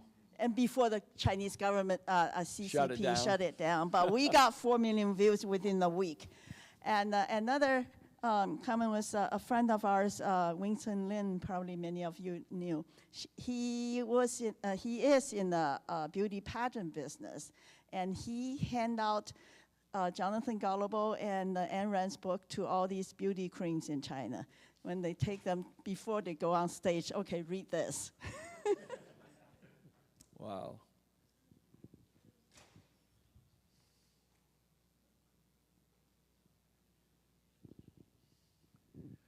Jens, thanks so much for this. I'd like to reinforce 2 things that each of you said. First of all, Mark, last week I was with our friend Pete Calcagno at the College of Charleston, talking to some young MBA and entrepreneurship students there. And the question came up, what's the most inspiring book you've ever read? And I said, well, it would have to be Atlas Shrugged. And I talked about the book, you know, how it paints a heroic picture of entrepreneurs, the kind of person you would aspire to be like. Maybe it was a factor, it probably was a factor in my becoming an entrepreneur myself. But I didn't mention the author. And I was just afraid that some of these young people might have heard something negative about Ayn Rand and been turned off by that. So I just talked about the book and the title of the book, Atlas Shrugged, and left it at that. So very much along the same lines you were talking about. Glenn made the point beautifully, but just to even further reinforce it, entrepreneurship can be used as a hook and a wedge to get young people interested in free market economics. Free market economics itself sounds kind of boring, but entrepreneurship and learning how to discover, launch, and scale the ideal business for you, starting with unsatisfied customer needs in areas that you're passionate about, is something that young people can really get interested in. And so it's a good way to market and position your programs, anyone's programs, to young people for Austrian economics. Yeah, John, I know that I agree with you. Atlas Shrugged, I think, is a far superior work to introduce people. It's 1,000 pages long, so it's tough reading, but it's a great novel. I enjoyed reading it and so forth. I think if she had just not published the Virtue of Selfishness, which was her provocative title, that's just a turnoff for young people, and it was, I think, unnecessary. So Atlas Shrugged. The Fountainhead is also, I think the Fountainhead's even, in my opinion, actually a better put together novel than Atlas Shrugged. But both of them are really excellent introductions where entrepreneurs are heroes, capitalists are heroes in there, and that's the best way to introduce it. Unfortunately, the Virtue of Selfishness is this little booklet And the title is a turnoff so that's the only unfortunate part about that, I think. By the way, on entrepreneurship, I don't know how many of you know about the teaching of entrepreneurship, which is done by a lot of high schools, and I was very much involved. I was a judge on all these very entrepreneurial projects, and that's just a great way to introduce people. And the people behind that are libertarians. Thank you, Mark. Thank you, Glenn. We have come to the end of the discussion. Thank you once again. Okay, thank you.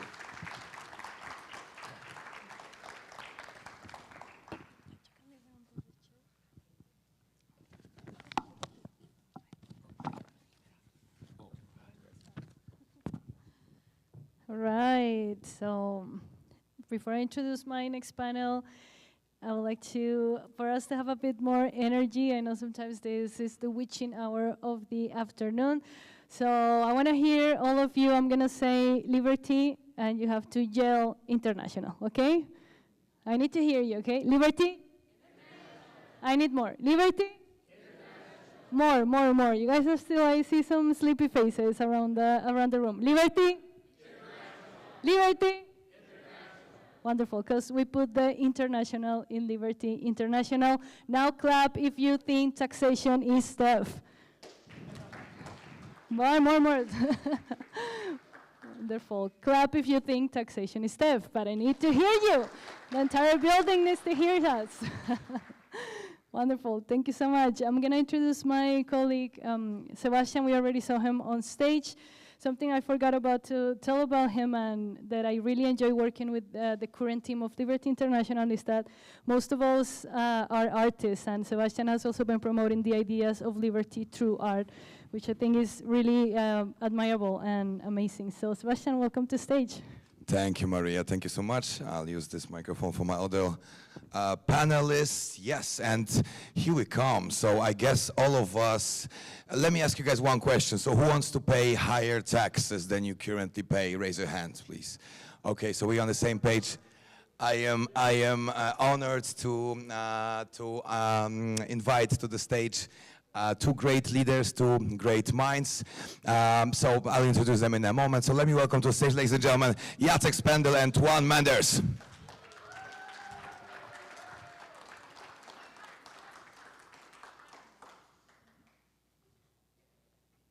Taxation is theft, merge. We will break it down. Is it theft? Is it extortion? Well, yes, it's actually both. Hey, Jacek. Yes. So, ladies and gentlemen, let me briefly introduce my great panelists. Juan Menders, born in 1969. He's a Dutch lawyer, entrepreneur, and anti-politician, renowned for his expertise in tax avoidance, estate planning, and asset protection. To his left, we have Jacek Spendel, a native of Poland. He is a very experienced manager in a think tank world.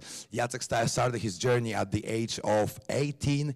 In 2012, he founded the Freedom and Entrepreneurship Foundation, which is a Polish organization which I also have an honor to work with. And Jacek is obviously a CEO of the organization. We run multiple projects, Project Arizona being one of many. My Project Arizona students, yes, shout out to you guys. In 2019, Jacek became a president of Liberty International, and here we are today in 2024, Texas, celebrating freedom and liberty. Gentlemen, let's start from the most important, most basic question. I would like to know what is taxation according to each one of you. How do you define it? Let me hear your thoughts about that. It's a compulsory contribution to state revenue. Very well. Jacek, what do you think?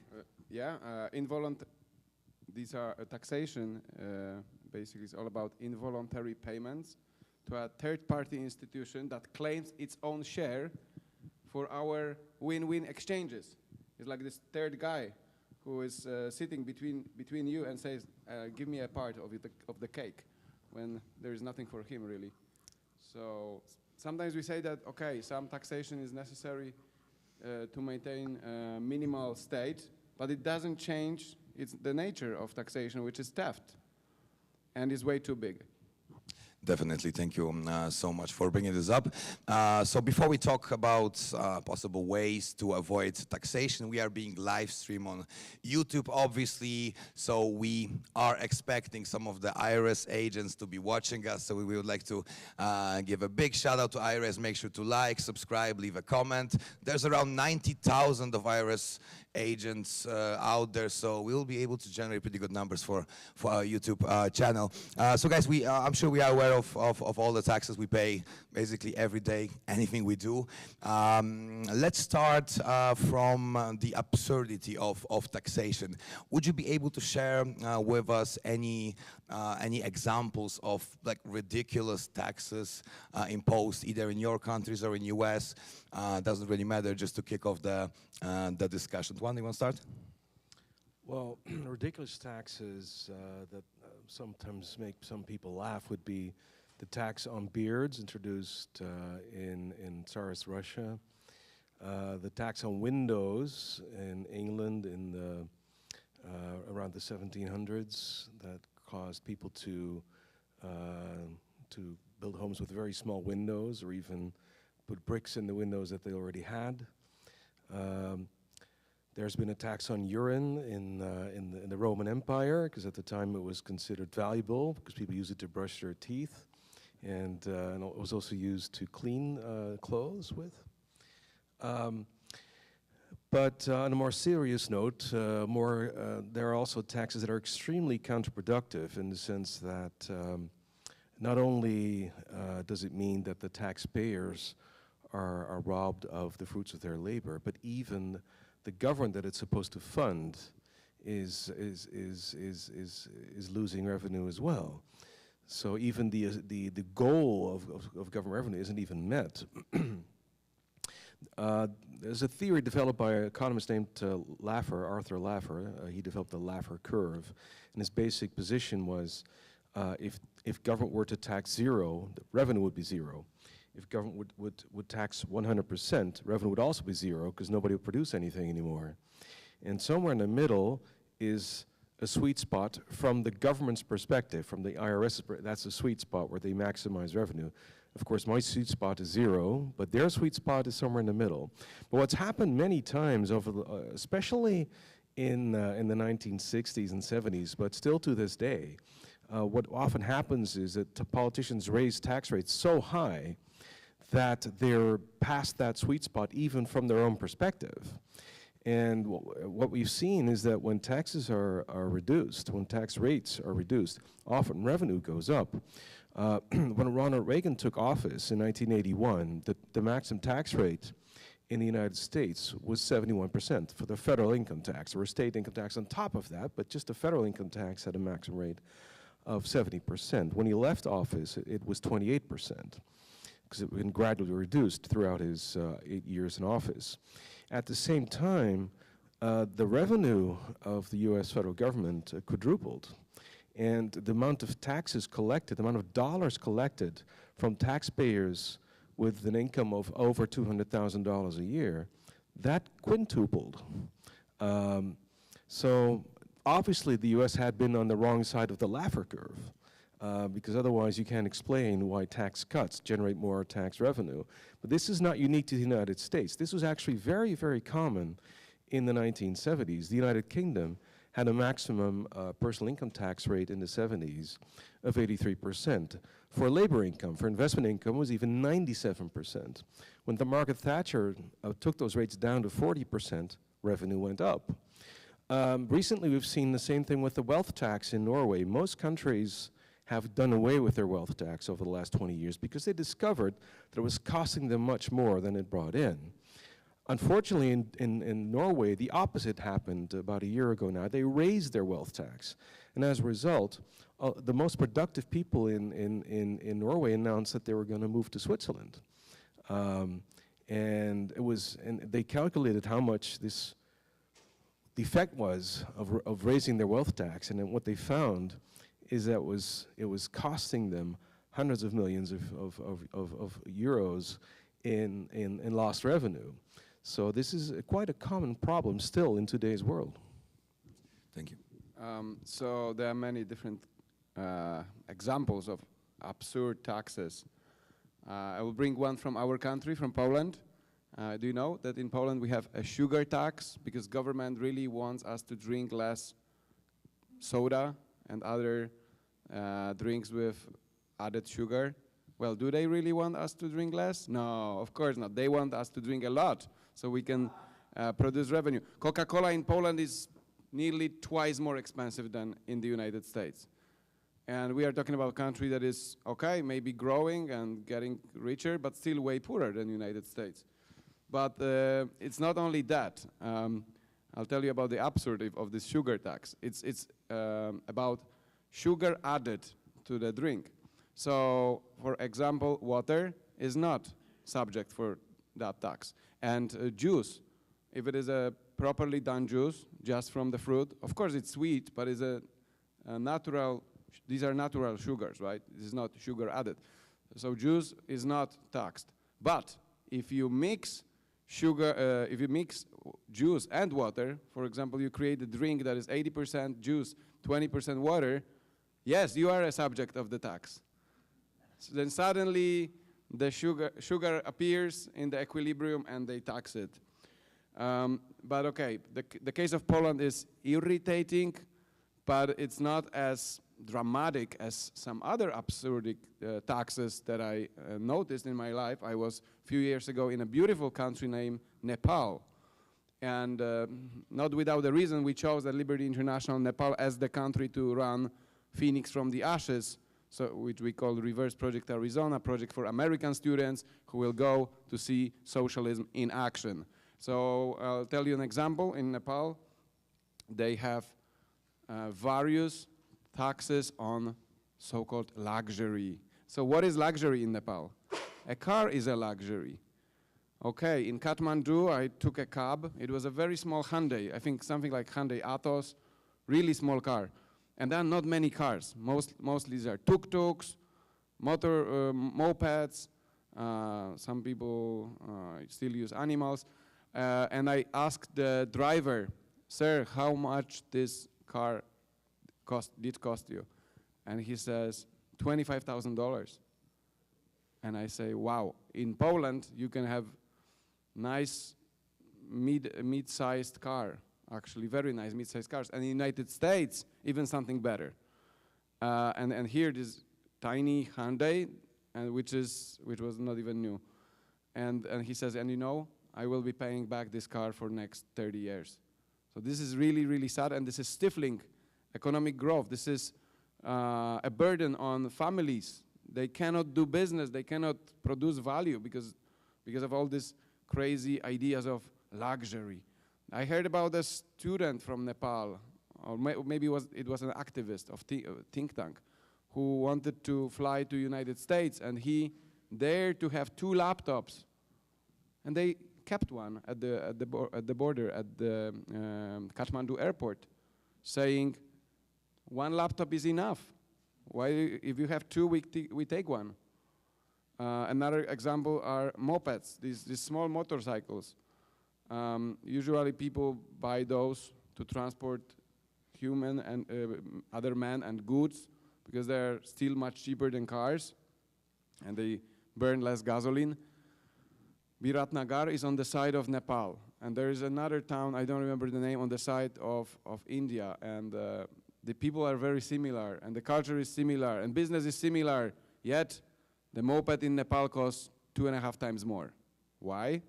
Taxes. Yes, these are taxes, because it's luxury. The government of Nepal claims it's a luxury, so the Nepali people must pay. And Nepal is way poorer country than India as a result.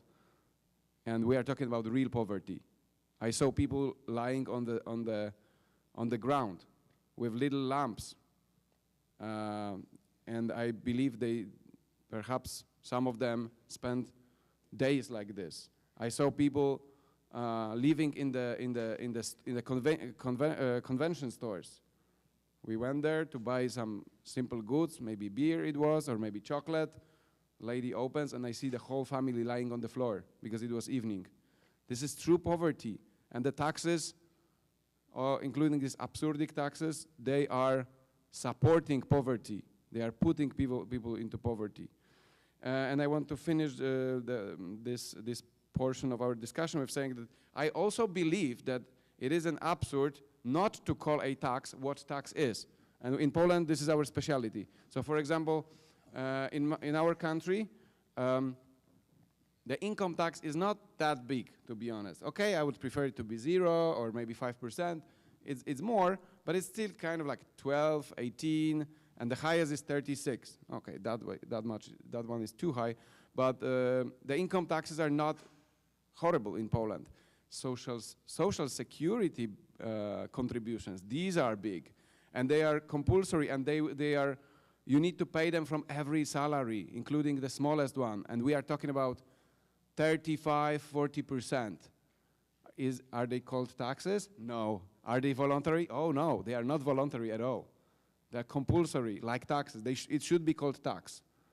I think this is an absurd not to call it. Yes, and they will call it anything but the tax, definitely. So here in US, there's something called sin tax, right? So let's say last week we went to Vegas to meet Mark Skousen during the Econo Summit, and the nanny state, that definitely US government is a nanny state to some degree, will impose those taxes on things like gambling, let's say, prostitution, alcohol, drugs. So my question to you guys is that do these taxes really work? I mean, so what is the actual outcome? Let's say that we tax on alcohol and we make people pay a higher price for a bottle of liquor.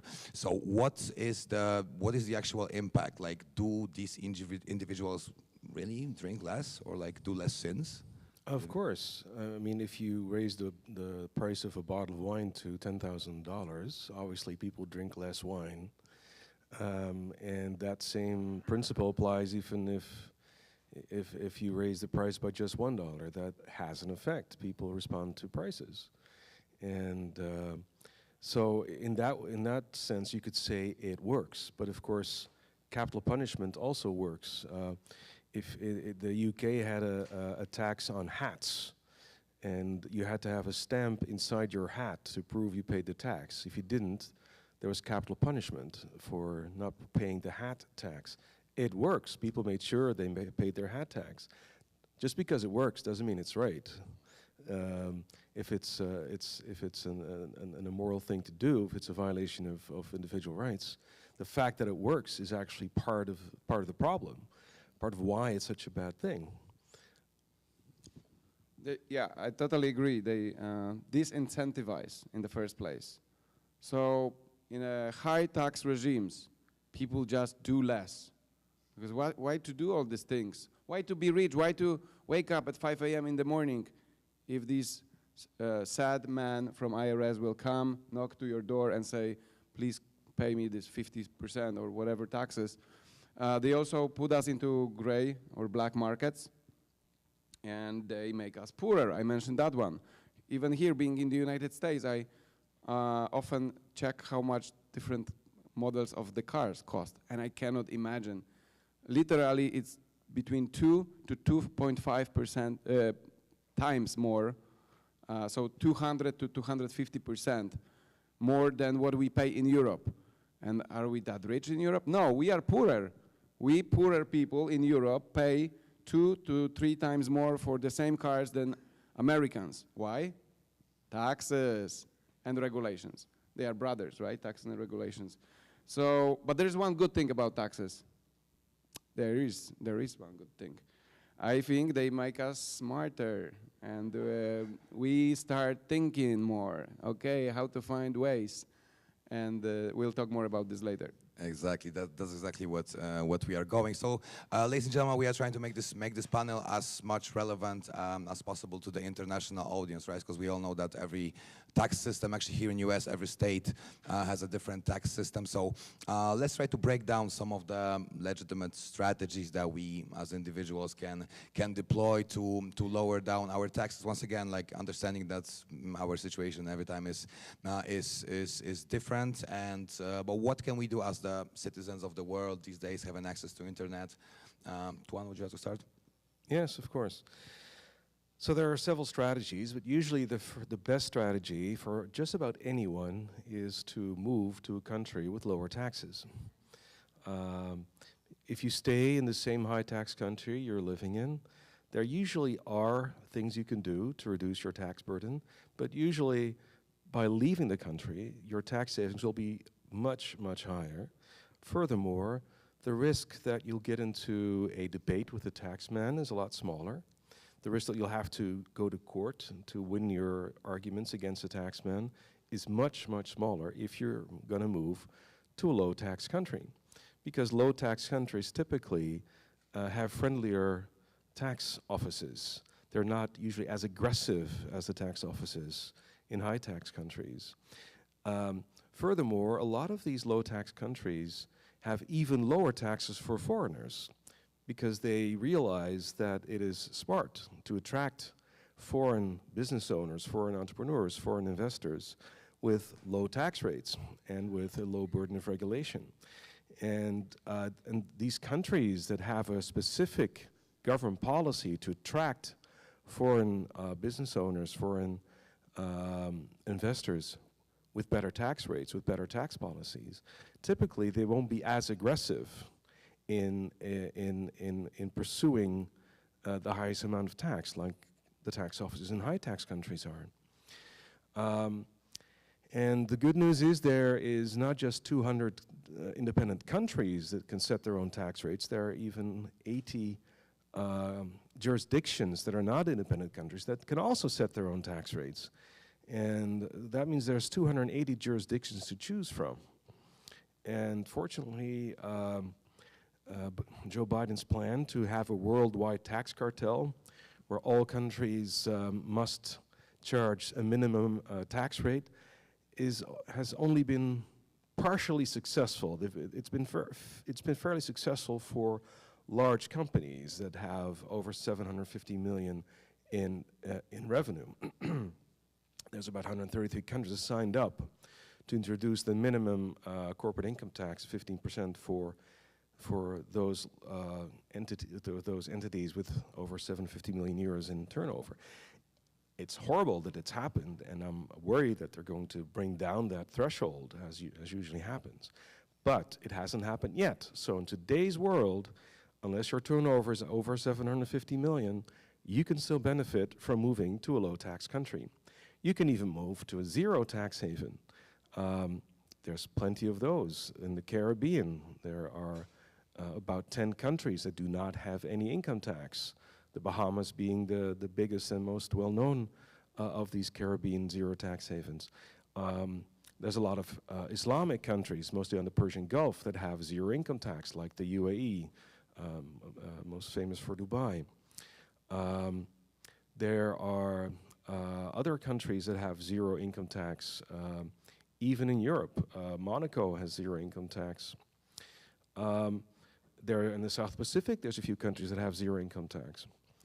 But there are other ways to escape tax. There are also a lot of countries that do not tax foreign-sourced income, that only tax locally sourced income, which means that if most of your income is from overseas, you can live there and not pay the tax. Countries like Costa Rica, Panama, Hong Kong, Singapore, Thailand, the Philippines, Malaysia, the Republic of Georgia.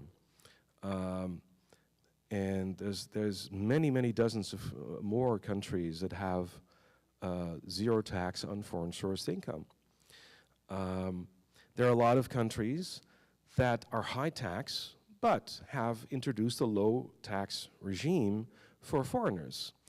Many of these countries are in Europe, places like Malta, Cyprus, Italy, Greece, Switzerland. So those are also of interest. Then there's countries that have low taxes for everyone, not just foreigners, but their own population too. They levy it on worldwide income, but the rate is fairly low. For instance, Bulgaria, 10%, Romania, 10%, Macedonia, all of these, most of the Balkan countries have a tax rate of 10%. Guatemala, it's 7%. So there are many options out there.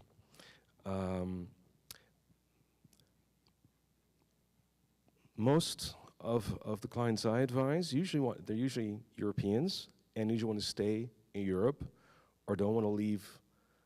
They want to be close to Europe. So most of my clients usually wind up in Malta, Cyprus, and the UAE, in Dubai. So typically these would be the countries that most people think have not just the advantage of low taxes, but they're also really nice places to live for multiple reasons. I wonder who's already Googling how much are apartments in Costa Rica or in Cyprus and how much are flight tickets. Jacek? Yes, I agree. Moving is one strategy, but for many people, especially if they have families, it's not that easy, right? In that case, what to do? Look for a libertarian or at least freedom-minded tax advisor. And especially in my country, in Poland, I see sort of revolution of tax advisors recently. One of them, very free market-oriented guy, is running for president of Poland. And I think he can get easily 8 or 10%. And of course, being in politics helped him, but he merged it with this anti-tax message, or actually very practical guidance for people how to reduce taxation. I remember he had this advertisement towards IT folks, and Poland is known for quite strong IT sector. We have really low taxes for IT. The bad side is that we should all have low taxes, not just IT people, but that's what it is. So this and either anti-tax or calling for lower taxes, this is popular. This is gaining traction, and even in our Polish foundation, Freedom Entrepreneurship Foundation, we have a colleague who actually worked under Menz and the guy who is running for president of Poland, and he's now he's very good tax advisor. I talk about Aleksander Serwiński, and we have entire series of video podcast about reducing taxes legally, and this is under auspices of FEF, and this is one of the most popular. These are one of the most popular videos we ever produced. So this topic is becoming popular. This is one of the ways we can win hearts and minds of average people. This is the way we can win hearts and minds of business people. This is the way they can discover libertarianism. So taxes are bad, but they can be the entry gate towards ideas of liberty for people who are more into economics, more into business, but they don't like paying those. Most of them don't like paying these taxes because they are way too high in most countries. So there are good strategies, and I'm happy we have this panel. Yep, especially, yeah, you want to add some? Oh, yeah, another method is to become a digital nomad. If you don't live anywhere, if you're constantly traveling, if you're a permanent tourist, tourists are typically treated very well by governments compared to their own subjects. Tourists typically are not bothered with the duty to pay tax. They're usually not bothered with the duty to serve in the military. They're not usually bothered with the duty to send their kids to school. These things are for subjects, but not for tourists. So if you're a permanent tourist, then none of these duties apply to you. This has been a strategy that's worked for forever, basically. Unfortunately, there's one little problem that's come into existence over the last, especially over the last decade, which is that all the governments in the world have started forcing the banks to enforce so-called anti-money laundering laws. And these laws are getting stricter and stricter, and these days the governments are forcing the banks to ask their customers for a proof of address, and often they also ask for a proof that you pay tax. And if you do not deliver the proof, they shut down your bank account. So if you're planning to live nowhere, to be a true digital nomad in the sense you have no address anywhere, no country where you're registered, what you'll find is even if you start out with 20 bank accounts when you start this journey, you're going to lose them all one by one. So the way to solve this problem is usually to have a country where you can become a tax resident fairly easily and fairly cheaply, so that you can show your bank that you do have an address and you do pay tax somewhere. It just happens to be the kind of country where only foreign sourced income is taxed, which you don't happen to have. So what a lot of digital nomads do these days is they have a registration, they have an address in a country like Paraguay or Georgia or the Philippines. They don't spend a whole lot of time there, but they can show the bank what the bank wants to see, and that's how they keep their bank accounts while they're traveling. And I want to add that at Liberty International, in our research department, we have just developed an entire index for digital nomads. It's called Digital Nomad Tax Freedom Index. As you know, we want to make LI more and more practical organization. We sometimes call it practical libertarianism, so that people can take this freedom and make it theirs and grow and become happier and freer. So this index is about digital nomad visas. Obviously, not every single digital nomad wants this kind of visa, because there are some digital nomads who basically change country every week, and maybe they're not subject for these visas, but there are many, many people who are not yet digital nomads, and they're just thinking about it, and this is the spark in their mind. And here we are with this index, where we want to show better the countries that will make it easier for them to prosper. The countries that will not steal money through taxation. There are a lot of indices online about speed of internet, or is it cold or hot in the country. We don't care. These are issues that people have different preferences. But we are dealing with concrete matter. How much tax will they take from you? What is the social security situation? Do they also tax from that angle? And what is the bureaucratic procedure? Easy, medium, hard. So very, very practical. And this is yet another way how to pressure countries, governments, to lower taxes. In today's world, we see opposite happening a lot, right?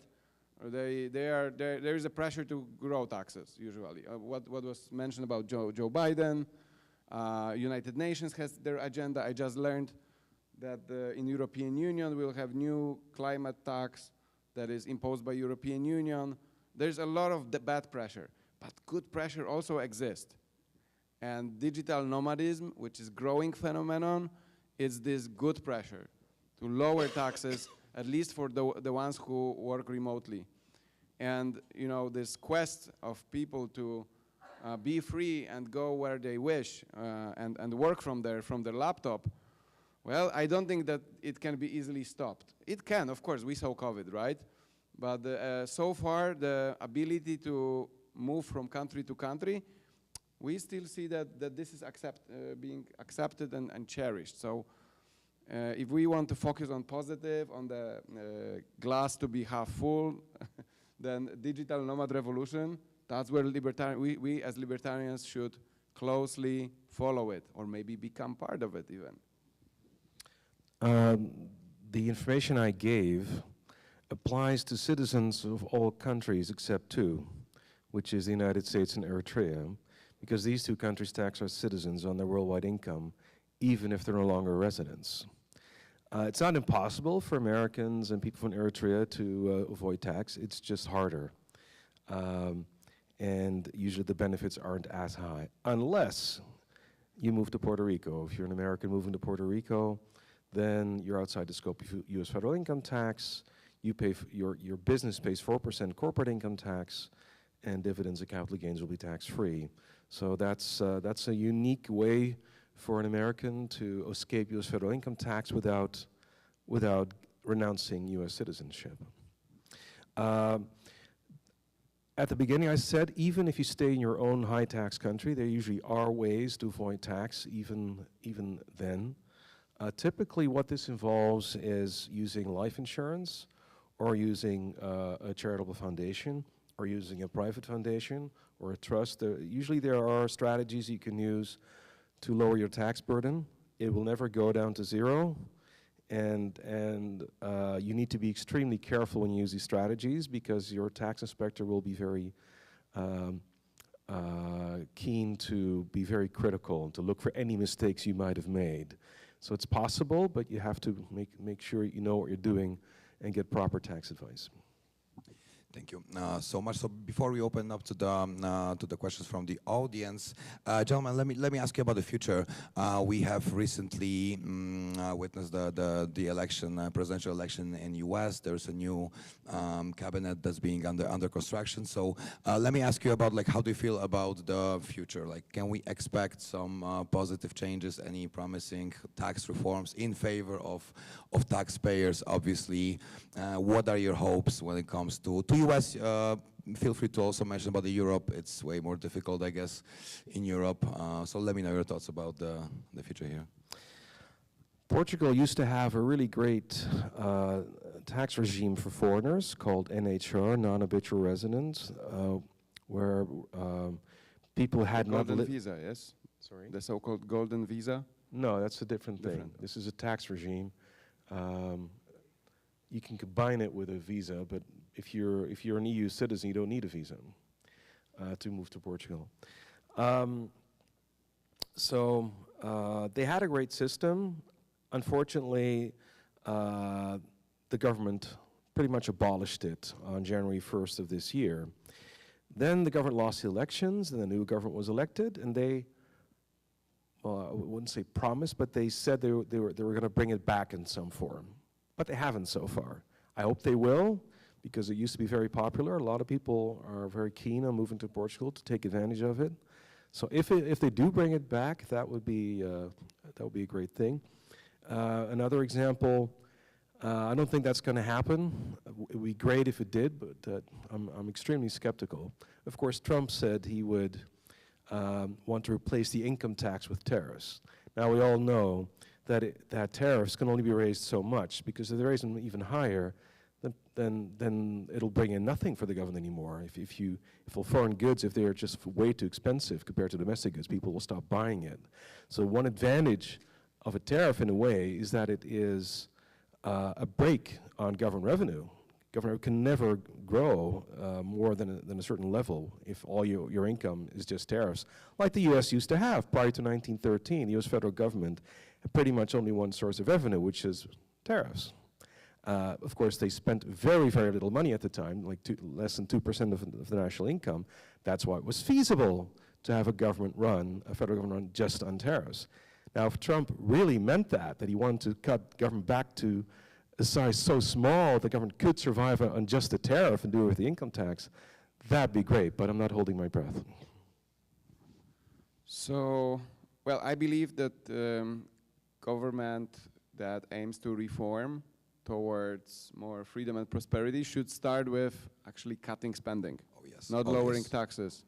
I'm all in for lowering taxes, but I think cutting spending should be first. I often saw the situation that they were cutting taxes, not lowering, but growing spending, and then they couldn't find a balance, and there was like major problems, socialists back in power, stuff like that. President Milei is sometimes criticized, like why he has not yet cut the taxes. He's focusing on cutting spending right now, and I think this year, we talked with Gabriel a bit about this, next year, 2025, this will be the year for cutting taxes. Hopefully Argentina will give us some shiny example. I believe everything goes towards flat tax. It's not perfect, but it's way better than any progressive tax. I have a big problem with progressive taxation, because for me, and for all of you, I guess, as well, is basically punishment for being more productive. You are more productive, you are better, bam, punishment, bigger tax. And we have this progressive taxation.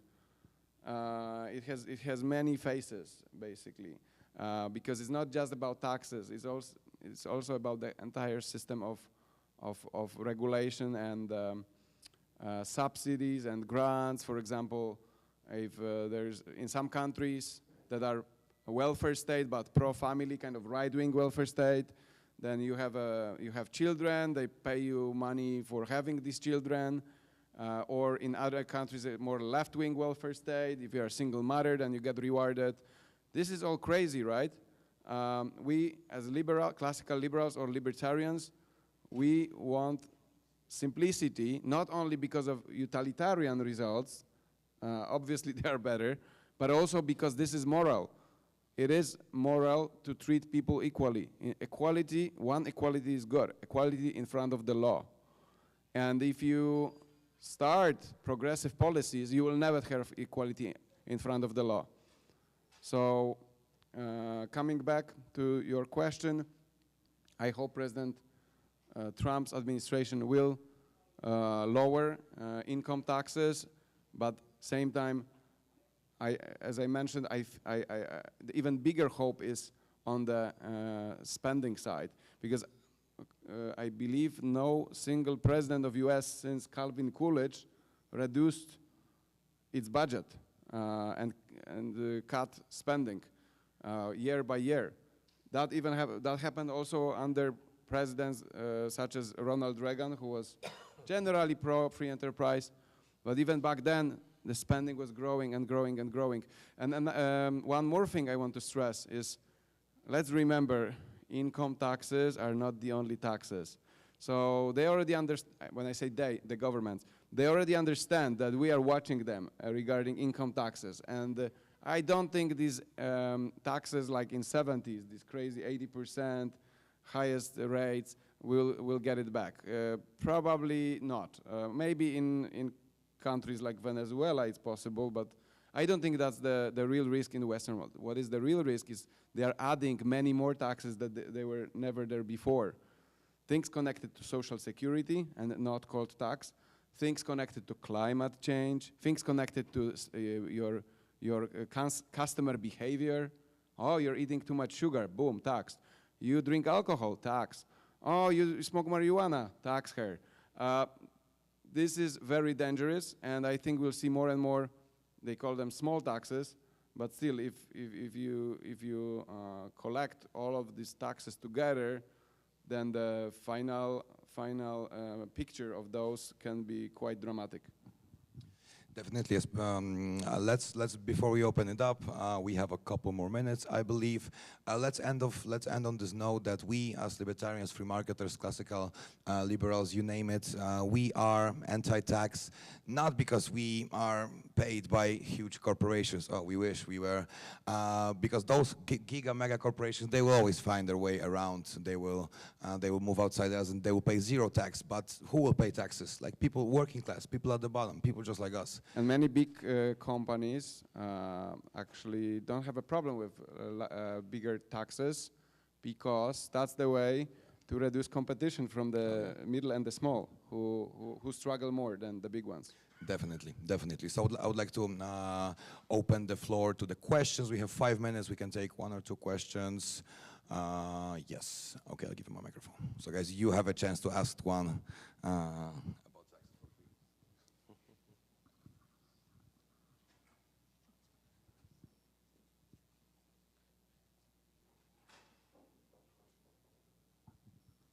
So there's a lot of talk about increasing tariffs in the United States. Is this something that's happening all around the world, or is it just Trump coming up with this idea of doubling and tripling tariff rates, and is that not a tax?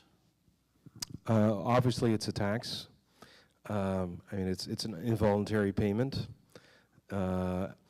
to contribute to government revenues. Obviously, it's a tax. And the answer to your question is, I don't know of any other countries that have this policy of raising tariffs, unless they do it to retaliate against Trump's tariffs. So in that sense, it has a doubling effect, where consumers are hurt twice. Well, I know about tariff on EVs, electric vehicles, from China, imposed in Europe quite recently. Yeah. Because European Union, you know, European Union wants to be always on the front of this green revolution, and they wished to also be a leader in EV production. And yet what happened? China is number one, far over European Union, and the way how they want to change it is through tariffs, through taxation. So I know about this example. They did the same thing with Chinese solar panels. Yes, and the Chinese solar panels. So, of course, it's hard to outbeat Donald Trump on this issue. He mastered it. He even said that tariff is his new favorite word. Yeah. Tariff, tariff, tariff. But it's not only him. To some degree, that happens now in European Union and perhaps other countries.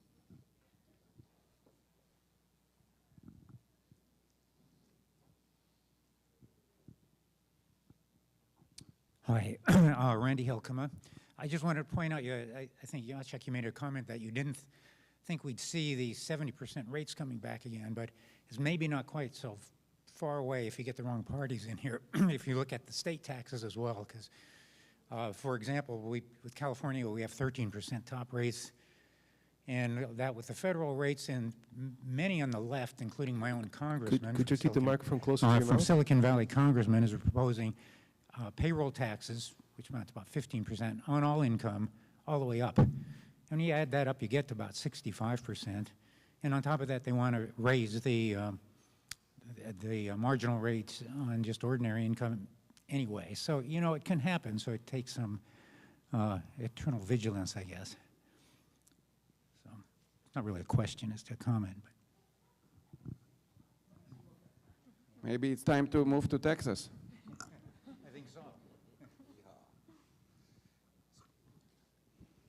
Yes, so ladies and gentlemen, thank you so much. Let's give a round of applause to Jacek and Tuan. Thank you so much, guys. And we can say one thing at the end. Texas, not taxes. That's a good one, Jacek. Thank you so much. Stay.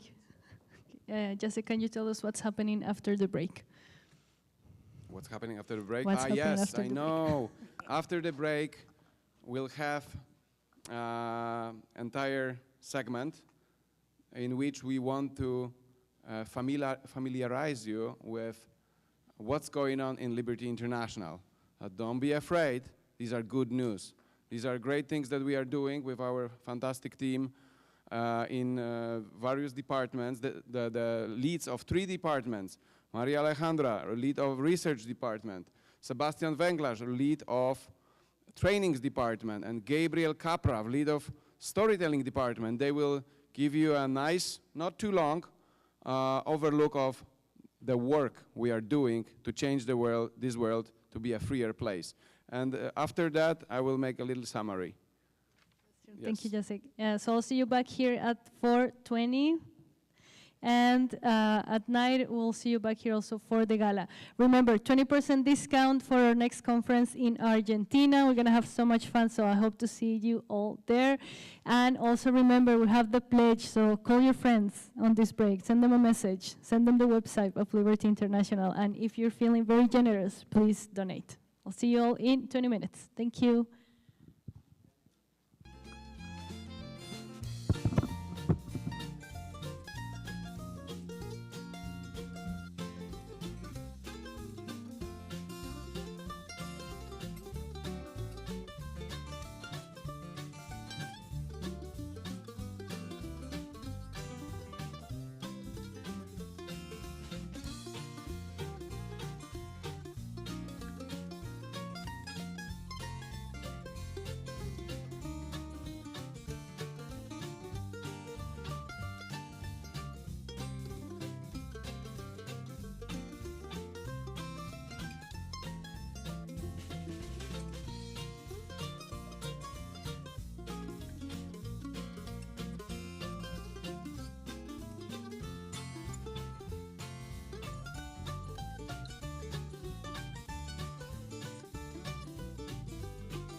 I keep on working, got purpose and worth. Music's my cure and this world is my purse. Get rid of this curse with every verse. Of course I've been hurt, but somehow they're much worse. Leave me alone, get out of my head. Block out the opinions until I am dead. They all go to sleep, but you listen instead. Listen some more and you'll cease to regret. I keep on working, I got it on track. You gonna see my name up on the flag. I sail this ship and I'll never come back. I keep this bitch on the line to attack. Never look back. I make a record like Crash. Top of my bracket I smash. Hot like a pack. I'm about to stack it like cash. It's gonna happen so fast. I've never changed myself. I've always stayed the same. No doubt. I've always played the game all out, and I am here to stay right now. So don't call it a comeback.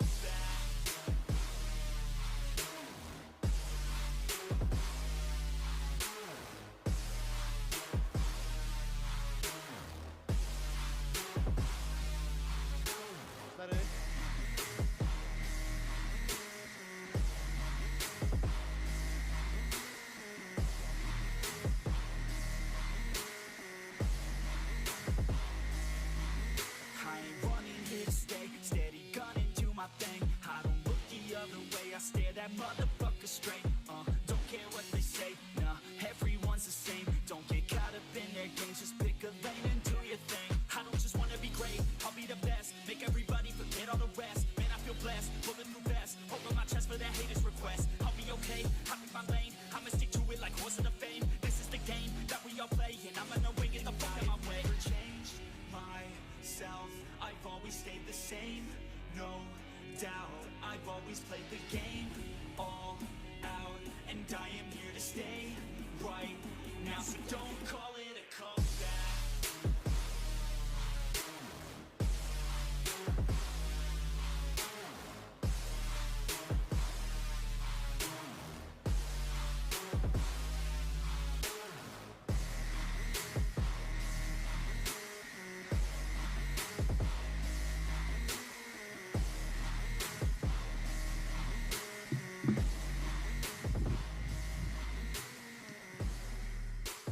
Da się to wysunąć bardziej.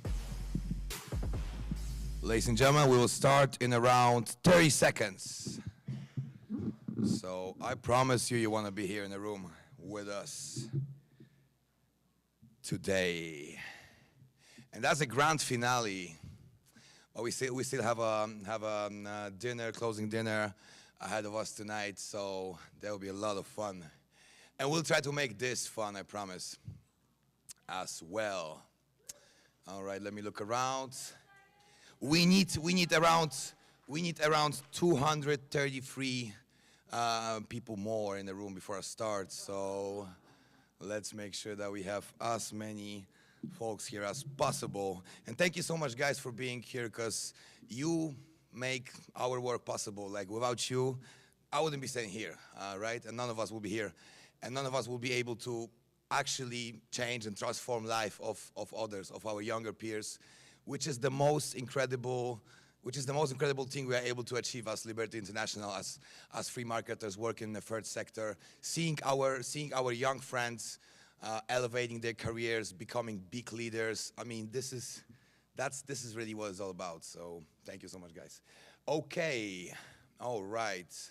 We'll give another 5 seconds, and we'll be ready to start as soon as my presentation comes up on the screen. My name is Sebastian Węglerz, and I'm the head of trainings department at Liberty International. I've been with LI for 3.5 years at this point. I was a fan of Mary Ruwart, Ken School, and Per Byland years and years before. So for me, being able to actually work with those guys, being on a Zoom call with them, like every day on WhatsApp, I mean, that was just like absolutely incredible. So that's my story in a nutshell. Okay, right, trainings department. What do we actually do? Who do we train? How do we train them? Guys, I'm sure that most of us remember the aha moment, right? Where we first came across the ideas of liberty. I mean, for me, it was like, wait, so there's a word for that?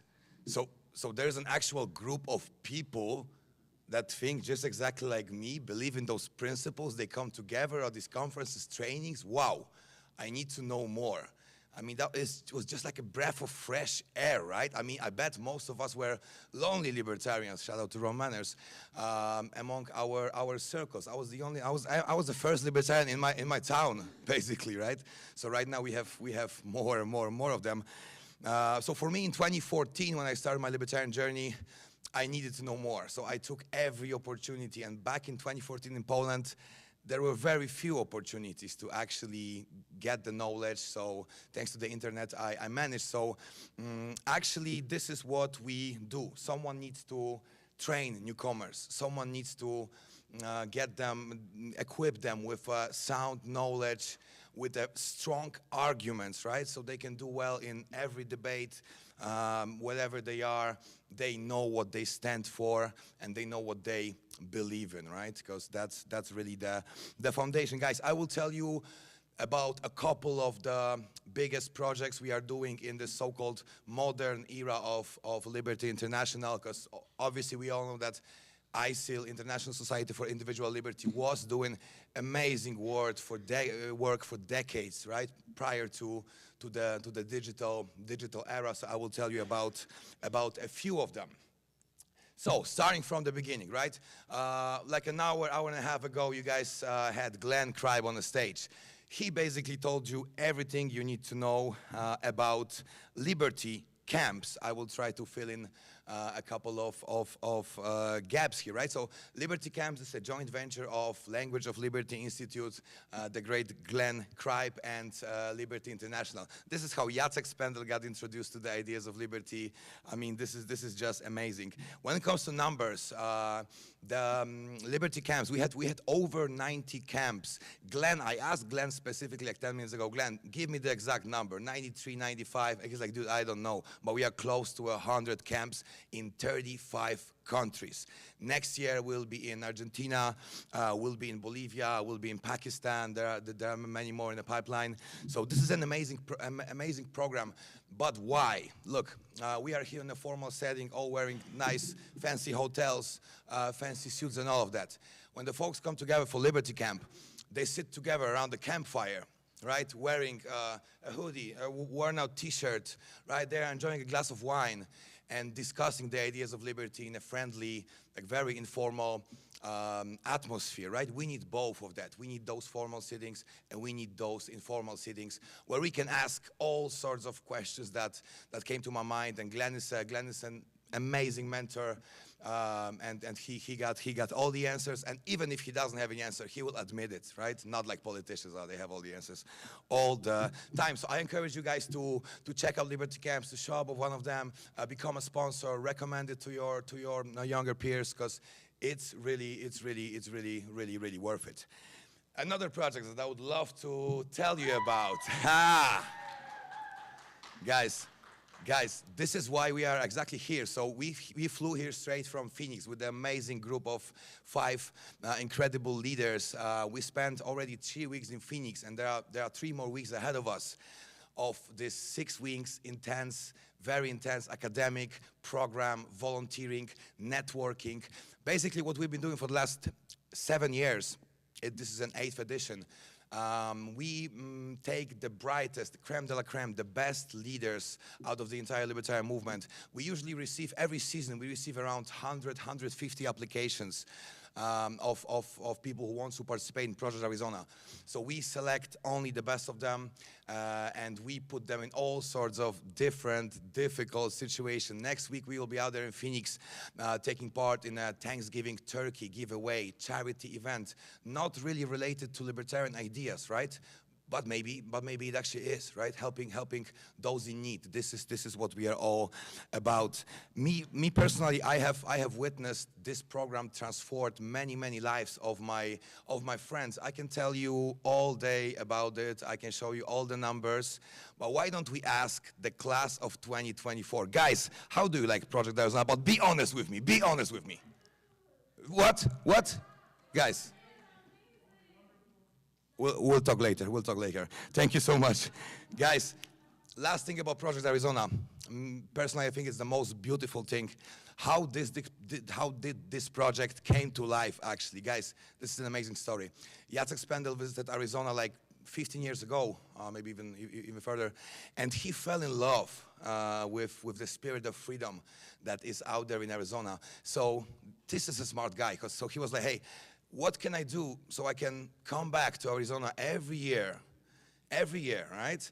Do something good for liberty on top of that, and on top of that, make some money. So he conceptualized Project Arizona. Here we are, 7th edition. Later, we have over 80 alumni from all over the world. A lot of those folks actually stayed in US, and they got a job. One of them actually works in Supreme Court. They are think tank leaders. This is really an amazing program that this is my 4th edition that I work on, but only my first time being here, and I can now understand why they were so obsessed with Project Arizona. I mean, this is just an amazing thing.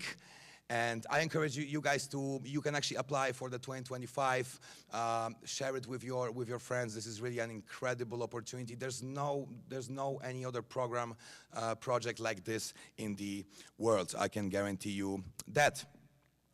All right, let's move further to the more practical and also more digital things that we do at trainings department, right? So those are in-person programs, but we do much more.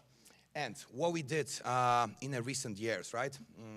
Back in 2020, when we witnessed a minor okay, let's not say this word because our stream will get banned anyway, right? So basically our entire world moved to the digital sphere, right? So what did we do? So we are where our students are, our customers are. So we decided to create Libertarian Solutions online learning course. Then we followed up with the 2nd edition, actually, because the first one was a success. The edition number 2 was a tremendous success, so then we follow up with 3.0. That was the thing to do, definitely. And right now, Libertarian Solutions has over 500 alumni.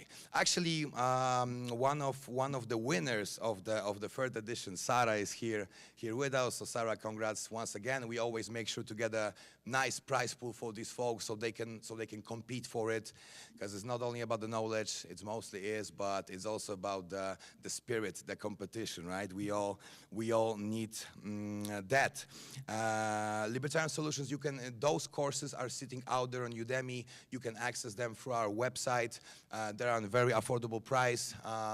You can take the Udemy course at your own pace, so feel free to do that. And we had some legendary figures, guys, doing those exclusive webinars, especially for us. Just to name a few, we had Lawrence Reed, we had Walter Brock, Mary Ruwart, Per Byland, Ken Schoolant, Jeffrey Tucker, Mark Skousen, Lobo Tigre, Jose Cordeiro, and many more awesome, incredible individuals. We had James Lark, obviously, of course. So once again, I encourage you to check out this one. And after we provided a full breakdown of the theory, that is the foundation, we decided to focus more on the practical implications. That's how we came up with short answers to the tough questions. This is the course mentored by Mary Ruwart. Obviously, it's based on Mary's great book of the same title, but this is actually, this is a 4-part video course. And the 5th class is actually a live meeting with Mary. The next one will be in December. You can access it on Udemy as well, and I'll share a fun fact with you in a moment.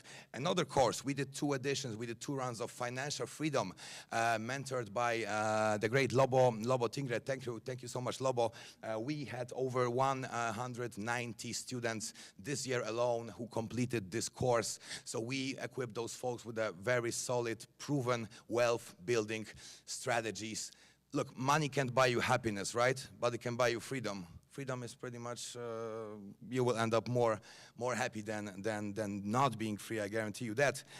So, a very special announcement and a kind of a gift from the great Mary Rua that I would like to share with you folks. Short answers to the tough questions. This course is sitting on Udemy, priced at $59.99. How about this? You are a family, you are friends. Just get the QR code, get it for free. And you get the lifetime access. You get a lifetime access to this course. Feel free to share it with your peers, with your folks. We are all about all about sharing the great love that we do receive from you guys.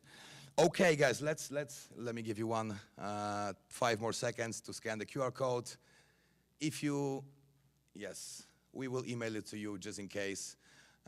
Just reach out to any one of our team members. Guys, the last program that we are actually we actually just rolled it out, that will be happening next year, and this might be a game changer. Look, so we often hear from our donors, hey, we've done so much incredible work all over the world, but right now we need some help in the US, right? Our teenagers, our students, they are turning into like socialists, right? They are more receptive to socialist ideas. They think socialism is cool. I come from Poland. We've been under a communist regime. I can tell you it's not cool. So what we're gonna do, we will show those kids a real socialism. Check it out. Next year, first run in May, we will take 10 to 12 students, depending on our capacity, to Nepal. Nepal is country number 130 on the Economic Freedom Index. A lot of problems, a lot of corruption, but we have a very strong, dedicated free market team down there in Nepal, Bikalpa, and led by Basanta. We also have a amazing mentor, which is coming from Mercer University, Antonio Saravia, who works on the academic program. You can scan this QR code, get straight to the landing page. The applications are open. This is a project only for American students, right? So we would appreciate if you could spread the word about it. Think about it as a reversed Project Arizona, right? Remember I told you about PA.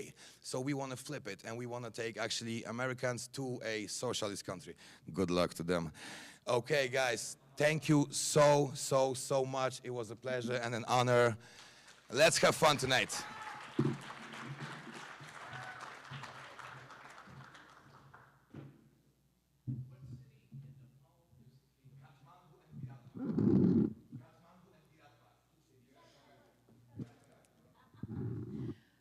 Okay, hi everyone. I need you all to pretend for a while that my name is Alba. I mean, I do have a department, but my department is numbers, and you wouldn't want to see that. Like, I talked to an accountant, and what we are talking about here is our work that we do with people, because that's what really matters in the end, working with people. So I am here on behalf of Alba Orellana, who couldn't make it to Texas. She's back home in Argentina. Who knows, maybe next year we will switch, but I'm sure she's watching me. So I will try to make a good job, to do a good job on her behalf. I have a cheat sheet if anything happens, and I will give you her presentation about what the outreach department is doing, and it's as important as it sounds. Can I have the slides? Because they are nice slides, and there's a nice metaphor in there. Outreach.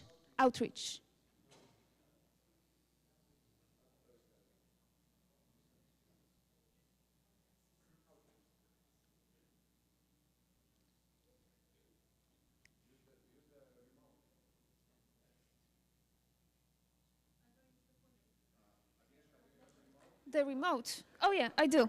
Sorry. Yeah, see.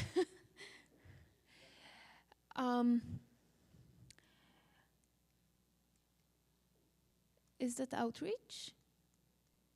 That is outreach. Okay, good.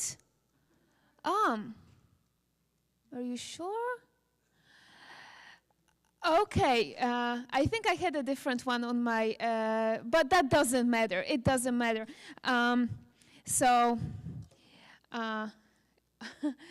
Let's work with what we have.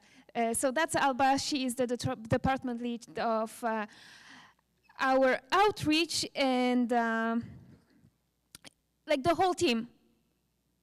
They are not here with us, they are here in spirit, and they want to say they are very proud to be expanding Liberty International's mission, and they are working hard to spread the word across various platforms. And Alba prepared a very nice metaphor to describe the outreach department. And if I switch the slides a little bit, maybe you will see it, because I saw it on a different presentation.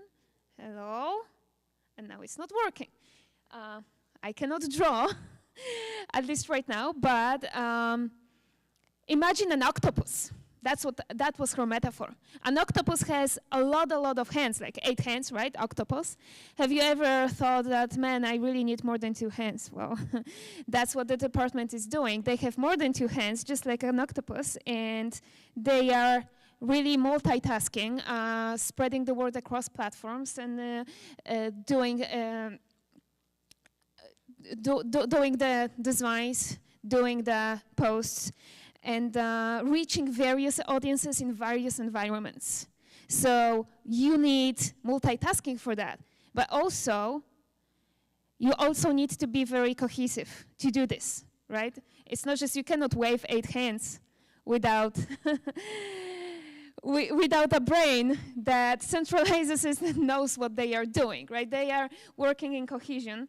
And of course, Liberty International is 55 years old, right? It started in 1969, so that's a long time ago. So things like social media or events were very different back then. But the main events that we want to single out is, of course, we started with the World Conference, but then we also have more events. We have now webinars, and we have social media. X, LinkedIn, Facebook, Twitter. The flag, and when it comes to, live events are most important, and we are meeting in Argentina, of course, next year. I'm sure you all know what are, these are the things that we now associate with Argentina, and we are all very excited for this year. And until the end of 2024, you can register with 20% discount using code MILEI. That's capital M-I-L-E-I. And this is what Alba will be facilitating and doing, and you will meet her in Buenos Aires, and we are all very excited for it. And I will see if there's anything she still wants me to say, because outreach is really growing, because the world is growing, the engagement is growing, internet is growing. We have way more different platforms we have to be on. Well, I know TikTok is problematic, but LinkedIn, X, YouTube, Facebook, we are right now, I think, pushing 1,000 on YouTube, which is really good for the algorithms. We want to have at least 4 digits in our subscriber numbers, and that is happening. And we are reaching thousands of people in the world, and here's also where the octopus metaphor comes in, like the hands are very sensitive to environment, so we need to tailor our message, and that's what the team is doing. And as for online webinars, ask Maria about Digital Nomad. That was a great success. That's one of them. We also have storytelling department that will tell you what they are doing, but I really think outreach is super important, because that's how you know that anything is happening. So big applause to Alba for this, and she's watching us down there, and you will meet her next year.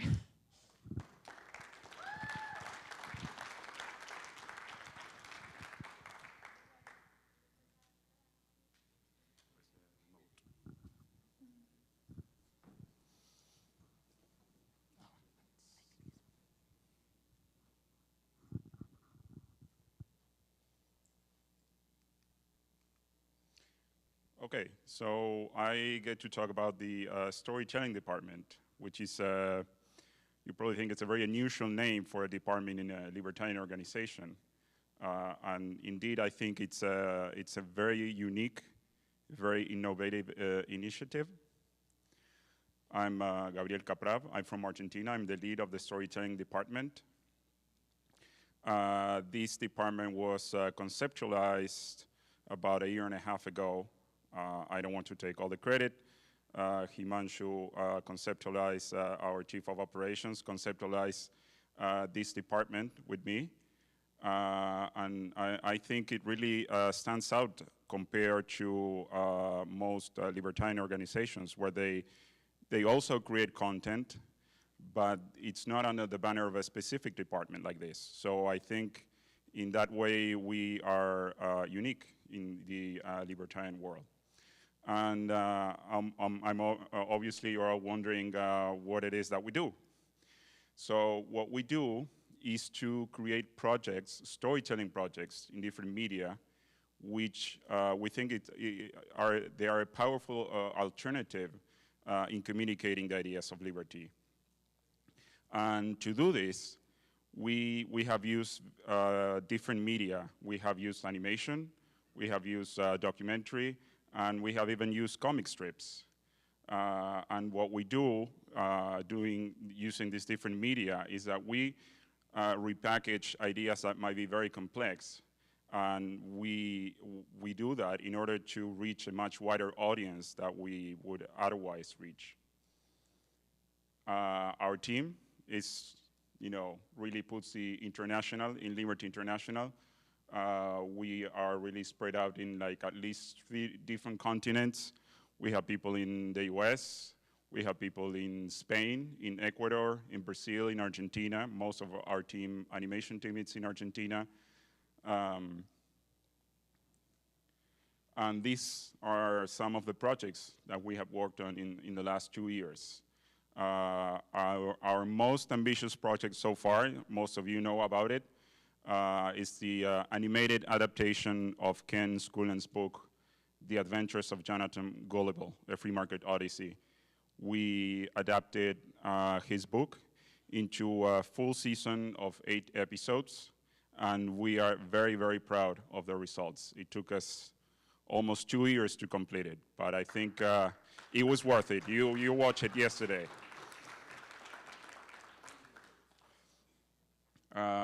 We have another animation project, it's still ongoing.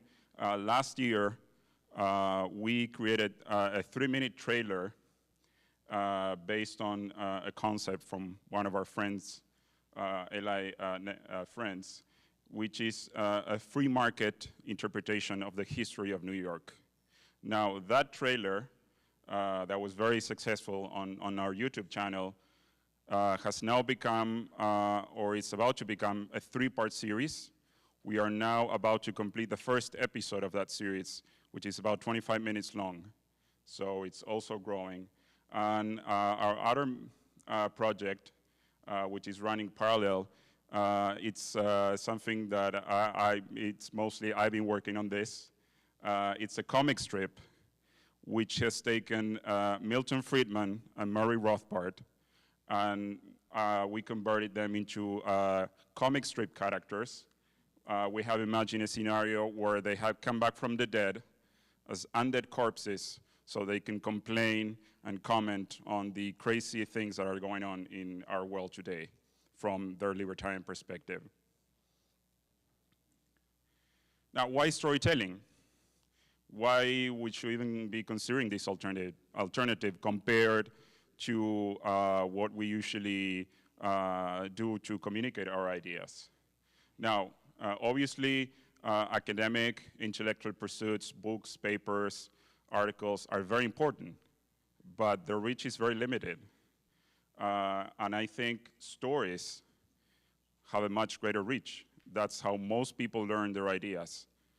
Films, books, TV series, comic books, that's how most people, get their ideas. So I think we should really invest into creating content like that. Now, I would like to propose this little exercise to show you the difference between communicating an idea in a more conventional way, which is not wrong, but it's the more conventional way.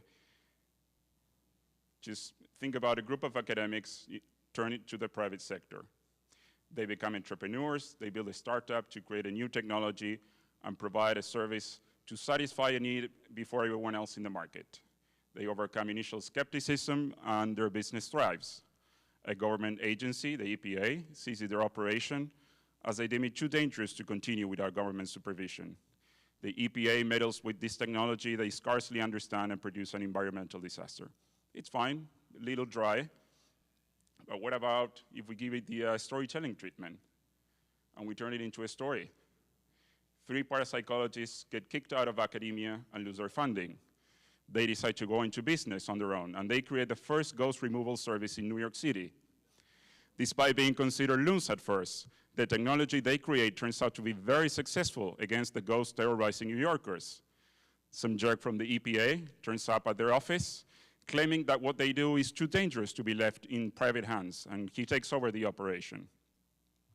In his arrogance, he mishandles their technology and ends up liberating all the ghosts in captivity. Disaster ensues.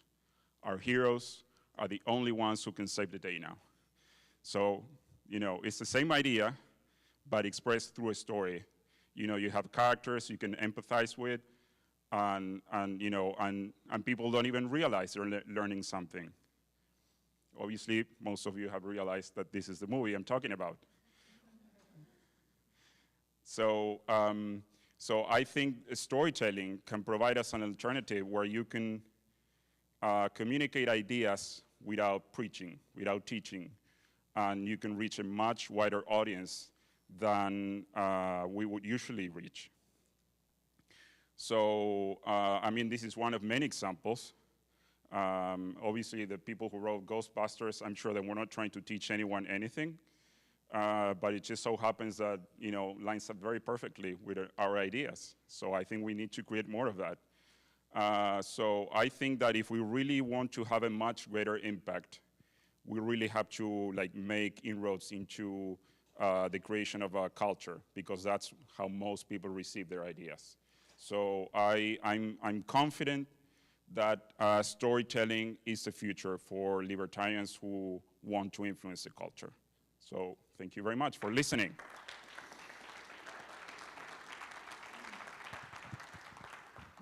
Thank you, Gabriel. Wait. Right, so hello again. I'm part of the research department, and there we have our presentation. Let's see if this works. Okay, cool. Right, wonderful. I was telling Jacek the other day, after our training in Arizona, that versus normal business here at Liberty International, we do a lot of things. We tell stories, we do social media, we do events, and we now are also doing research. And it's wonderful to see all of the things that we have accomplished with such a small team over the past years. My name is Maria Alejandra Londoño. I'm the research lead of Liberty International.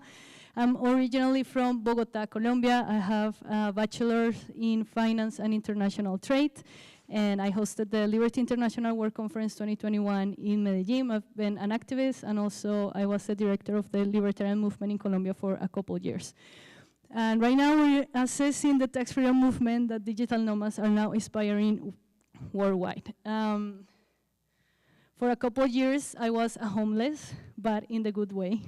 I was a digital nomad. I lived the life of the digital nomad. Right now, I'm home-based in Bogota, but I carry the values of digital nomads. I found in this network and in this community the same that I have found here at Liberty International, and that is like-minded people that just want to live their life freely and with no one interfering, and they actually believe in the non-aggression principle, and they just want to live a peaceful life. So Jacek and I found an opportunity there to take the most of the digital nomad communities and create something more practical, and to have this instrument of freedom through the Digital Nomad Tax Freedom Initiative, which we have the index under.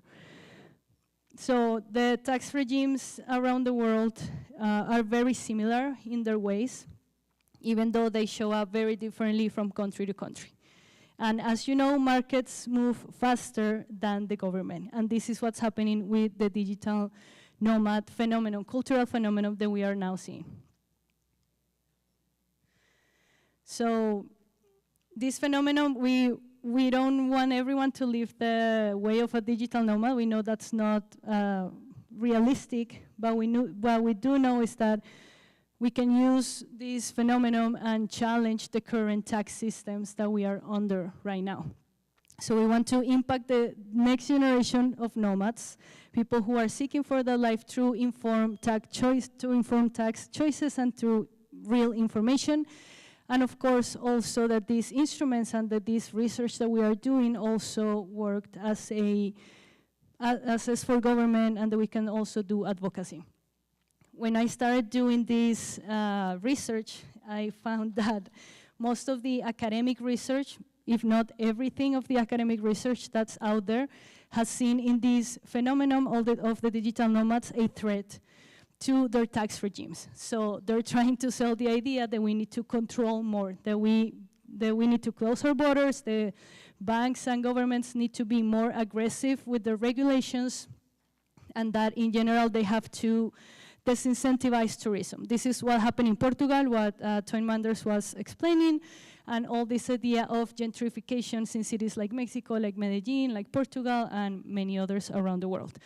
But in reality, and in practice, we all know that we need more freedom. And there are no voices out there from the research perspective on this matter that defend that point of view. But when you go to social media, when you speak with the communities, when you see like blogs and articles and all of these type of things, there's people are advocating for freedom.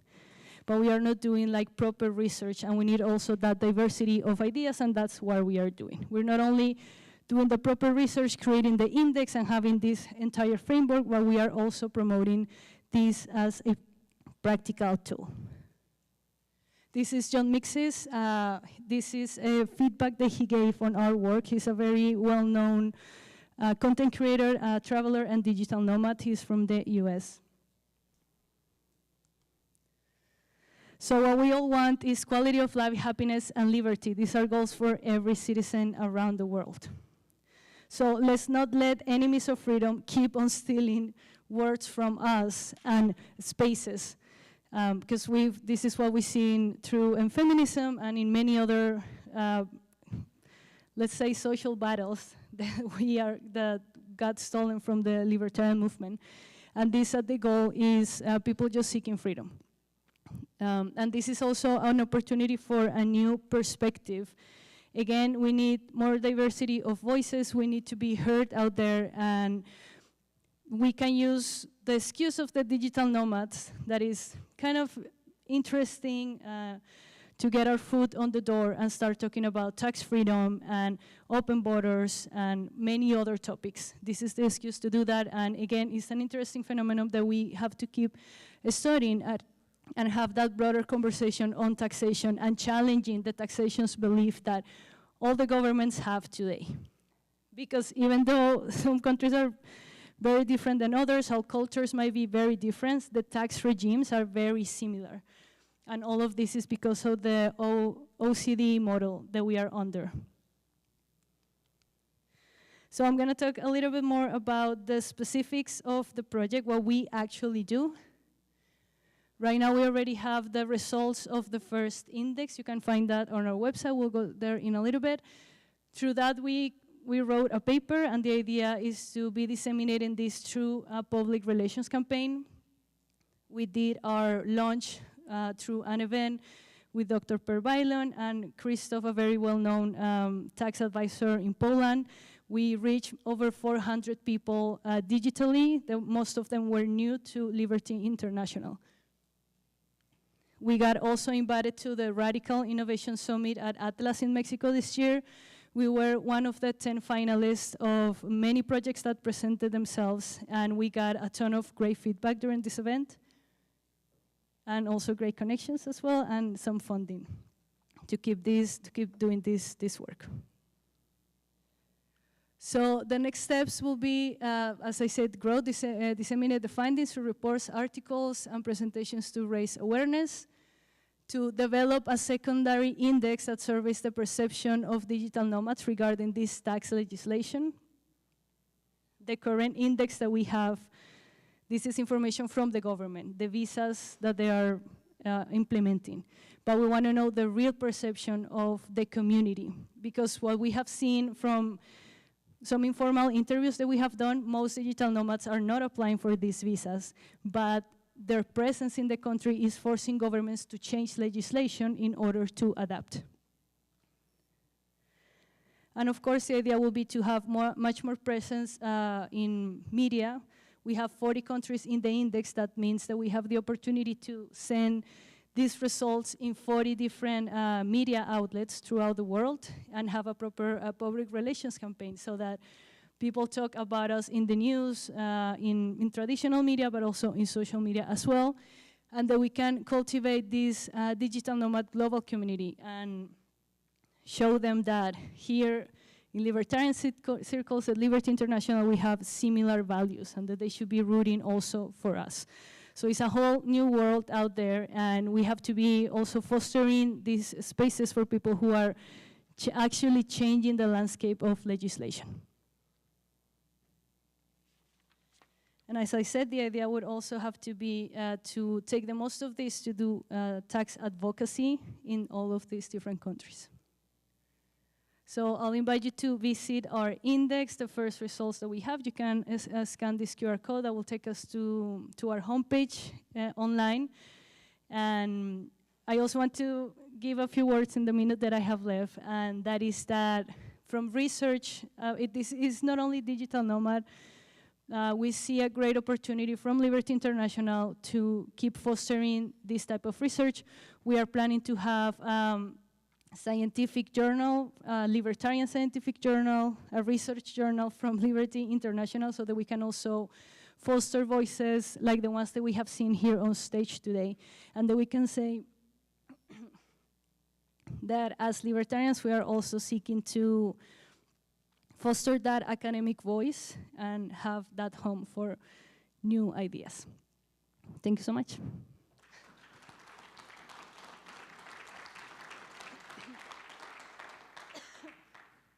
I've been speaking a lot this week. Now I want to invite Jacek into stage, our very dear friend and boss, so to tell you more about Liberty International. Thank you. Thank you so much, Maria. Thank you, Agnieszka. Thank you, Gabriel. Thank you, Sebastian. Guys, I'm really proud of you. I'm proud of what we are building at Liberty International. I don't have any presentation. I'm really proud about what we are building at Liberty International, so I want to also thank our other members of the team. I want to thank Himanshu Dhingra and of course, so Gandhi, who is here, and many others, Alba, Akari, the outreach team. Hard to mention everyone, right? But let's go into the essence. I want to talk to you a little bit about our mission and what do we do to advance this mission. You saw, right, in different departments. But now I'll focus on why. Why is important, right? If you go to these trainings about strategic thinking, they often say start with why. Why is more important than what and how. They are also important, but why is number one. So our mission is finding and expanding freedom in an unfree world. So what does it mean? First of all, we at Liberty International, we are optimists. We understand, we realize that today's world is not a free world. It's full of taxes, regulations, limitations to freedom of speech, and stuff like that. But the world is not only dark. There are elements of hope, elements of freedom, because hope and freedom, they go hand by hand. And these are things that lead towards greater freedom and greater prosperity. For example, the digital nomad revolution that we heard about from Maria Alejandra, or still global trade. Ken Schooland, my dear vice president, spoke about it yesterday. Even if the new or old president talks about tariffs, it doesn't change the reality. Our prosperity is greatly related with global free trade, or almost free trade. And we were never as prosperous as we are right now. and I recommend this newest book of Johan Norberg that talks about these things, or project of Cato Institute. There are other institutions who spread notion about this a lot. We really live in the best times, and our ancestors lived in a much darker era. Let's remember about this, even if taxes are theft and they are high. So we are optimists because we realize that these things are happening, and we want to pick these positive elements, and we want to bring these elements of freedom closer to whom? To an individual. Let's remember our legal name is still International Society for Individual Liberty. And this finding and expanding freedom in non-free world is a mission that is dedicated to an individual. We want to bring individual, that is every single human being, closer to freedom. And our projects, our activities are all centered towards that goal, to give people more freedom, and more freedom is possible in our lifetime. Each one of you, Nodar, you Gil, you Gabriel, you Maria, and I don't want to mention everyone, each one of you can live freer life. We are here to help you, to give you information, to open your eyes for opportunities. This is our mission. There are great think tanks out there that are focusing mostly on reforming governments. And I am not, my goal is not to criticize them. Many of them are doing fantastic work. It's very hard work though, because governments tend to be governments, right? Like haters gonna hate and state is gonna state. So it's very, very hard. But they do great job. They do great job. Our job is different though. So what exactly are we doing to expand that individual liberty? We have different departments, as you can see, and you may think, do you do so many different things? How does it go together? Yes, it does go together. So through stories, and Gabriel mentioned storytelling department that he's leading. I'm very proud of him and his team. Through stories, we inspire. We inspire individuals to mentally stand up to oppressors. People watch Jonathan Gullible, and they have this spark in their eyes. And that's often the beginning.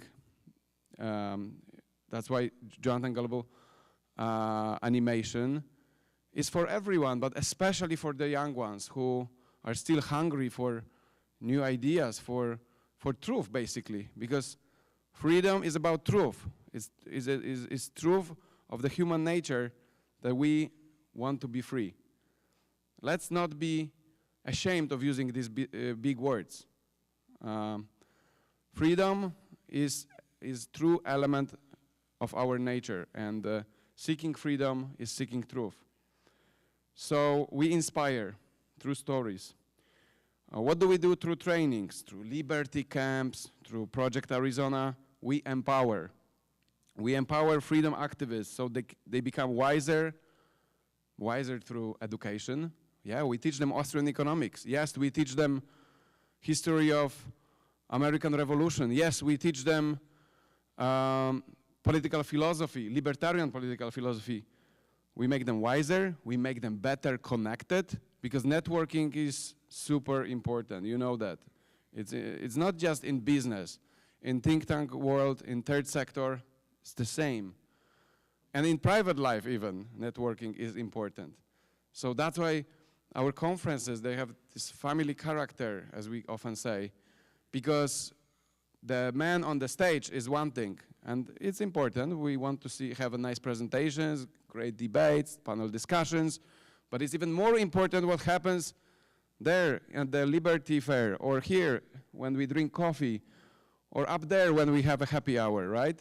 When we exchange these business cards and we talk about our lives and our dreams. That's also important for the people that we train at our projects. We want better leaders for freedom, because these freedom activists, they fight for their communities, but they also fight for themselves. They become more successful.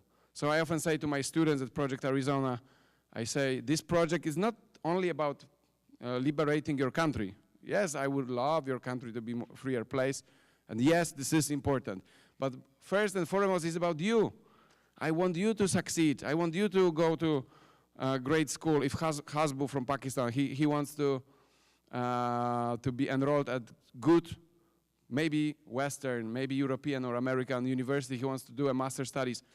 I want him to succeed because personal success is important and it's often connected to freedom. It's often connected to freedom, and that's what our libertarian and objectivist founding fathers also taught us.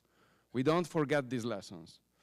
Through research that Maria Alejandra is running, a research department, it's our newest baby, but such a beautiful baby, right? And it will have a future. I am sure about this. A research department where we currently work on digital nomad tax freedom index, and in the future there will be other projects connected perhaps with medical topics, with healthcare, maybe with free trade. We are researching what is the best area to grow. Through research we equip, we give you real tools. Because somebody say like, okay, this is index, this is science. Well, index, this kind of index is really a roadmap. Because very often people are dreaming and thinking about freer life. They're not yet digital nomads, but in their minds they start to be digital nomads. And that kind of index could serve them as a roadmap, where to go, where they will find more freedom, and less taxes is more freedom, we know that. So practical, and I often call it practical libertarianism. We want to be practical libertarians who are, through these beautiful ideas, we are making your life freer. Freer means better, healthier, happier. So this program of our action is not just another social experiment. It is bound to human nature because in each of us lives a little sleeping libertarian. Oh, what is that? Well, I think we have maybe dual nature. There's a part of us that is more lazy, right? And there's a part of us that likes to have things to be stable and always predictable. That's understandable, but there is, I deeply believe, there's part of us that is very, very libertarian. What I have in mind is that the sleeping libertarian is that side of our nature that seeks to go beyond what is known, to take the extra mile, to taste an adventure. Yes, this is the little libertarian inside us. And it is the side of us that says, I want to choose freely. I don't want to obey. I don't want to be told what to do. I want to take responsibility for my life and take my life wherever I want. It doesn't need to be revolutionary. People may want to make different choices. Some people may want to live traditional life, and that's good. What is important is that they make this choice. That is not ordered on them. Some other people may want to live less traditional lifestyle, and that's good as well, as long as they make this choice and not people around them, pressure, government, and so on and so forth. And we are here, we Liberty International are here to wake up this sleeping libertarian and make him a giant, to lead us, individuals, towards excellence. Because good, happy life is always a result of freedom. It's a result of individual sovereignty. We are here, we Liberty International are here to make this big awakening. World will change if more people will wake up and understand that this is their life. This life is limited. And freedom is leading them towards excellence, towards happiness, and they will take these chains away, and they will put them away. And no single government is able to stop this. So it's a pleasure to run an organization that is dedicated to these noble ideas. And I want to thank Liberty International Board, our board of directors, for giving me trust to lead our team. I have a fantastic team, very international team, as you can see. We come from 4 different continents. Every day I have Zoom calls with Argentina, with India, with Nigeria, that's where we have our team members, with Colombia as well, right? And I cannot name all the countries. This is amazing. This is what actually technical advancement is giving us this opportunity. And we are truly Liberty International now, very international. This is our team. These are the hardworking people. They work day to day to expand ideas of freedom. And our board, mostly Americans, which is good, they are supporting us in this. They give us trust. They give us their expertise.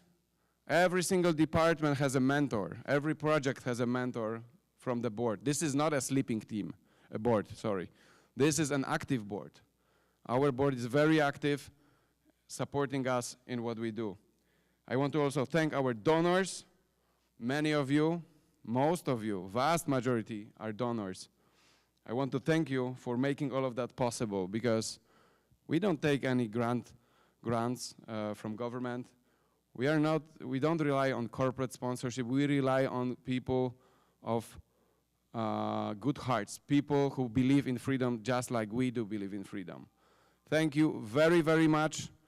And again, it's an honor to run this organization. It's an honor and pleasure. Thank you. We have a couple minutes for questions. If anyone we can has take questions. questions And the questions can go to our leads of our departments and to me, whoever you want to ask. Wonderful. Everything was super clear. I'm glad. No questions? Is this good? We were that good. Okay, wonderful. Wes, I think Wes is raising his hand.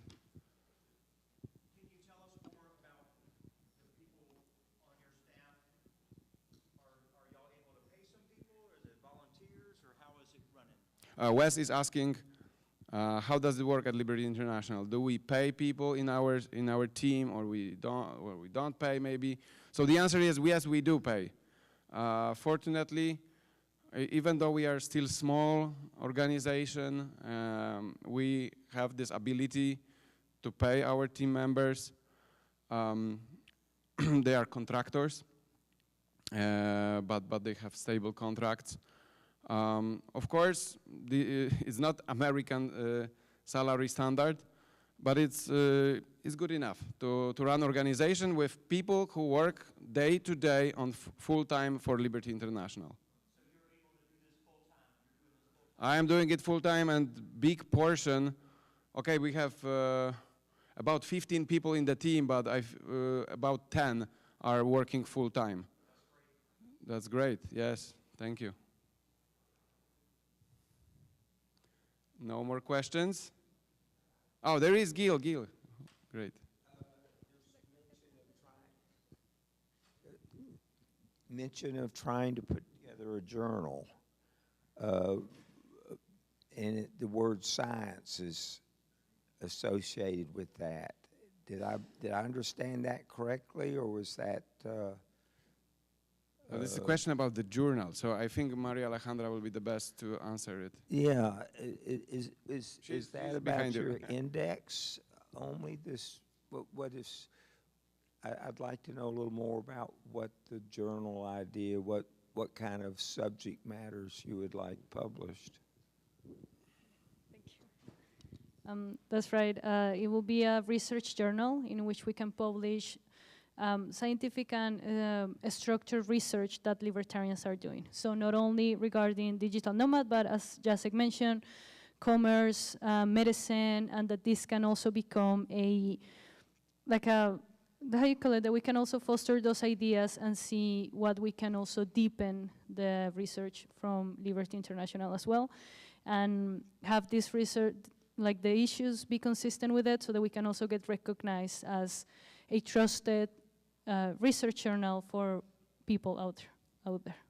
And so,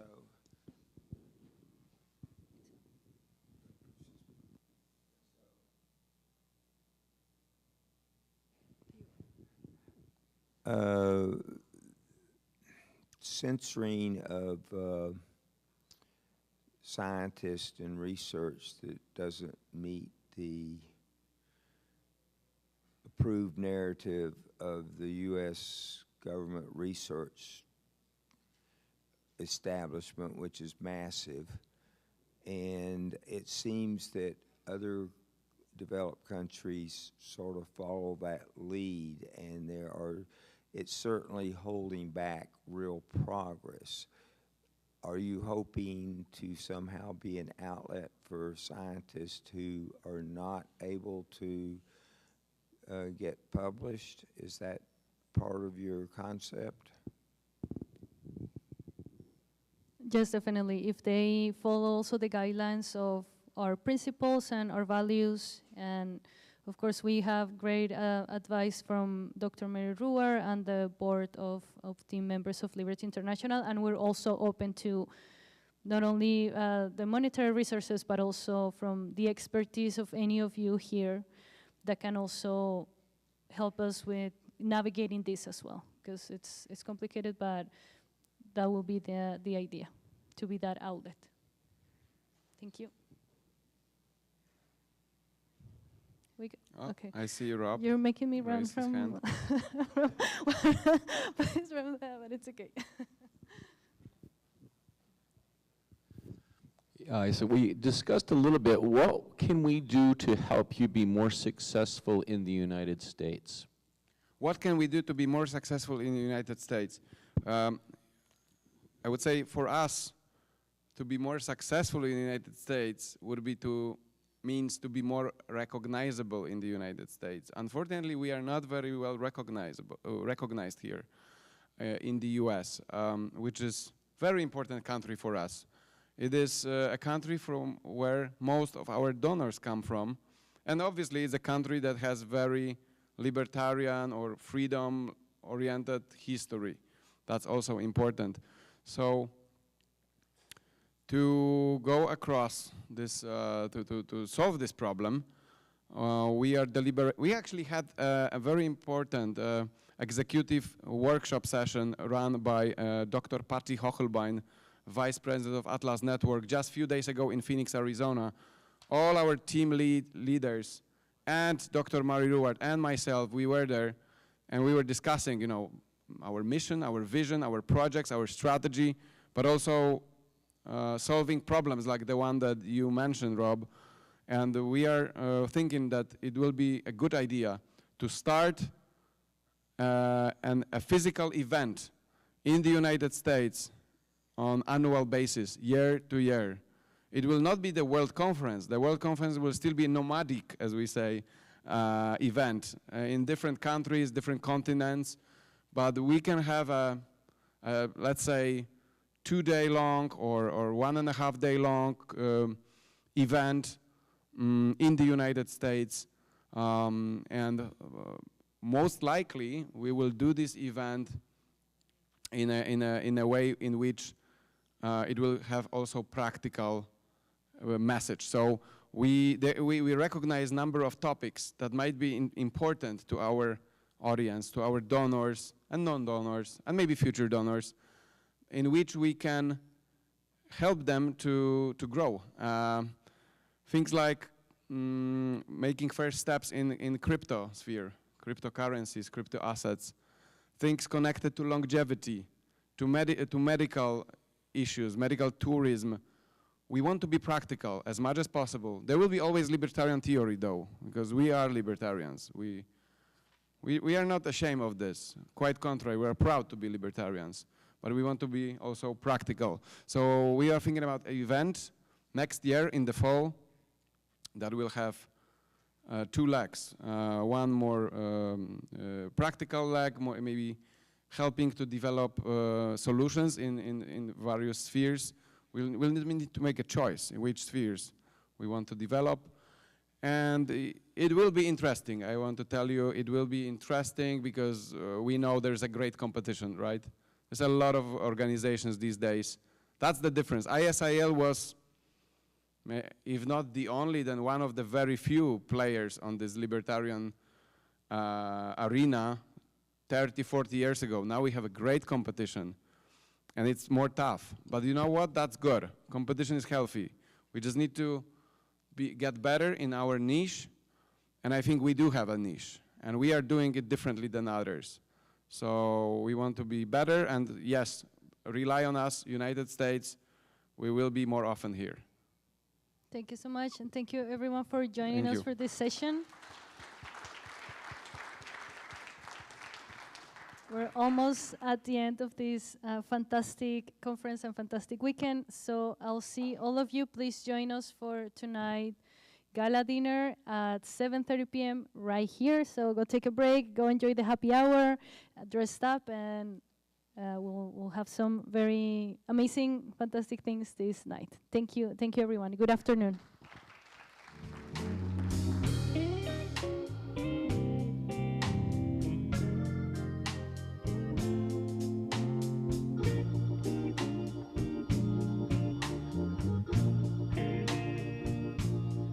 I'm gonna ask everyone to leave the room as soon as you can. If you have any conversation, please take it on the hall because we need to prep for our gala dinner. Thank you so much.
I need a Project Arizona student on stage.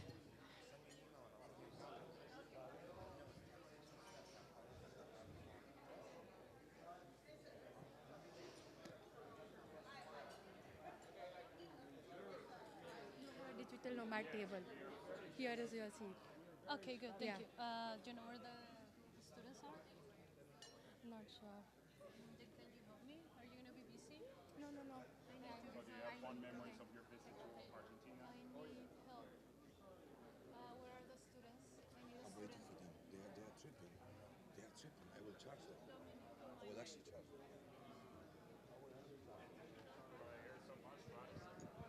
Cool guy, Mark Skousen.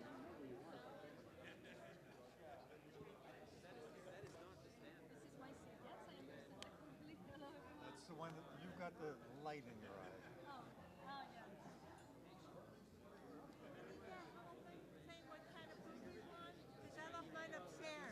I have mine. Do you need another one? Mine's salmon. I'll get you. Does anyone else need it? I'll make sure you get the card. Wait a second.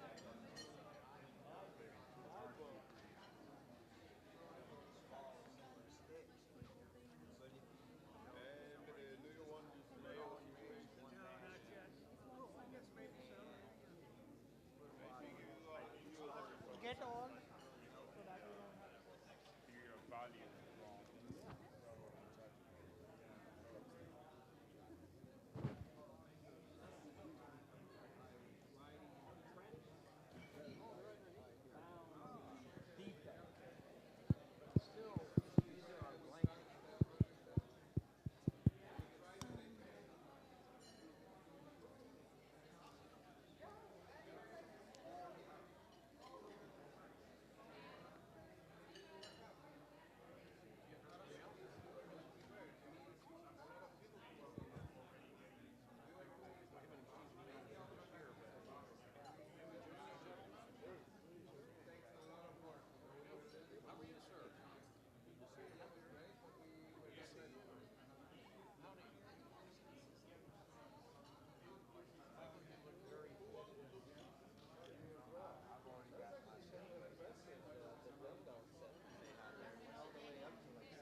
And when What you gonna announce? Nancy Neal. I'm gonna announce her.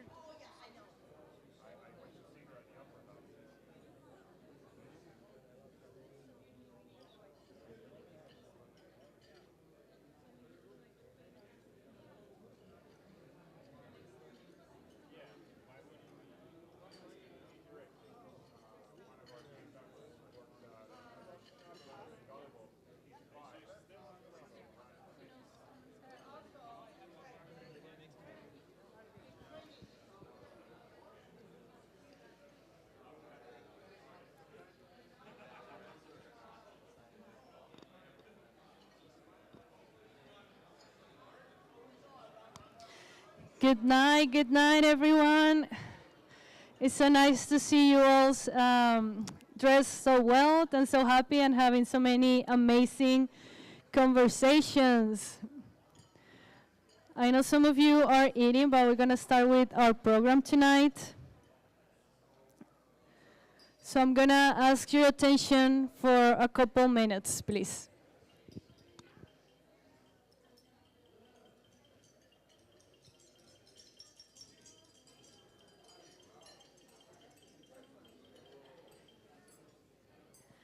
Thank you so much. So we're really happy.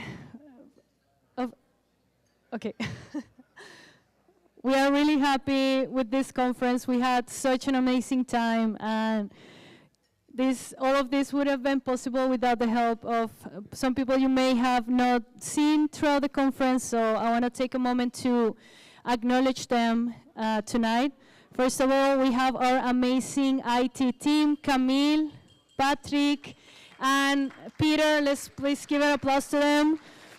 Always so responsive. Thank you so much, you guys. They came all the way from Poland to help us with this event, and seriously, thank you so much. I couldn't be standing here without you guys. I also want to thank the Project Arizona students who've been running around, helping everyone be on time, and just helping the speakers overall. Please us to Project Arizona students. Thank you so much for all your help.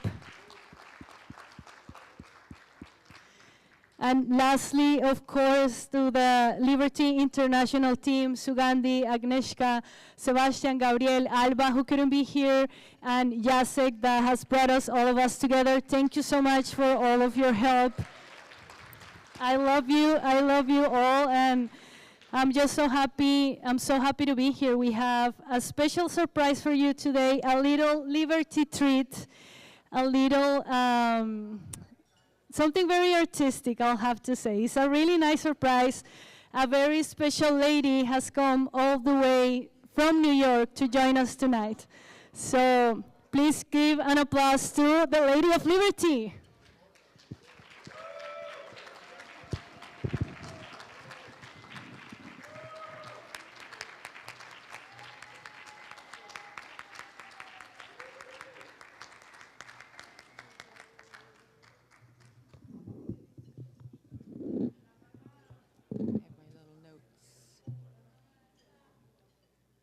Good evening.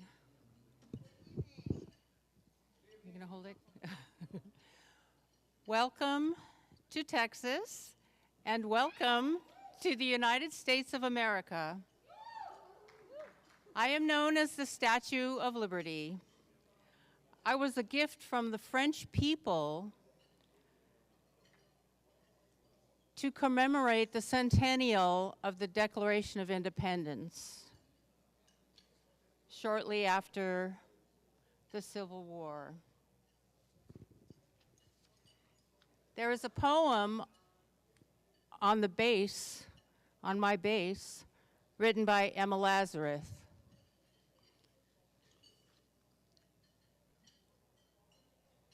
Not like the brazen giant of Greek fame, with conquering limbs astride from land to land, here at our sea-washed sunset gates shall stand a mighty woman with a torch, whose flame is the imprisoned lightning, and her name, Mother of Exiles. From her beacon hand glows worldwide welcome. Her mild eyes command the air-bridged harbor that twin cities frame. Keep, ancient lands, your storied pomp, cries she with silent lips. Give me your tired, your poor, your huddled masses yearning to breathe free. The wretched refuse of your teeming shore, send these, the homeless, tempest-tossed to me. I lift my lamp beside the golden door.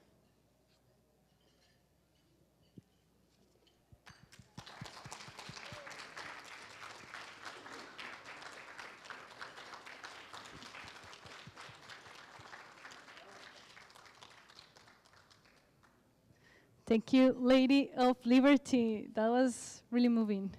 Now, some words from Mr. Jeffrey Neal.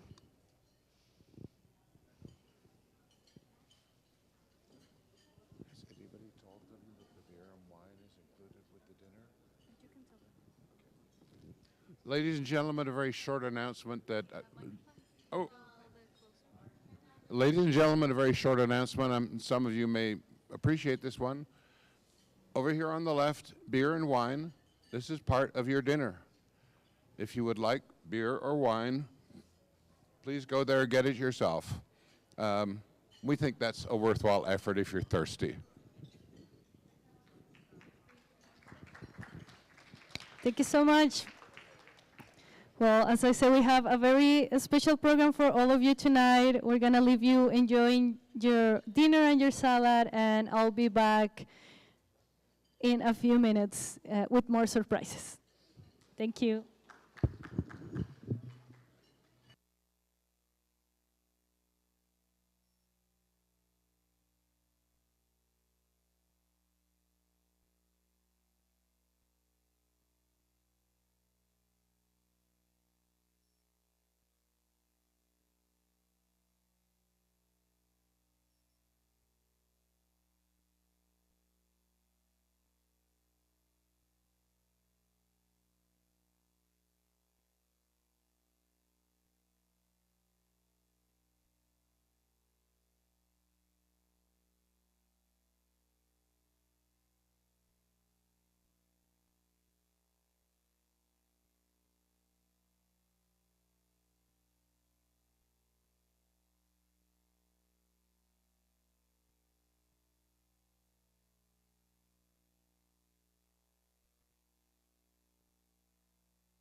Hello again. So now we go to the next part of this lovely evening.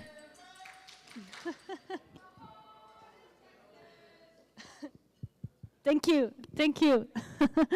So I want to introduce Dr. Mary Ruler again into stage. This will be my last assignment of the night. Thank you so much, everyone, for all your energy and for your kind words. Mary, welcome to stage.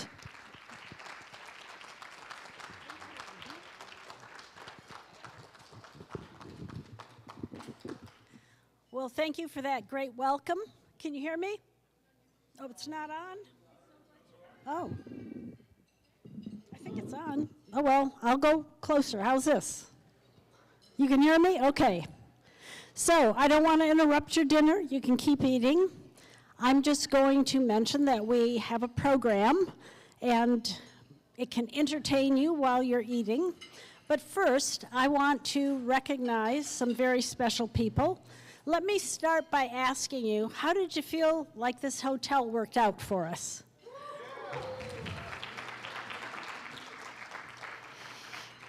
Well, the person or people you have to thank are Jeff and Nancy Neal.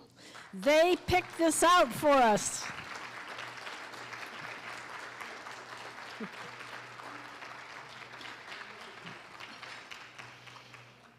And so we felt we should, well, they actually helped us more than just that. I mean, they were at all the meetings that we had about how we're going to plan the conference. And of course, they made sure that we were true to US standards, shall I say. You know, things are different in Europe. So I wanted to give them a special thanks, and I'd like them to come up to the podium so I can do it.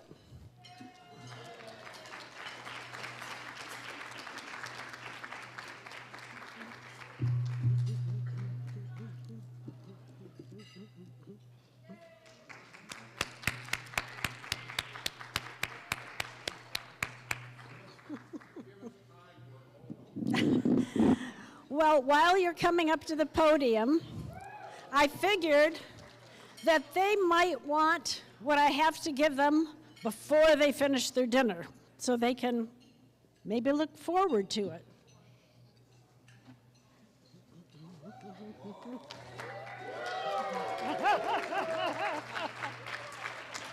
My Miss Texas dress, very high heels.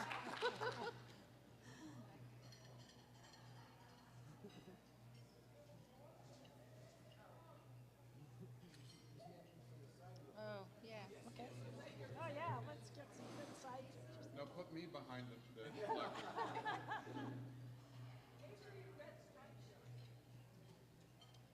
I have to stand this way. All right.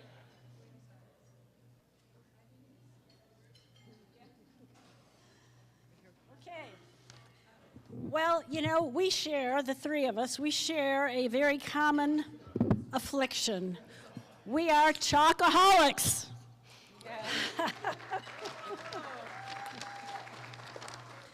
Now, I actually tried to get them what I consider the best chocolate in the country, but they closed. So this was bad.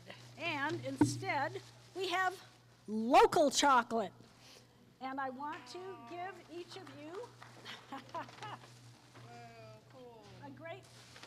So I know you can't see what I just gave them, but we got all kinds of chocolate bark, which is a specialty here. And so it was actually made by a physician who wanted to promote healthy chocolate with lots of goodies. I've heard of her. Yes, and she's #1 in this area. So of course, we wanted to give them the very best. So I want to thank you so much for helping us make this conference a success.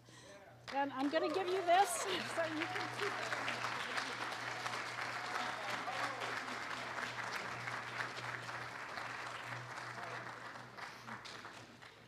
And if you want to see a couple words, that's fine too, but you don't have to. All I want to say really is that your reaction to everything that we did, the hotel, the menu, and so forth and so on. The gratitude was worth all the effort. Thank you very much.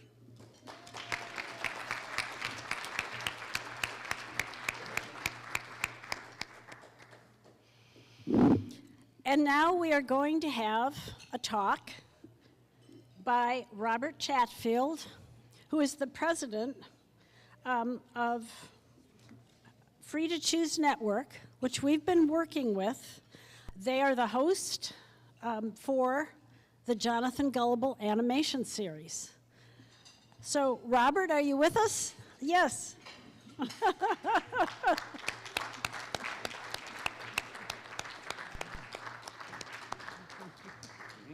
Okay. Thank you. All right. Hi, I'm Rob, and I'm a libertarian.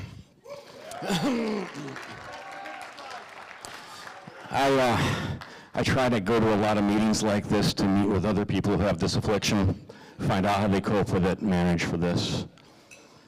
Right now, you should see the look on Yasek's face, realizing that he's just handed the microphone to me, and I'm not relinquishing this for another 24 minutes, and that he's a libertarian who does not believe in the use of force to take it away from me. The topic tonight, I was given a topic, and the topic was how to make things fun for the next generation. So I thought, first of all, so they probably got me here as an expert on Jonathan Gullible as fun, right? But that wasn't it, honestly. I need to start, I think, back further. Ray Burks. It was 1986, and my peers at the Jordan Elbridge Junior Senior High School in Jordan, New York, voted me as class clown. I know what you're probably thinking right now. Jordan, New York, didn't the population there, did the cows, the dairy cows, actually outnumber the people by 4 to 1? Yes, they did. And the cows could vote also, just like in the United States for our elections. But that was the first qualification, I think, right there. In fact, but that was well earned. It was really well earned because, I got called to the principal's office more times than any other student in that class. So often, in fact. Thank you. Libertarians since way back when. They actually gave me naming rights to the chair in the corner that I had to sit in for punishment there.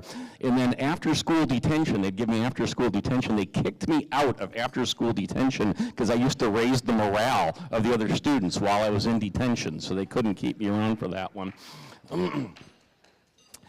The next qualification I have, which is huge for this is making things fun for the next generation, is that I am a parent of 2 members of the next generation. And they are bullies. These kids are little bullies, all right? They, first thing they do is they picked on the dad's mustache back when the dad had a mustache like that. They pick on my haircut. They pick on my food when we're at the dinner table, until finally I have enough and I shout out, "That's it! I'm trans." And then they know they can't pick on me anymore because that's the rules. If I'm trans, you can't bully somebody who's trans.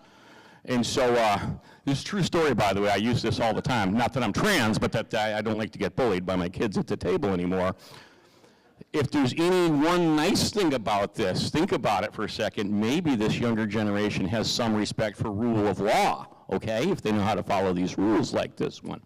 But true story, as I said, in terms of being the parent of these children. But the third one, which should probably be more important, is that for over 20 years I was actually a professor, business economics as an adjunct professor while I had a professional career. And I think the first piece of advice, I only got one piece of advice from my department chair, because I was an adjunct. I didn't go through any other training you're supposed to go through. And all he said was, make class fun for students. Make class fun for students. And one of the great examples of this, for a year I was a visiting professor actually in Dakar, Senegal. And I thought that this would be a great time. The air conditioning worked about 50% of the time over there. It's sub-Saharan, this place is hot, it's muggy. And so one time I actually got really smart and I turned off the air conditioning before I went in. And the students all come in and they're complaining and they don't know any better. And I pull out 2 ice cold cans of soda. One was a Coca-Cola, the other was a Fanta. I said, who would like one of these ice cold cans of soda?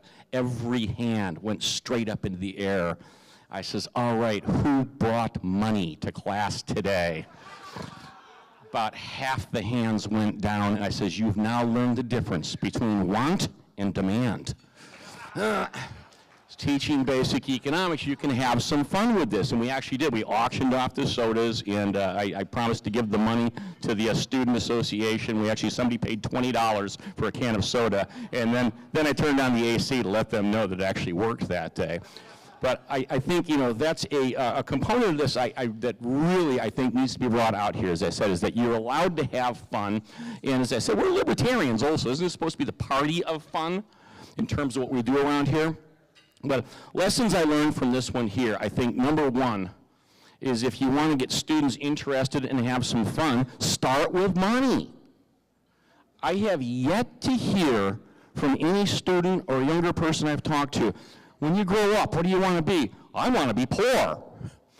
I want to be more poor than my parents. I want to be the poorest generation that ever lived on this earth. I've never heard that. I've never heard anybody saying that they want to be poor.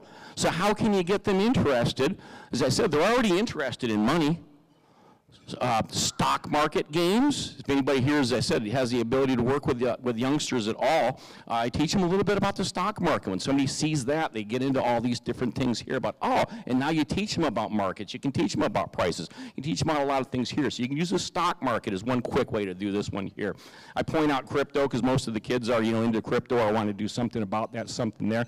Even if you don't know anything about crypto, though, as I said, that's another way to go into this one here.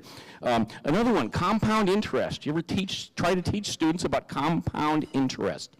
It's one of the greatest things you can teach somebody who's about 18 years old or even 16 years old when they get that first paycheck. And you show them that if they're able to put aside $2,000 a year just for those first 20 years while they're working, that at age 38, they could actually stop saving money out of their paychecks, and that compound interest will turn them into millionaires.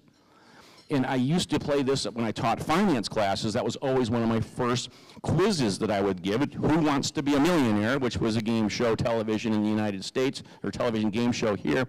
And we'd talk about how long it would take somebody to become a millionaire. And you'd show them these different avenues. As I said, the younger that they get started saving, and the more they build that habit, and all of a sudden, I'm a millionaire. I had one smart-ass student tell me, I'm already a millionaire. I says, great, who wants to be a billionaire? You got a lot more math to do.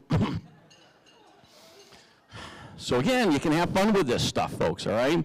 Another one here, and John Chisholm brought this one up. And by the way, if you guys expected, highbrow content, all that stuff here, John Chisholm's still here. You can ask him for that. You're going to get none of that from me, all right?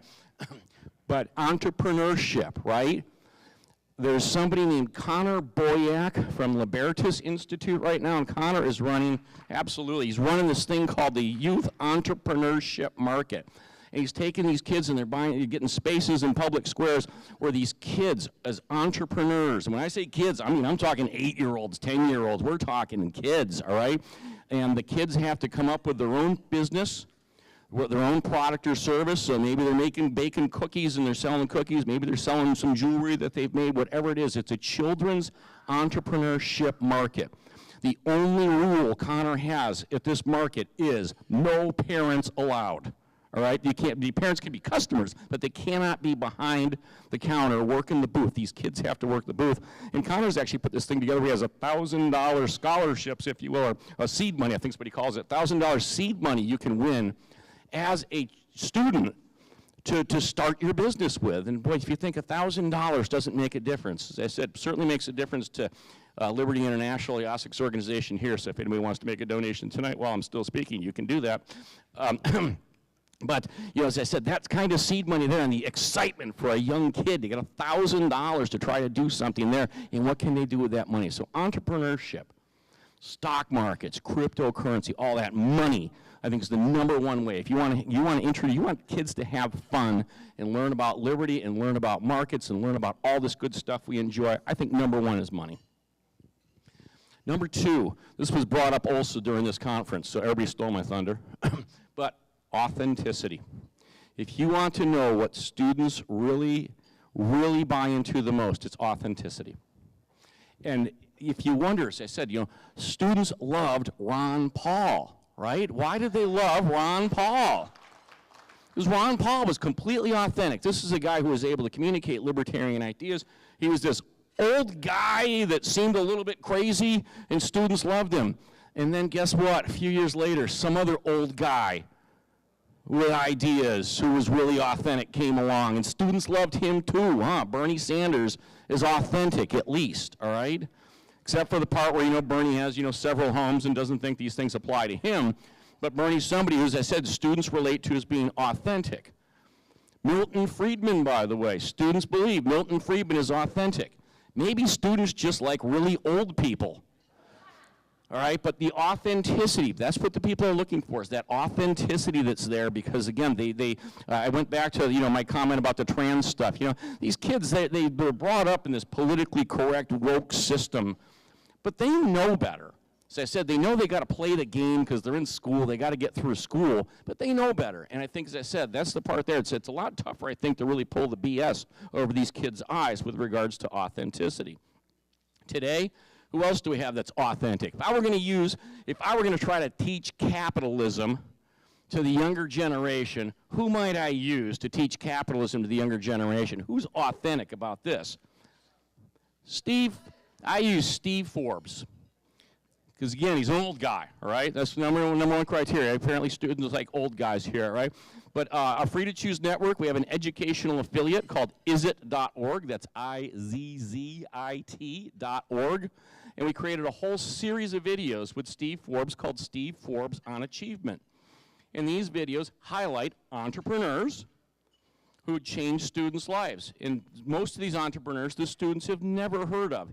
Who invented the container ship, for example. But without the container ship, we don't have international trade. And so, Steve, by the way, Steve has one criteria for who to be part of this program. The entrepreneur must be dead. That way they can't embarrass Steve by doing something really stupid after he makes the video about them. But all these things here, again, the students, now they can see themselves. We use all sorts of people from different backgrounds.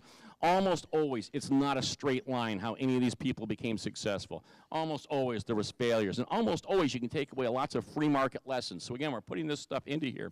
An interesting side note, we did a focus study group with students on these videos, and they really enjoyed the videos. And they said, who's this old guy talking to us about this, though? They had no clue who Steve Forbes was.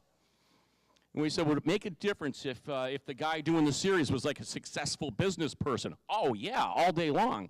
So we think we're rescuing Steve Forbes and introducing him to another generation because, as Mark Skousen pointed out, students don't read anymore. So they've never picked up a Forbes magazine to know what Steve Forbes is all about with regards to that. Authenticity has a very close cousin. Authenticity's close cousin is passion. People like passion. Tell me, is there anybody here who does not want to hang out with Sebastian tonight with a white bucket hat? Anybody? This guy, that's passion right there. We had dinner last night together. This man's passionate about everything he does. He's the only person who out-ate me for meat last night, all right? That was passion. Man has passion. Let's see, there's something else I wanted to talk to you about. It was a short attention span. Yeah, that was it, all right? Everyone thinks that these younger generation has a short attention span. I'm here to tell you that's a myth. That is completely a myth. And I can prove this because my children would binge watch Bob's Burgers for an entire weekend. Okay, they can focus and concentrate on something that they like. How many millennials do you know that are still living in their parents' basement playing video games for 12 hours a day? Don't tell me they have short attention spans, all right? It's a complete myth, but you have 2 minutes to capture their attention. Again, this is a generation that's brought up with the phones. This generation that is brought up on video. All right, so as I said, they're not a reading generation, but they are video-minded, and you have about 2 minutes to capture their attention.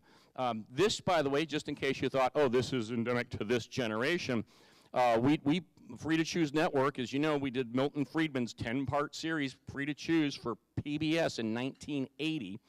Prior to that, my senior executive producer, who's been around this game for over 50 years. The guy is so old, he was literally Mr. Rogers' boss, all right? That's how old my senior executive producer is, all right?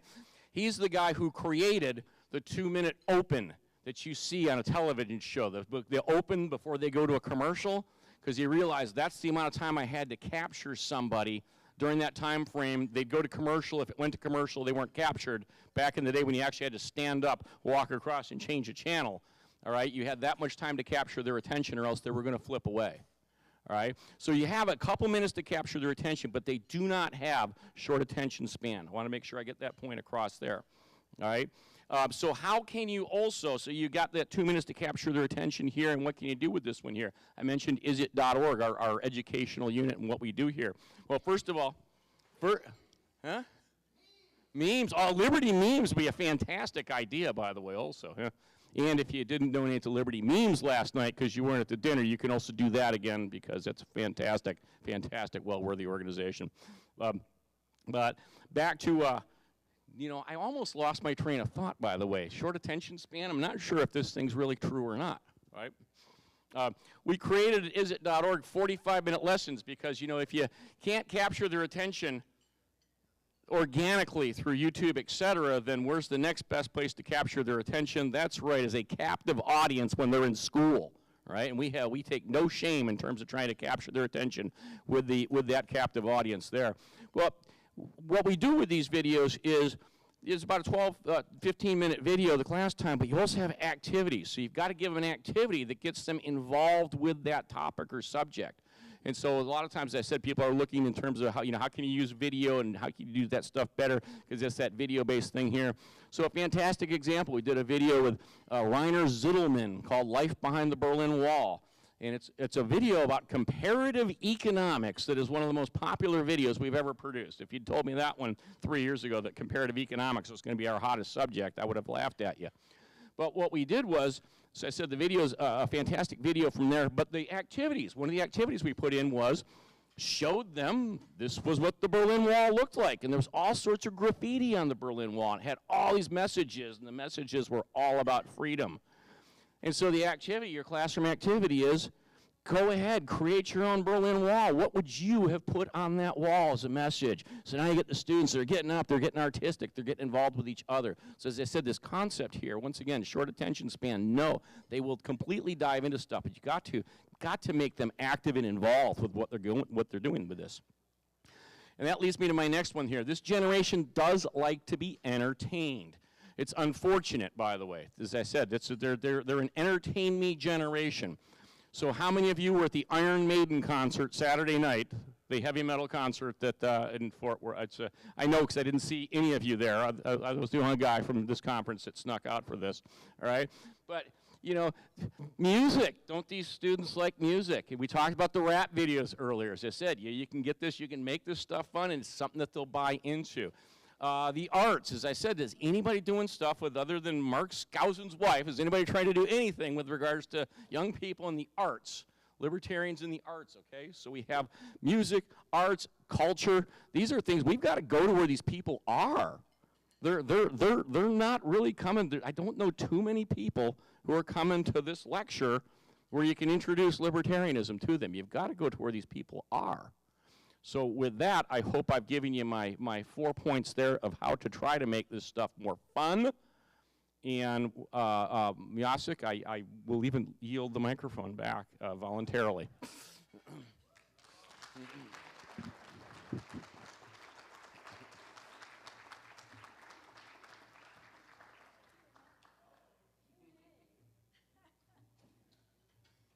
We can't let him leave the stage yet. Okay, this is your time for Q&A, so if you have questions, and I hope staff will bring a microphone around, you can go ahead and ask him, and maybe he'll answer. Staff's all eating dinner tonight. Well, they got a night off. They forgot to tell them that. All right.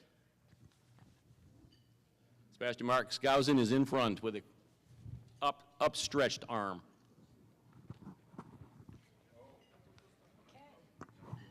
So tell us a little bit about John Stossel and his confrontational approach to going directly to government officials, to corporate leaders, and like Ted Turner, for example. What do you think of the idea of and a lot of people have tried to do that, even on Fox News and stuff. They go directly to the government officials. And one of the more frustrating things is where people complain about it, but they never go to the government official and address the issue. Is that something that we're going to see more of or less of? I think I'm using N equals 2, especially with my own children here. Some of their generation's brainwashed to be little activists, all right? You know, the teacher's civics class is not about learning self-government and the system of checks and balances. Civics class is about how do you write to your legislature to ban plastic bags. So from the educational standpoint, especially with this younger generation here, they've really been brought along in terms of this activism component. I don't know in terms of confronting government that they really have that spirit in them, Mark. I wish I had a better answer for you on that one. So, is there any data points suggesting that the 2-minute window has ever been anything but? Because, for instance, my introduction to libertarianism was a 5-minute Ed Clark television commercial in 1980. And about halfway into that, I was hooked. I think you hit that point, by the way. As I said, it's how quickly they're going to shift off of something. So when we make short videos now, we try to make them no longer than 3 minutes with the concept that if I can get them, our completion percentage on short videos, 3 minutes and under, is well over 90%. Which means if you can get somebody to watch that first part, they'll watch a 3-minute video. Our completion percentage on a 60-minute public television documentary is much lower. They might still watch the first 3 to 5 minutes, but you know, the drop-off rate within that time frame is big. So I still think, as I said, that 2-minute time frame is still a very good, accurate measure of how long you need that long to hook them in. So I have a comment about the Berlin Wall in the classroom thing. I think it's great, but it can go beyond just writing things on the Berlin Wall. So Polish Mises Institute had this program, Economic Lessons for the Youth, and one of the lessons was actually about dividing the class in half and having different systems of distributions of candy. So you bring candy to the classroom and say, okay, on this side you will have this dictatorship, and you will have a bureaucrat that decides who has how much candy and how. And you make sure before you distribute candy, you make sure that they have candy they don't like. And on the other hand, they can trade with each other on the other side. And then you compare, okay, are you better off than before on this side? Are you better off than before on this side? What were your thoughts? So that's another way of using the Berlin Wall in the classroom. They had some very interesting lessons. Very good, thank you.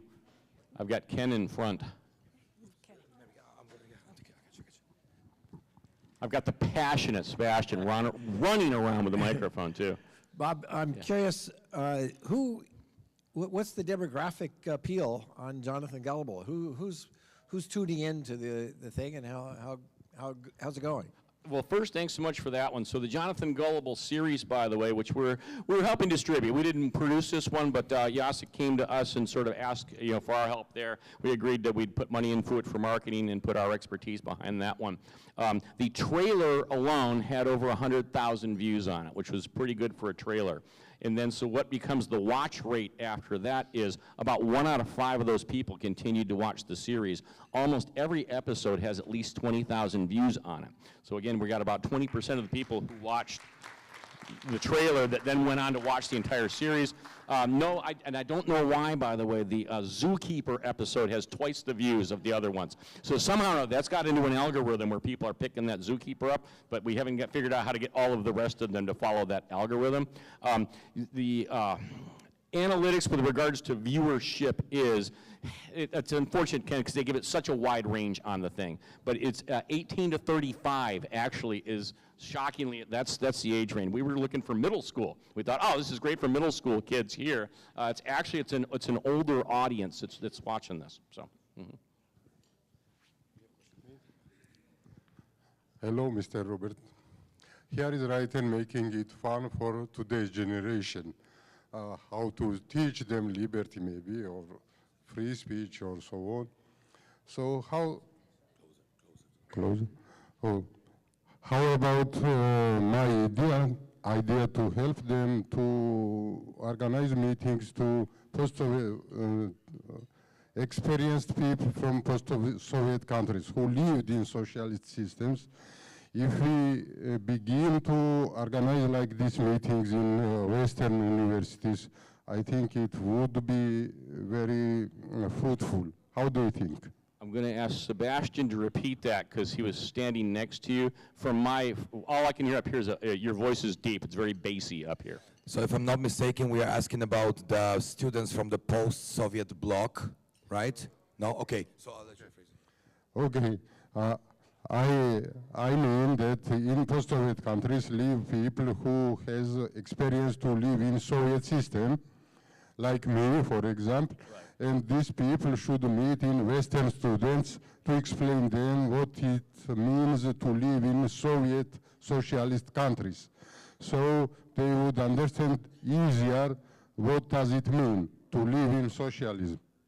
What does it mean to live in socialism? You think that's the message we should be? So another is suggesting that we should bring more people, more students from the post-Soviet bloc so they can actually meet students in the Western world, right? Yeah. Well, I'll repeat this story told to me by P.J. O'Rourke. Some of you heard it at dinner last night, but P.J. O'Rourke was telling me the story about, this man who was, his wife told him to go to the meat market back in a Soviet country, so he went to the meat market and he waited in line, and he waited in line, and he waited in line, and there was no meat. And so he went home, and his wife tells him the next day, listen, you got to go back and get meat. And he waited in line, and he waited in line, and there was no meat. And the third day he goes back, and he gets in line, he gets up to the counter, and right as he gets to the counter, the butcher shuts the window down, and the guy shouts out, what's it take to get meat around here? I'm a member of the party. I served in the military for this country. And he gets a tap on the shoulder. The man behind him says, comrade, shh, you remember what it was like in the old days. You say something like that, boom. And so he goes home. His wife says, let me guess, no meat. He says, oh, it's worse than that. They're out of bullets now, too. Well, thank you, Robert. That was very informative, but you cannot leave the stage yet. No, Mary, I'm terribly sorry. We have one last question from Ron Manners, okay? Very, very briefly. Okay, I'm going to give you the phone. Mr. Manners, sir. Robert, you know that I'm an impatient libertarian. I do. I have 2 of your books. You're that impatient. And I'm impatient. I've been, for 30 years, we've been engaging with young people. Mm-hmm. And for 30 years, we've been doing it exactly the same way. And I'm impatient and I'm angry. So what are we going to do about coming into the new century? And we're going to send a Mancal scholar to the Atlas Network in January. He's going to come back with a full report on what the other leading think tanks of the world do from a first contact point of view. We need to update our methods. Some of the stuff tonight you hit the spot with, so you will receive a call from a Mancal scholar in January to provide your secret information. I'm and happy. We will use it to hell. I'm happy to work with Mancal scholars, as Ron well knows. Thank you so much there, Ron. So we, while we're waiting here, our organization actually owns Milton Friedman's summer home in Vermont. And we bring children, our students there, college students there for 1 week to effectively go through Milton Friedman's book chapter by chapter, and it's student-led discussions. It's not the professor who's leading the discussion. It's students doing a Socratic discussion, leading that thing there. And Ron has generously supported sending students from Australia to the Milton Friedman House in Vermont. So as I said, it's an incredible investment. And he says that is absolutely the thing that they talk about the most when they go back. So thank you so much, Ron. Are we good, Sebastian? Okay. Now, you've heard Robert talk, so you know a lot about the Free to Choose network, of which he is president. And because of that, of all the wonderful things they've done, including, of course, having Ken Schoolin's animation of Jonathan Gullible sitting in their website, we are going to give him a great award for everything. It's actually not Robert's. It's free to choose, but he's going to accept it, I hope, on their behalf. I want to add also, the reason we were so excited about this is because probably 25 years ago, Ken Schoolin asked Bob Chittister, our founder, to help him distribute Jonathan Gullible books in schools. So we've been helping out on this project for as long as this project's been out there. It was such a pleasure to work with you guys on this.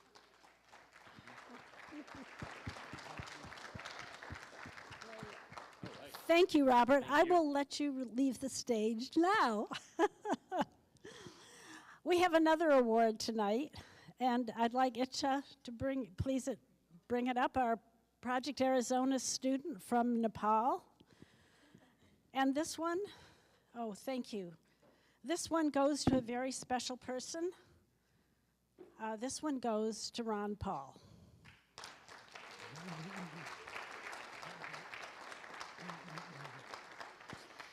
Now, I probably don't need to say anything about Ron Paul, other than he was, I'll just refresh your memory, because he was actually in and out of our Senate, our congressional district quite a bit here in Texas.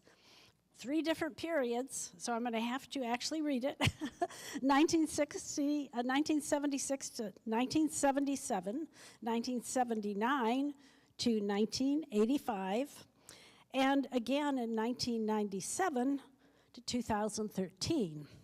As most of you know, he ran for president 3 times, the first time on the Libertarian Party ticket in 1988. And of course, he had 2 runs for the Republican nomination in 2008 and 12.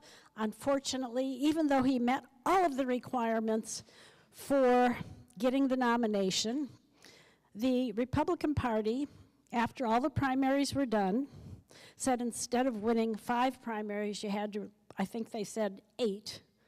So of course, there was no way after all the primaries were over for Ron Paul to get those extra primaries won because they were done. It just shows you how the Republican Party treats people that are libertarian, even if they're members of another party, which of course tells us that isn't going to work out very well for us. Now, I also want to tell you that Ron Paul could not be here tonight to accept the award. He's asked us to send it to him, but he has prepared a video for us. So if we can get that up on the screen for everyone to see it.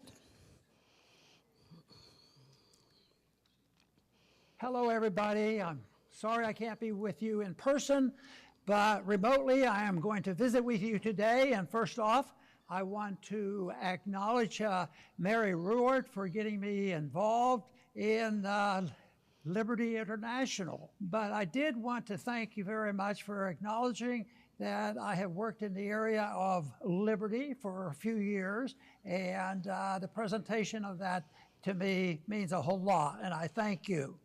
And I often use the quote that ideas whose time has come can't be stopped.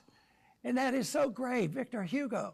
And you can't stop it. You're more likely to have your ideas stopped when you have too much government, and then there's the destruction of the right to have freedom of speech and the undermining, like them now, of our First Amendment. But ideas by themselves, just express them and spread them any way we can, because I think that is so much more important. Certainly government schools have not been helpful in this fight to spread the message of liberty. So there's a lot of opportunities. I have been so impressed with people that I've met over the years that have started their own organization. I have no idea how many people have been influenced by the spreading of this message and encouraging people. So I see so many things to be pessimistic about when you look at the economy and all the wars going on and this nonsense. But I also look at the side where I think the message of liberty has spread significantly, and with the help of an organization like yours is very beneficial, because that is what happens to happen. I believe that in economics or civil liberties or the whole effort to promote the freedom ideas has been very successful. But they're not in government. Maybe we'll see some changes, but that is exactly what we have to work for, because governments would reflect those ideas, but we can't go to the government and tell them that's your responsibility to spread those messages and do it in the government schools and have government education, which has been a disaster. And I think there's a shifting away from that. Technology has allowed us to spread our message and reach more people than ever before. So I wish you well. I hope Liberty International continues with this. And once more, I want to congratulate Mary Ruard for all her efforts in getting me interested in the organization. Thank you.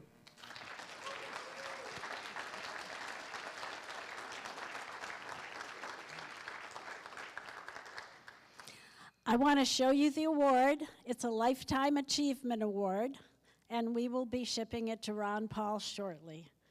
He certainly deserves it, as does Free to Choose Network. So I'm very proud to be able to make these awards today. Yeah.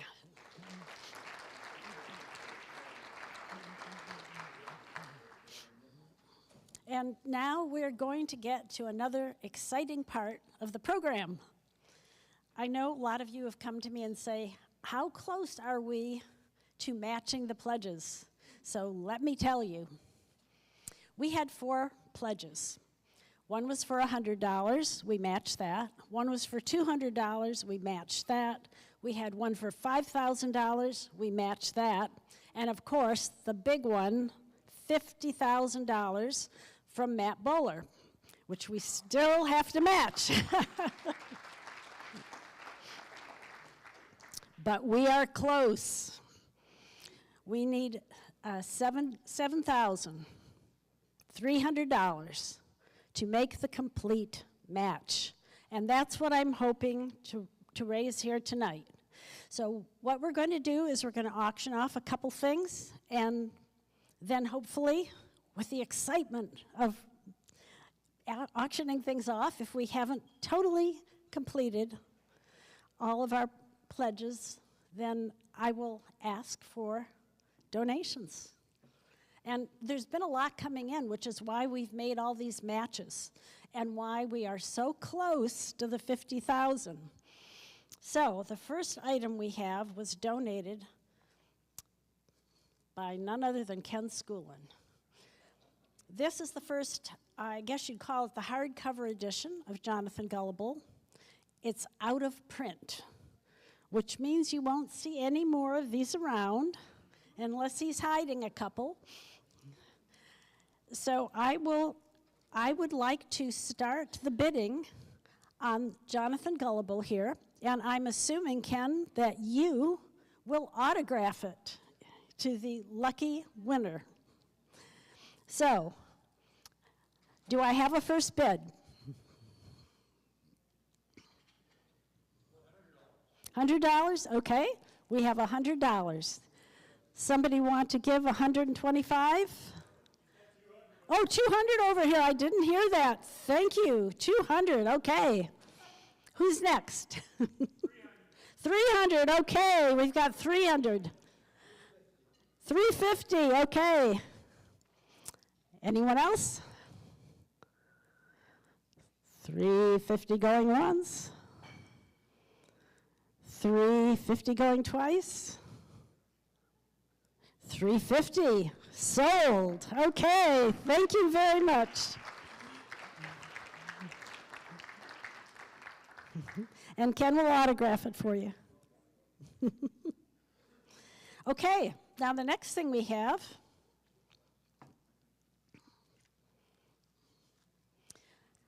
and this is courtesy of Walter Smith.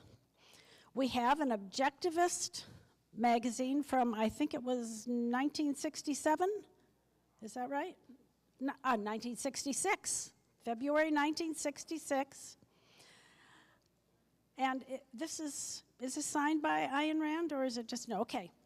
But it is, if you don't have this and you're an objectivist, you might want to get it. Because these things are not just floating around anymore. So, do I have an opening bid for this? How many pages? It looks like the last article starts on 16, page 16, but I don't know. I could open it up and find out. Let's do it. That way you'll know what you're bidding on. What's in it? Okay, I can read you what the articles are about. I'm taking it out of the wrapper. Okay, it's The Philosophy and Sense of Life by Ayn Rand. The Objectivist Theory of Volition, Part 2. Cultural Barometer by Barbara Brandon. And The Objectivist Calendar is the last, page 16. Let me see if there's any other pages. No, page 16 is the last one. And what it does is it lists all the upcoming things. Mary, would it be okay if I add some items for your auction? Of course. Can I just tell people? Sure, go right ahead. Hi, I'm David Gay with Liberty Memes. You've probably seen my silly jokes. I just have 3 things that Liberty Memes would like to donate to this auction. To make things even better, since you're giving an award to Ron Paul, I was just at his house on Thursday, and he signed this copy from his congressional edition copy of the Constitution and the Declaration of Independence in gold, a signed copy of his farewell address to Congress, and just in time for the holidays, a signed copy of the Ron Paul Family Cookbook signed by Ron and Carol. Okay, thank you, David. Okay, well, we'll bid on the Objectivist pamphlet first, and then we'll take David's generous offer as well. So, do I have an opening bid for the Objectivist?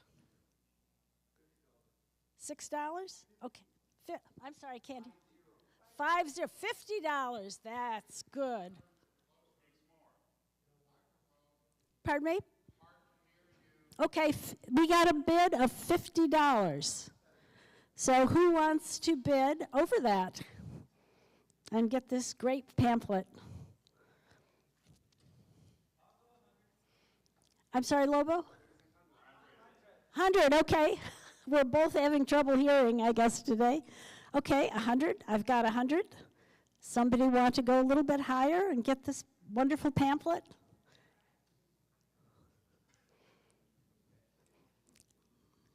No?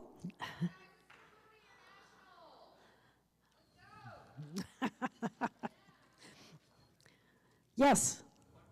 150. We have 150.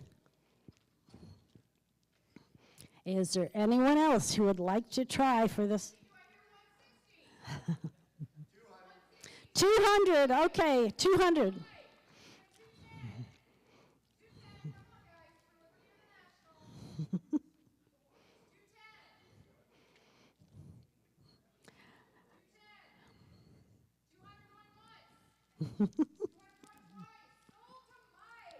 All right, Mike.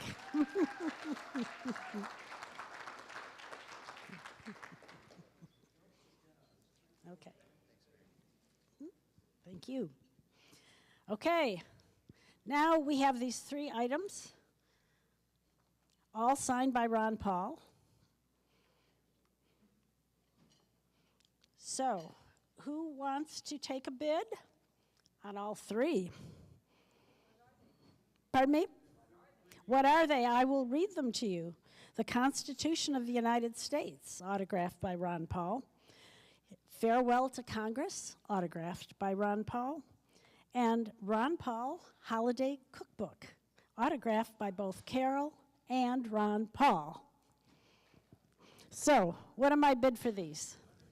$100. Okay, we got 100. Somebody want to bid? 125. 200. Okay, we got 200 there. 250. Okay, 250. 300. Okay. 400. We've got 400. 500. Okay. It's for a good cause, folks. Remember. And we want to have more things going on in the U.S., so we need a little help with this. 500. Who wants to bid? 700. Okay. All right. All right, who wants to bid a little bit higher, maybe 800? Okay, 800, okay.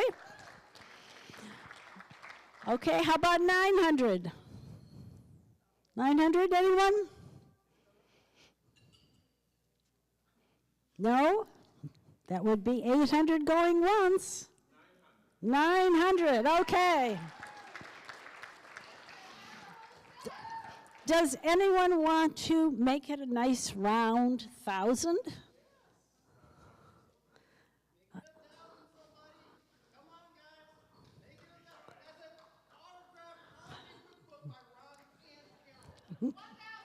Okay, 1,000.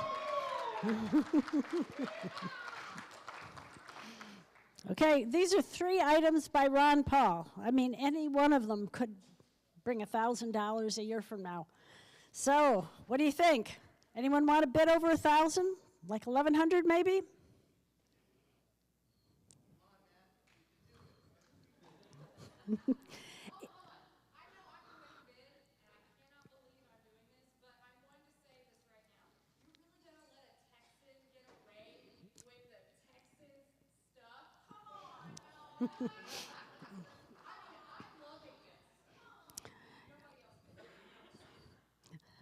Okay. Anyone want to bid like 1,250?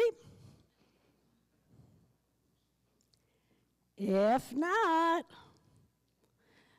1,000 going once. 1,500. Okay.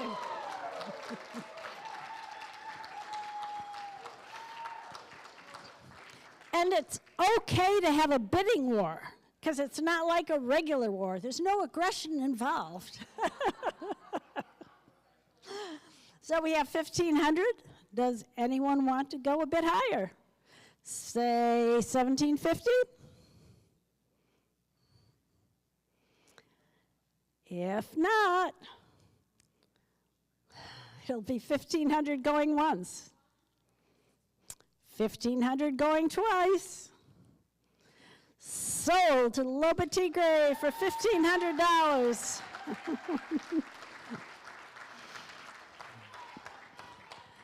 And maybe I could get Sebastian to come up and take these to Lobo or one of the other staff. I think Lobo's busy, so thank you so much, Dominic. Thank you. Okay. Let's see. Does somebody have a total of what we just did? 1,500 plus?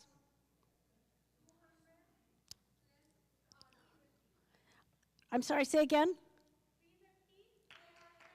Okay. Okay, 1,500 and 350?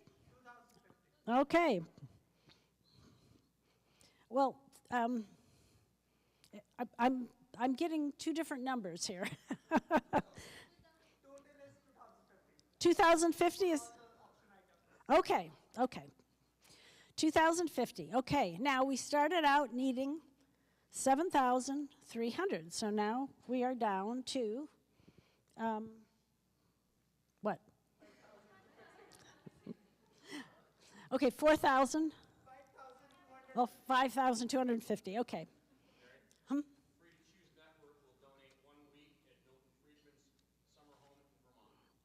Okay. It looks like we have another auction. Do you know a rough value of that? It's an Airbnb. It would be about $1,000 a week. Okay. So we can't go any less than 1,000, folks. Okay? So who wants to bid $1,000? I will note, by the way, 5 bedrooms in the house. So if you guys want to combine together. Right. Okay. We got 1,000. We got 1,000. 1,200.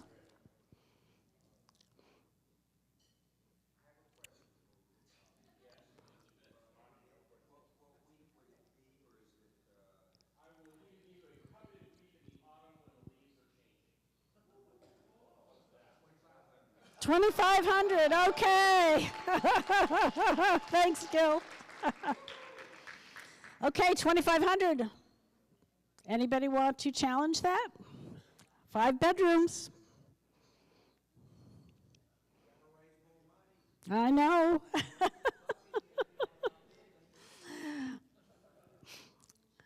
Anyone want to challenge that? 2,500? Going once. 3,000, okay. 3,000. 3,000, okay. Anyone want to bid a little higher? If not,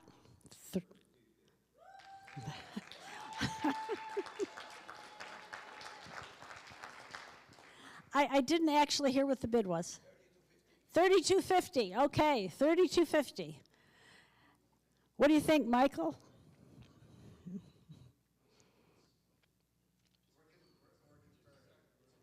Okay, there's some discussion going on. We'll hold off. 3,500, okay.